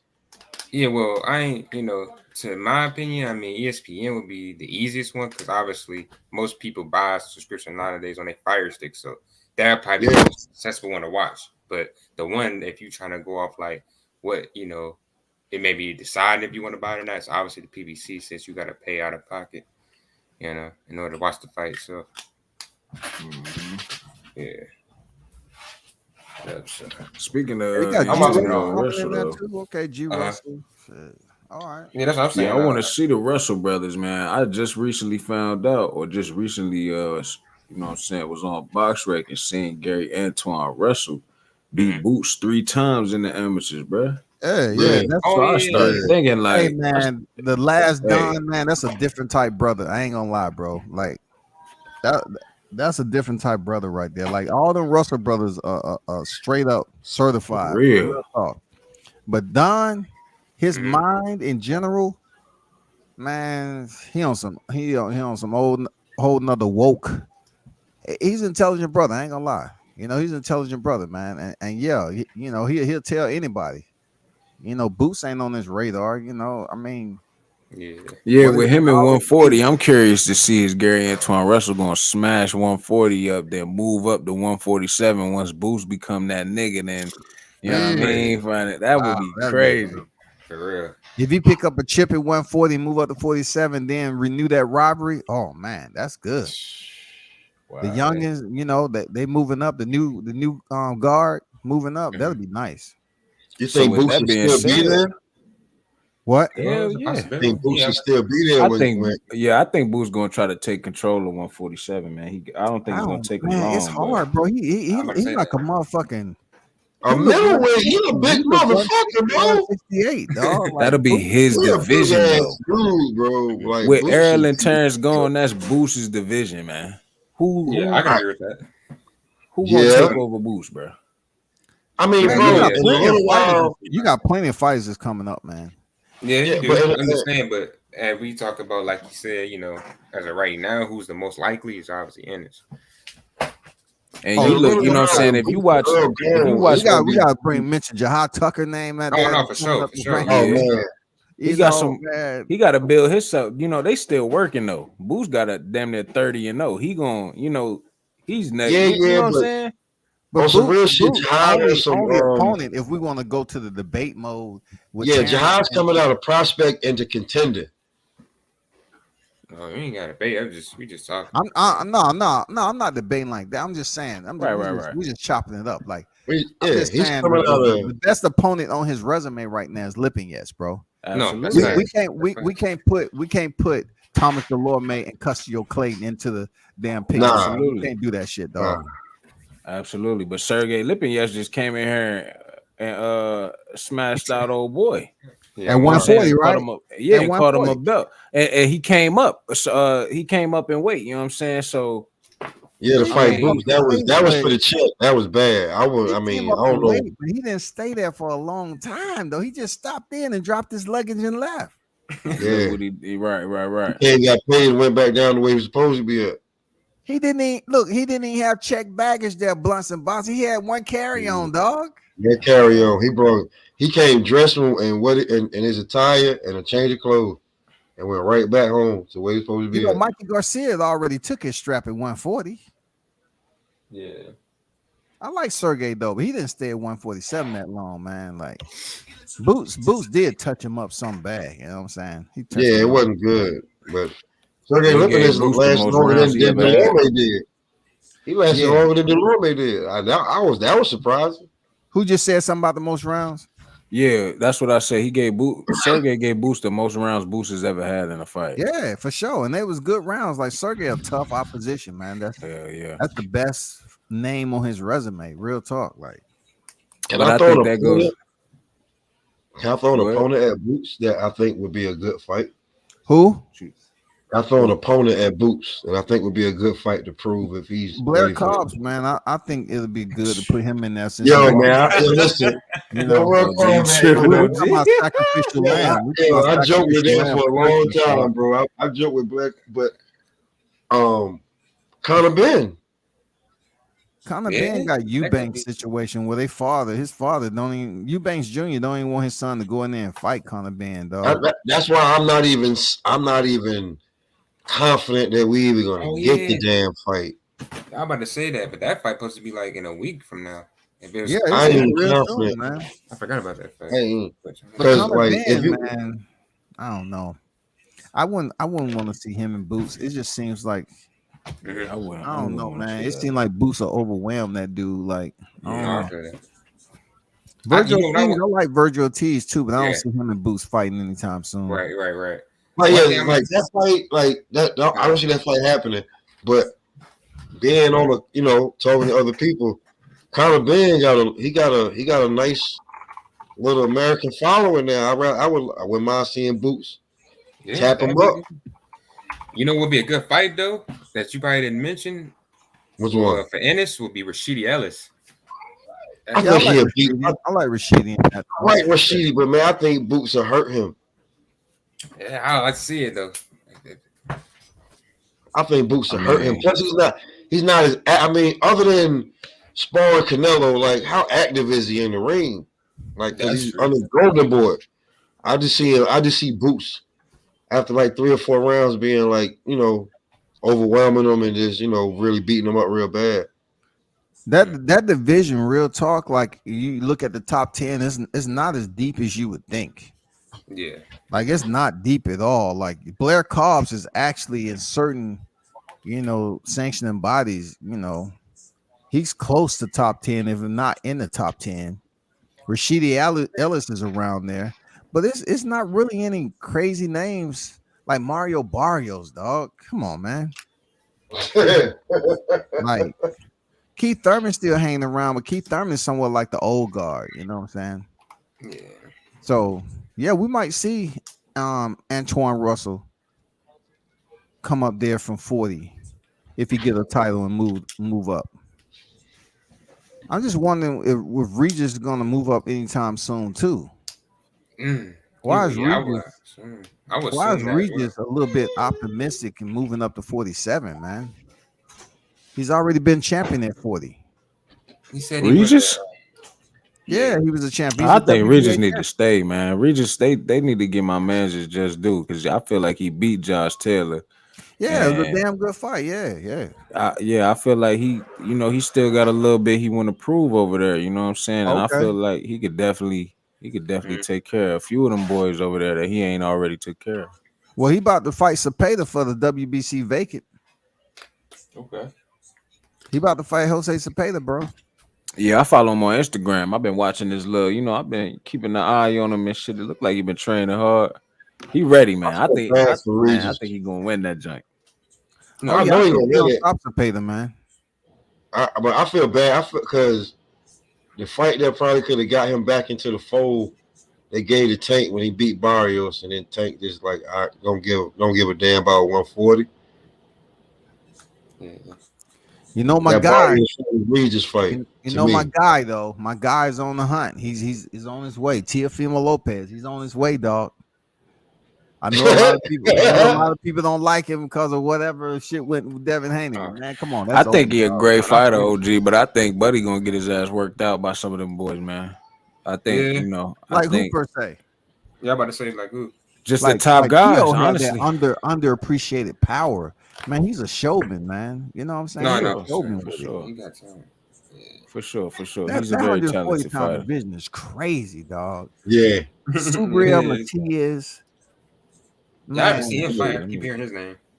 Like being it, like on what World Combat was just saying. I think if I'm not mistaken, I heard somebody say like Tio ran like his 40, like he ran a 40 speed. His 40 speed is ridiculous. Man, Tio, man, I'm telling people may dislike because he is brand new right now. Real talk. He's all brand new.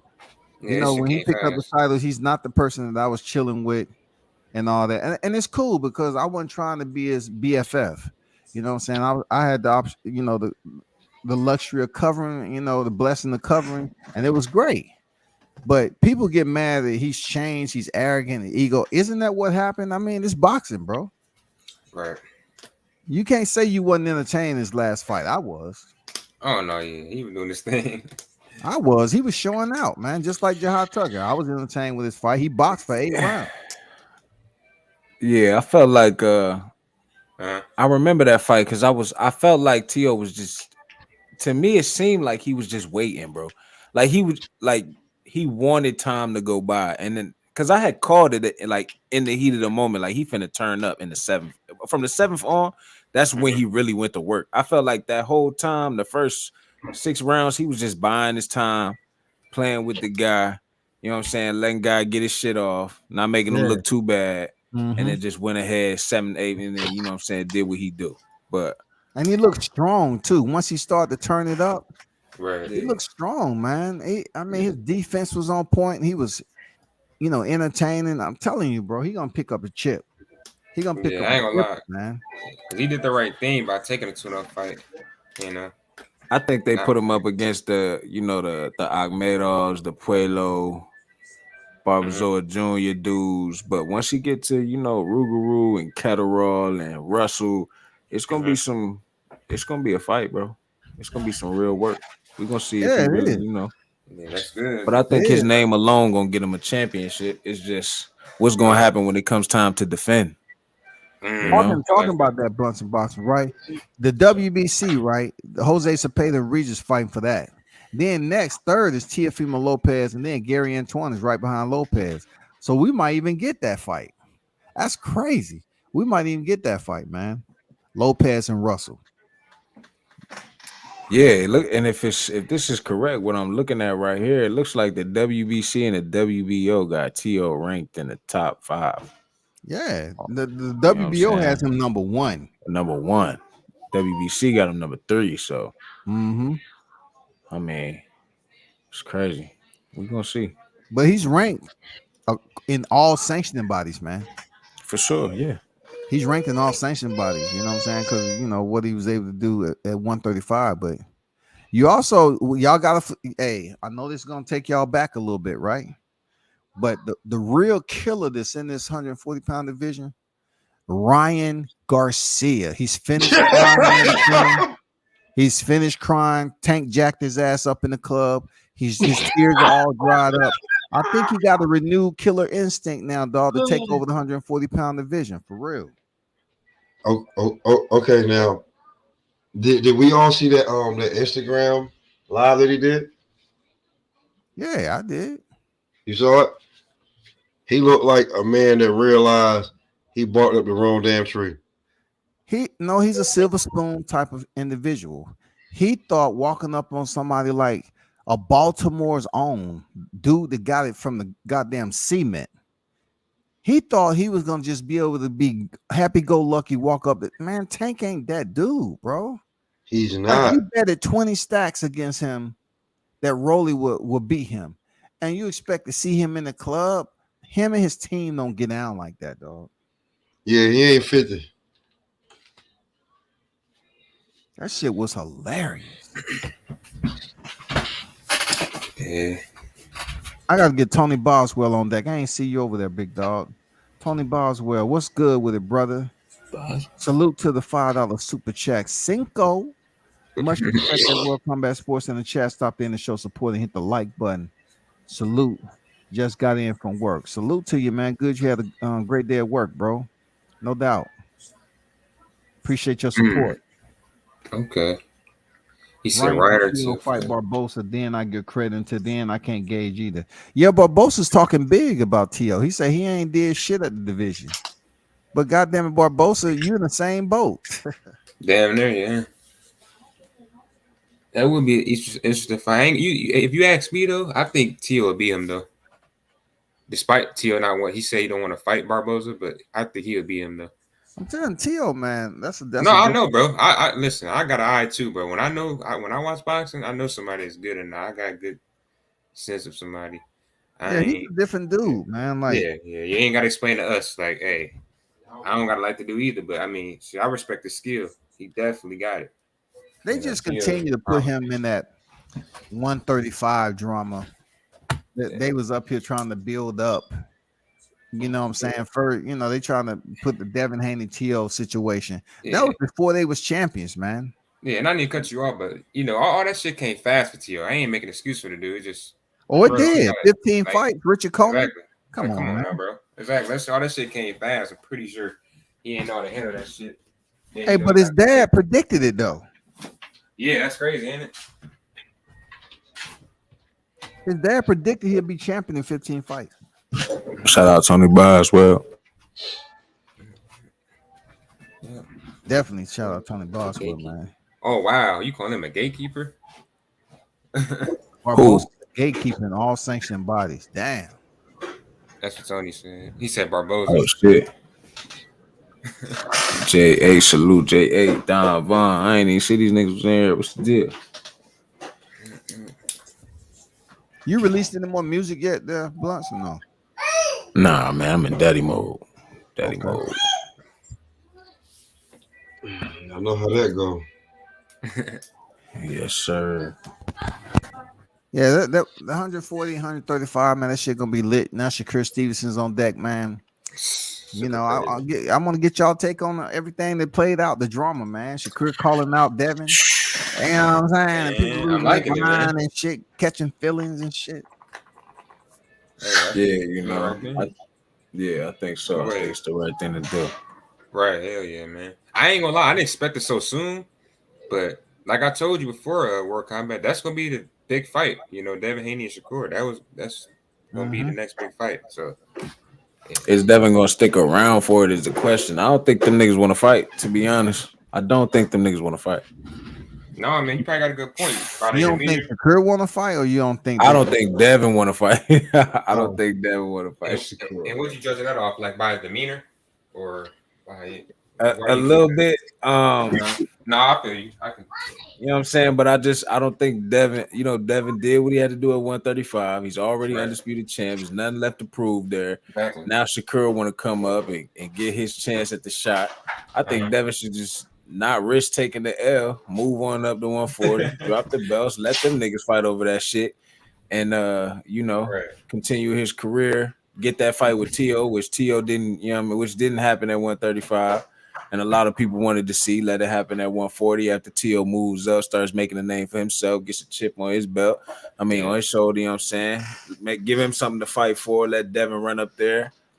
And then try to snatch that from him, or let T.O. get his reign on a few belts up there, and let Devin go and fight him. You know what I mean? So no, yeah. What you just said right there will be I would think their game plan should be, or recommend, get a T.O. fight.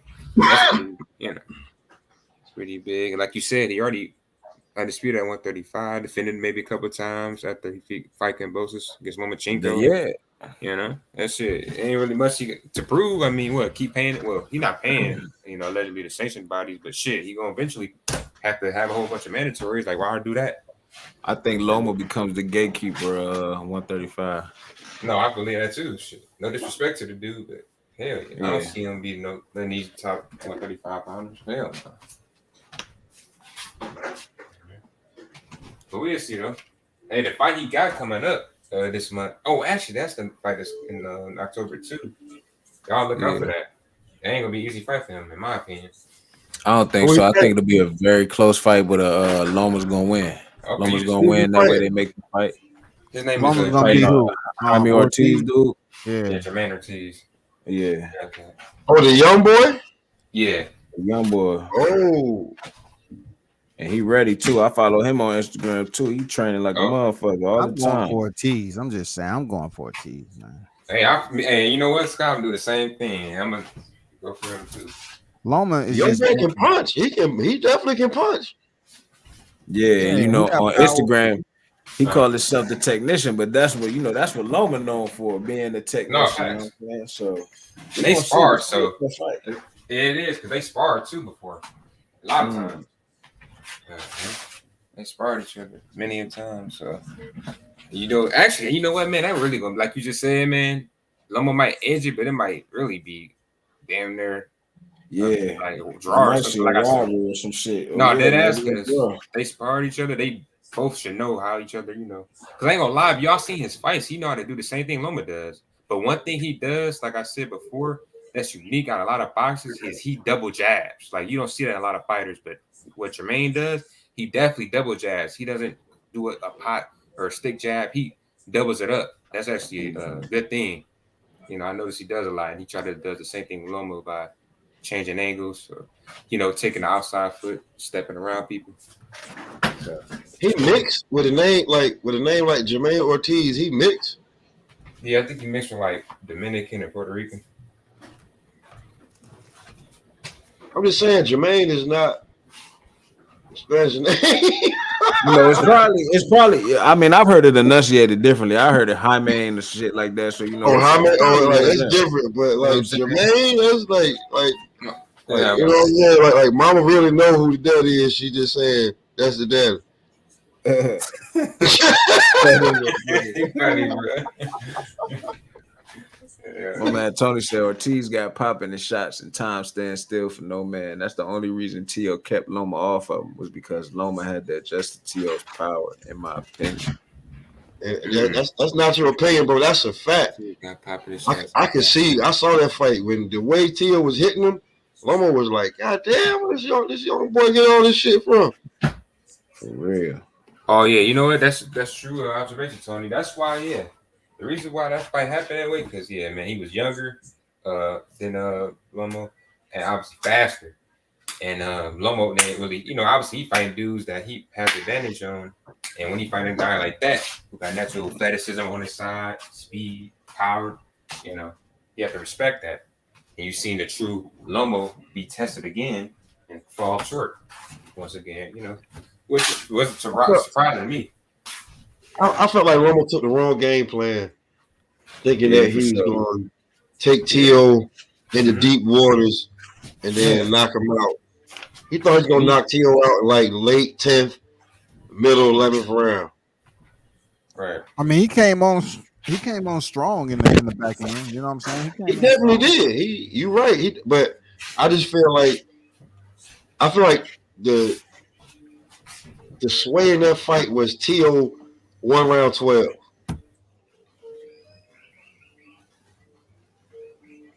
I feel like after round 7 or round 7, I felt like T.O. he got outworked.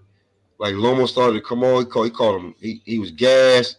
He started hitting him with all that footwork shit, like stalking him down. T.O. was on the, he felt like he was up. So then he got on his bicycle. He was on his back foot. He didn't have the same intensity after round 6 until round 12. That's what I felt like. I was like, because I was watching the fight I said, if you lose this round, they're gonna give him 2 rounds, bro. I can just see this shit coming. If he lost round 12, he's gonna be that fight. Tony's he said Ortiz got popped in his shots and time stand still for no man. That's the only reason Tio kept Loma off him was because Loma had to adjust to Tio's power. Well, how old is Loma now? Like 37? That's a good question. So, if he is 30 anything, you got to add like 7 years on that due to his Olympic tour. 2 times. He's 34. So he like 44 in boxing years because he stayed in the Olympics for 2 tours, man. Yeah. They got 300 somewhere. Tony.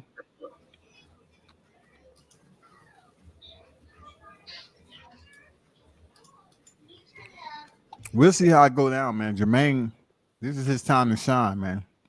For sure. I think he know that too. He know what's on the line. He got to have some sense of motivation. Tio went in there and defeated Loma. Even though he wasn't the first one to defeat him, you know what I'm saying? He's just like, hey, man, he can be beat. But then, motherfucker, look at how he did Masayoshi Nakatani and Richard Comey. Oh, when I searched Lomachenko on BoxRec, it says suspended by New York State Athletic Commission indefinitely. Yeah, they do that after, a tough fight. Even though he won against Richard Comey, they just suspend, just so they can have enough time to recover and they don't take no other fights. Oh, okay. You'll find out some cats that's on the come up on the regional level. They'll get suspended for like 3 or 4 months, man. They get knocked out cold.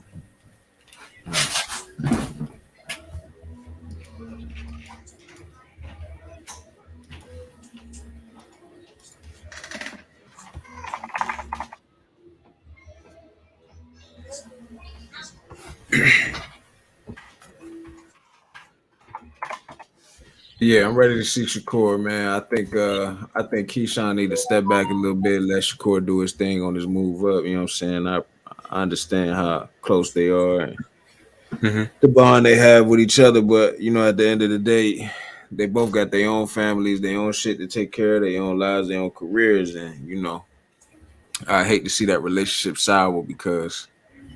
Wait, what you were saying, bro? No, they ain't fighting each other, bro. Yeah, I'm about to say they ain't fighting each other. I know they ain't gonna fight. Yeah, hell no. They just said they weren't gonna fight each other. If you be I definitely think they should. Think they should. Man, absolutely. They ain't though. I'm not with all that shit, bro. You man, feel look, you, bro. Offer me $500,000, I'll fight my mama. Shit, what you talking about? I feel you, bro. I feel the same thing about Mel and Come on, man. I'm gonna put these gloves on. I'm finna knock your ass out real quick, but you'll be all right. I got money for your medical bills and everything. Listen, you straight. Man, if his mom's, man, you just gotta knock out with a body shot, dog. You can't take it to the head. Right. Nah, ma, it's gonna be quick. That body shot is gonna hurt. I want to break your head. Look, sleep. I respect that take, but I'm different, though. These niggas talking about. I believe what Mike Tyson said. Brother should eat. Yeah. If he's your brother, why not eat with your brother? You know what I'm saying? Right. And he said, shoot, if the money right, he'll fight him. But obviously, shit, they got to bring him a lot of money for him to fight Keyshawn. He said he'll fight him, though. It's got to be some crazy fucking money. Life-changing money. I think they're gonna, if they hang around in 35 long enough, it might happen. It's all fun and games right now, but man, they in the same division, bro. They both Olympians, silver standard champions. You know what I'm saying? Anything I think they got respect. That respect they got for each other in bond, that's value more than money to me. That respect, shit.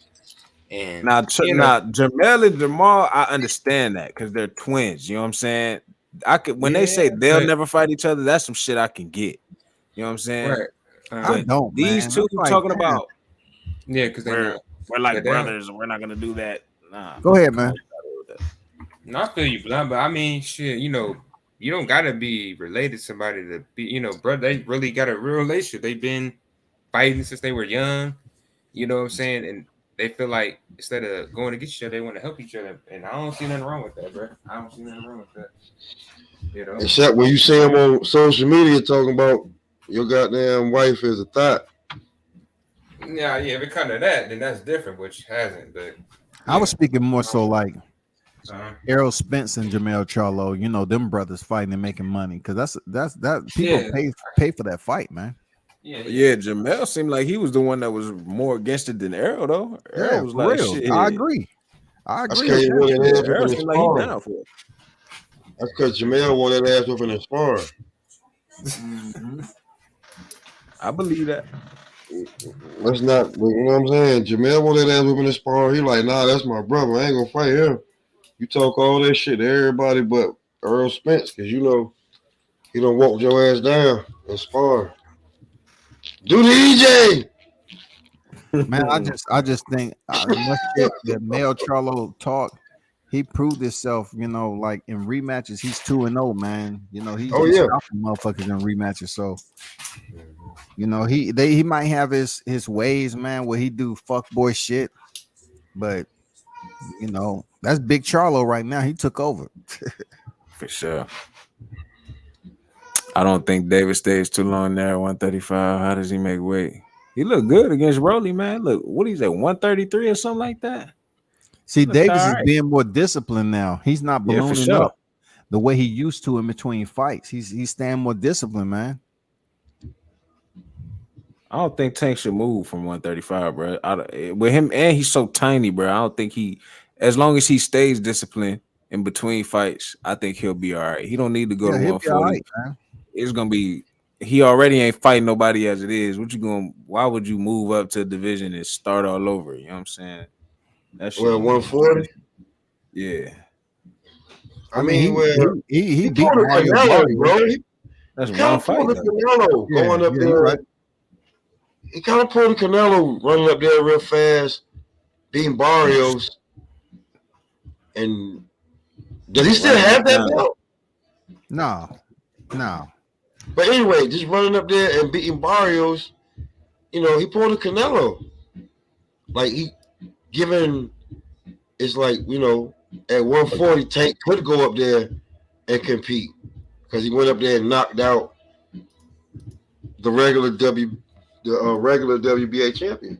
I feel like he could go up there and compete, but if he were to decide to, you know what I'm saying, his people, they not finna put him in jeopardy. You know what I'm saying? We already know how this shit. We already know what's being said about Tank as of late. Yeah. You know what I'm saying? So we already know this Mayweather witness protection program type shit, Ellerby, and his shit he got going on. They not finna jump Tank out there into no real action. I don't know why not. You know, you see cats like Tio that was thrown into the motherfucking furnace, and he survived that shit. You know, and anybody will tell you that they believe Javante has more power than freaking Tio. You know what I'm saying? But them two didn't even come close to fighting when he was in the division. But as far as money's concerned, look at what Tank do without having to do all the shit everybody else got to do. True. That's You know true words, man. That's true words right there. So that's why Floyd moving the way he is too. For Who sure. is the man at 135? Well, the man as far as period, man. I don't care about this. The man. Who is the man? Who is the man? If you beat him, you're the man. I feel like Can't nobody say nothing to you. That gotta be subjective, right, OG? Cause shit, you know what I'm saying? It's like you got motherfuckers who feel like you either gotta beat the champ and get all the belts, or you gotta beat the dude who's the most popular. And the most popular dude is probably Tank, and the dude with all the belts is Devin. You know what I'm saying? So that's gonna come down to the person at the end of the day. As much as anybody wants to say it, it's like it is a damn good question. It's a good question because you have one cat without the belts and one with the belts, and the credentials supposed to speak for themselves. But in this case, you got a killer over there that's not even thinking about fighting for the belts because they on pay-per-view. They making money. I gotta go with what I go with, man. You know, right now, Devin, he's the dude at 135. He earned the belts, man. He has every fucking belt. He definitely did. Nobody didn't give him shit. He earned he earned it the long way, like bomb ass contract in the backyard of your opponent. Again, going back over, he over there right now, getting ready to go back in there for a rematch. Yeah, man. Yeah, you definitely got to get that nigga his credit. I respect the little nigga for sure. Gotta give him his credit, man.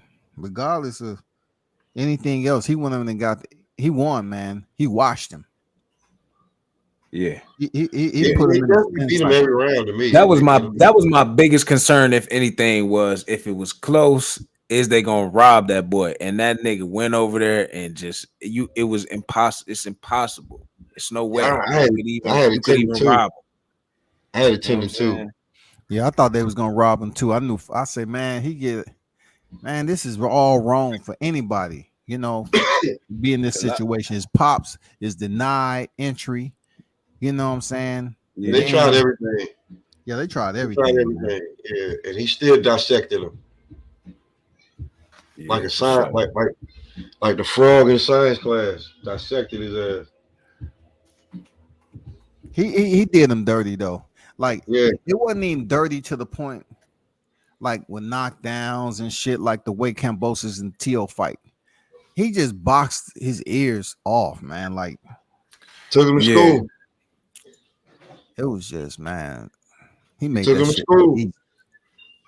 That's what he did. He took him to math class. He could not keep up with any of the equations. Tony said Devin has the belts, but Tank is number one. My number one. That's what he said. That's what Tony said. Yeah, I mean, I got Tank number one too, but I love Devin. Like, I love the way. Look, you didn't ask who I think will beat who. We ain't talking about top matches. You just said who's number one in 35. Who's number one in the division, like, that's a tough question. Like, you know what I'm saying? And we ain't gonna hate each other after you give your opinion, because it's just your opinion. No, I'm just saying, ain't nobody saying that shit about Canelo. Canelo got the belts, but they think David Benavidez would be a good fight. You know? Yeah. That's why I say, like, in this division, it's like the hardest one to judge, because Devin has all the belts, but if you look up 135ers, and like, it's gonna be Tank. I asked random casuals, like, who do you know in boxing? And when they come, they first name they say is Tank. But you didn't ask who was the most popular though. No, I just asked. I like, when it comes to boxing, who do you know? And they just be like, Tank, that little big head yellow motherfucker. That's the name. Like, I get that. What's his name? Tank. Like the Devin Haney's, like, they be like, oh, to my old boy that be wearing the jewelry. That's what he known as. I mean, Tank is exciting to watch, man. Period. Yeah, that's just it. That's why we be like, if I was to watch a Devin, I had a choice to watch a Devin fight or a Tank fight, it'd be Tank all day. Tank gonna give you something to remember, and that's basically what you like. How you was able to say, or how when you ask whoever, you know what I'm saying, who they know, you know what I'm saying, they think back to what they remember. You know what I'm saying, what they see. Tank just he gonna lead. You're never gonna forget Rolly getting knocked the fuck out. Like, these dudes getting knocked the fuck out. Getting knocked like so clean though. Just, and it's not like by chance or I caught you with a punch. It was like, yo, I set you up for this, and I put you to sleep, and I put you to sleep with it. Like, you can clearly see his brain is working. You know what I'm saying? Mm-hmm. That's different. You know what I'm saying? That's different. That's science. Like, he's scientifically putting you to sleep. You know what I'm saying? Yeah, he lure you in. Crazy. That shit is crazy. And that's why I tell people about Tank's IQ. His boxing IQ is crazy, man. Yeah, don't just think he's learned over time.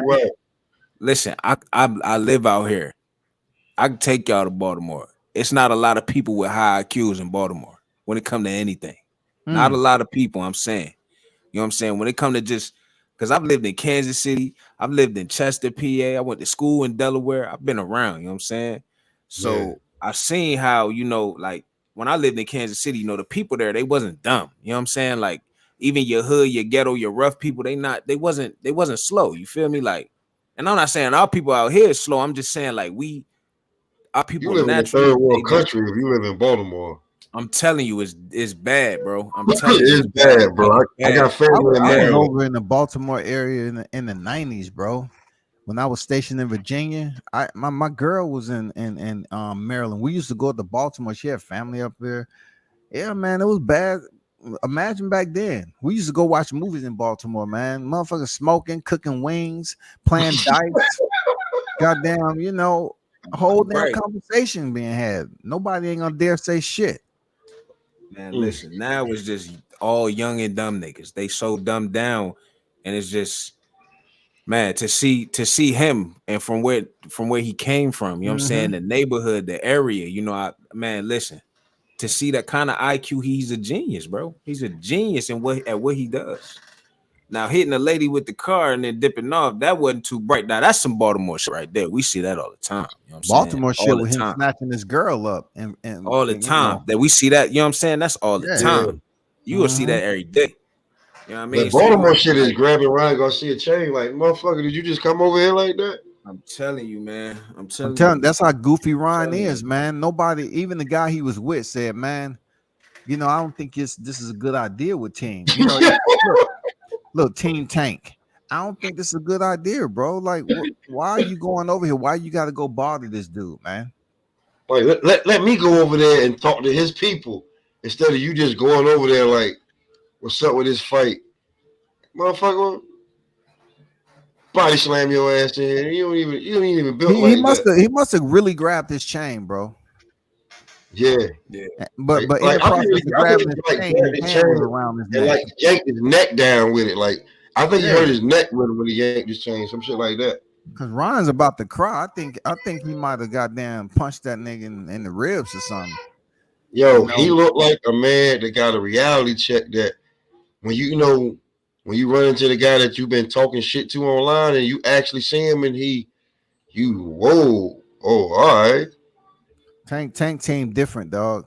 That just goes to show you how goofy Ryan Garcia really is, because Baltimore, them be more dudes, man. Come on, bro. Like, I've seen his team enough, man. They're not gonna give you any love, and you have that betting on against them in a fight, talking shit, ducking them, ducking them all the time, talking about you ugly, you need a step ladder to fight me, and all that shit to somebody like Tank. Hell no, nigga. I don't think Ryan Garcia seen The Wire. Maybe somebody should send him to all 5 seasons.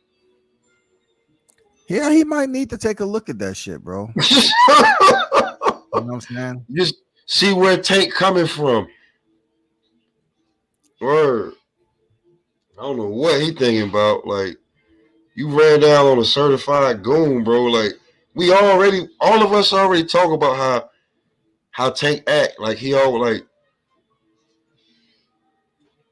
I don't know, man. When a guy tell you, Ryan Garcia was stupid, though. Yeah. When a guy tell you the other 4 guys that he came up with in boxing are all dead.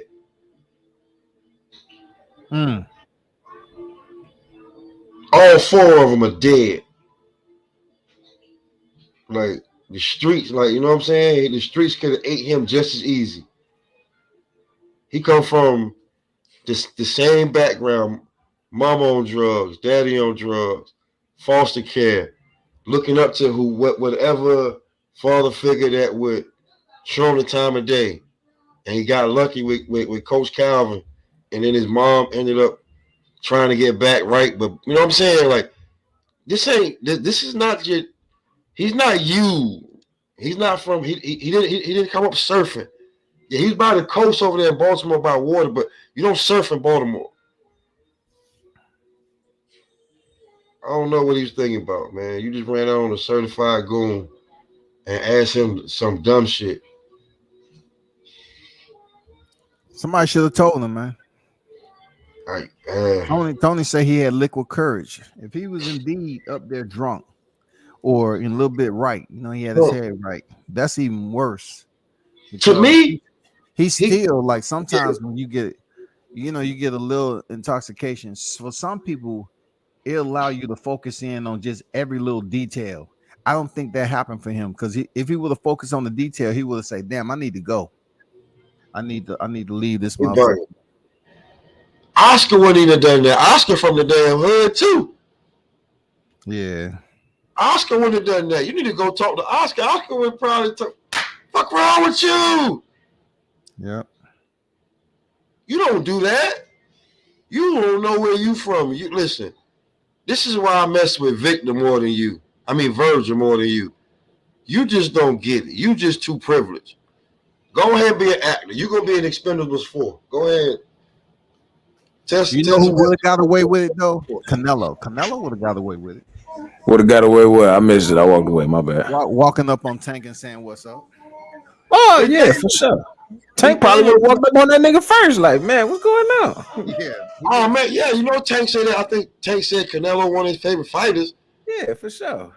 For sure. But he Thanos. Like, bro, you not Thanos. You Nebula or I don't even know. You're a real weak villain. You don't walk up on an Avenger. What's wrong with you? You bugging out. You walked up on Thor. And you ain't got no special powers. I don't know what's wrong with this dude.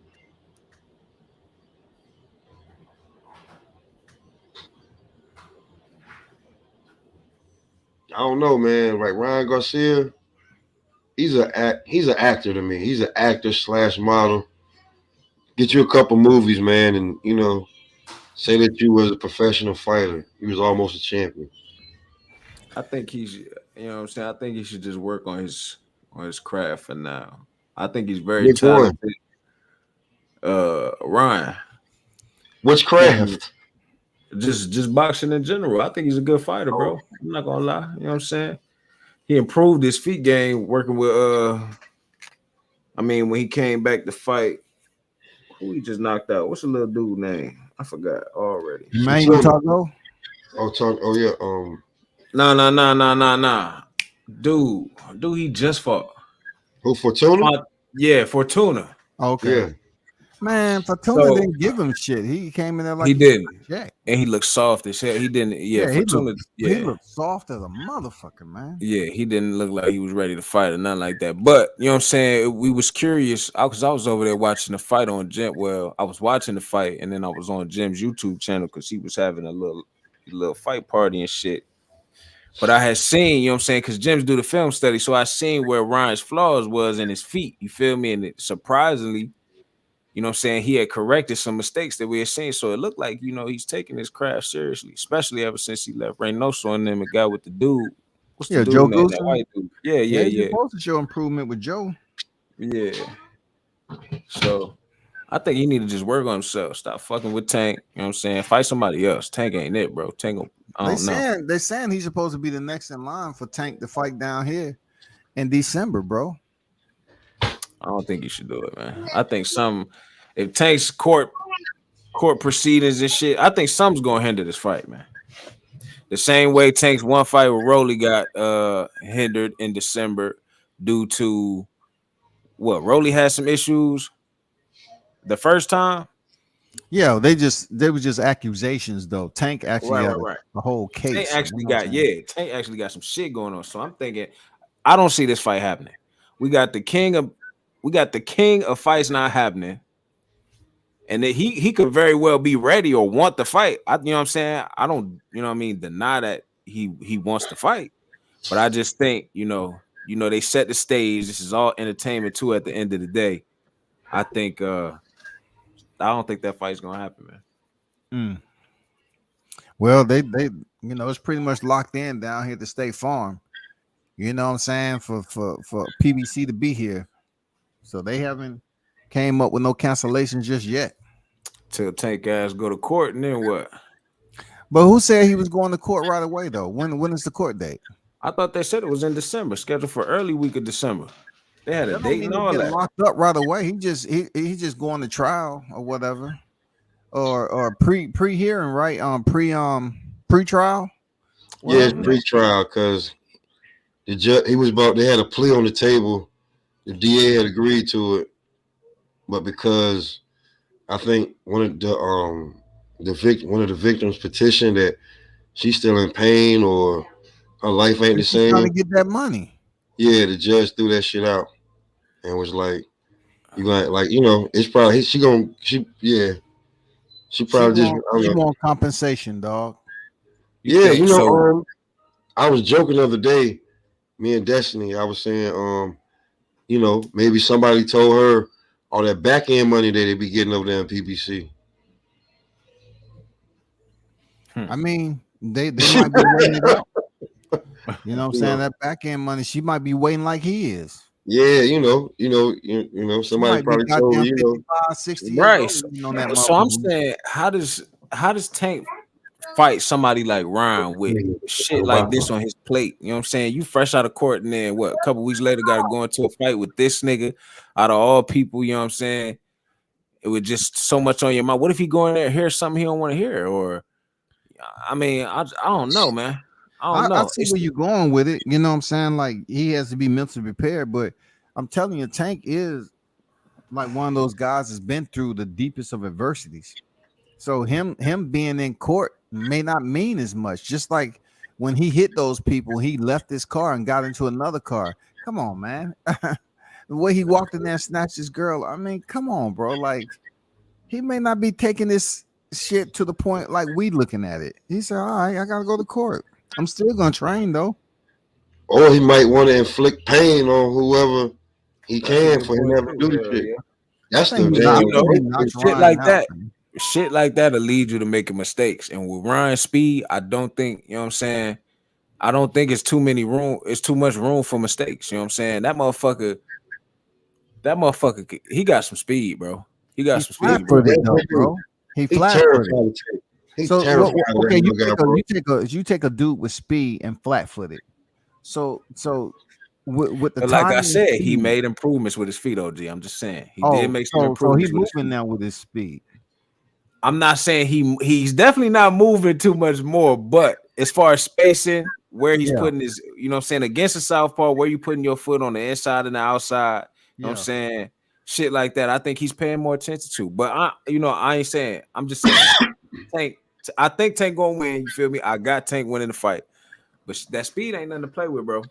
But I agree, you know, but you know, I look at him and that chin though. Joe Goosey can't build up that chin though. You can go to Home Depot, Lowe's, all that shit. You're not gonna find material in there to build that chin up, bro. That motherfucker be high in the air too. And when he takes that final exam, he's gonna fail miserably. It just he has this thing with blinking his eyes, doing the video. I mean, still elevating his chin. It's way too high for a Tank. Tank, man, he'll knock a tall motherfucker out now. I believe it. I think he'll hurt Ryan, bro. I don't care about none of that muscle or nothing. I mean, the way they train him, the body shots, dog. The way he's so explosive, everything's coming from his legs. We already seen. I seen Tank's training, him running up here. Oh man, I think that you're right, bro. The body work gonna be a motherfucker though. That's what's gonna kill Garcia. And he's so stiff and straight up, like that's what I'm saying. I understand, you know, he got the speed, but he's just so vertical, man. Like Tank could lower his. He already short. He'll lower to get up on close. You know what I'm saying? To get up under that Constantine wall, he'll lower his motherfucking stance, dog. He'll go to that body. You know, for sure. And then before you know it, he done landed a headshot. Or he done hit you with the uppercut, hook uppercut, man. Shit. Like Tank, that light skinned guy with dark skin tendencies. Like underneath that light skin, it's just a real dark skinned dude that's got a lot of pain. You know what I'm saying? Like that you look at them, you like, yo, what's wrong with you? And you just be like, yeah, he one of them. Like, why are you in trouble? Like, he one of them. Like, you just like to fight. Like, you don't care about none of the marks, the bruises, none of that. Them is war scars for him. Yeah, he that, dog. He different. He is different. He got a killer instinct like a motherfucker. Yeah. He'll take 2 or 3 of your boom. Okay, pow. Oh, word. Oh, wait till you feel this. And he positioned himself. And he started talking shit too, man. He loved talking shit during the fight. Yeah, because you know he don't.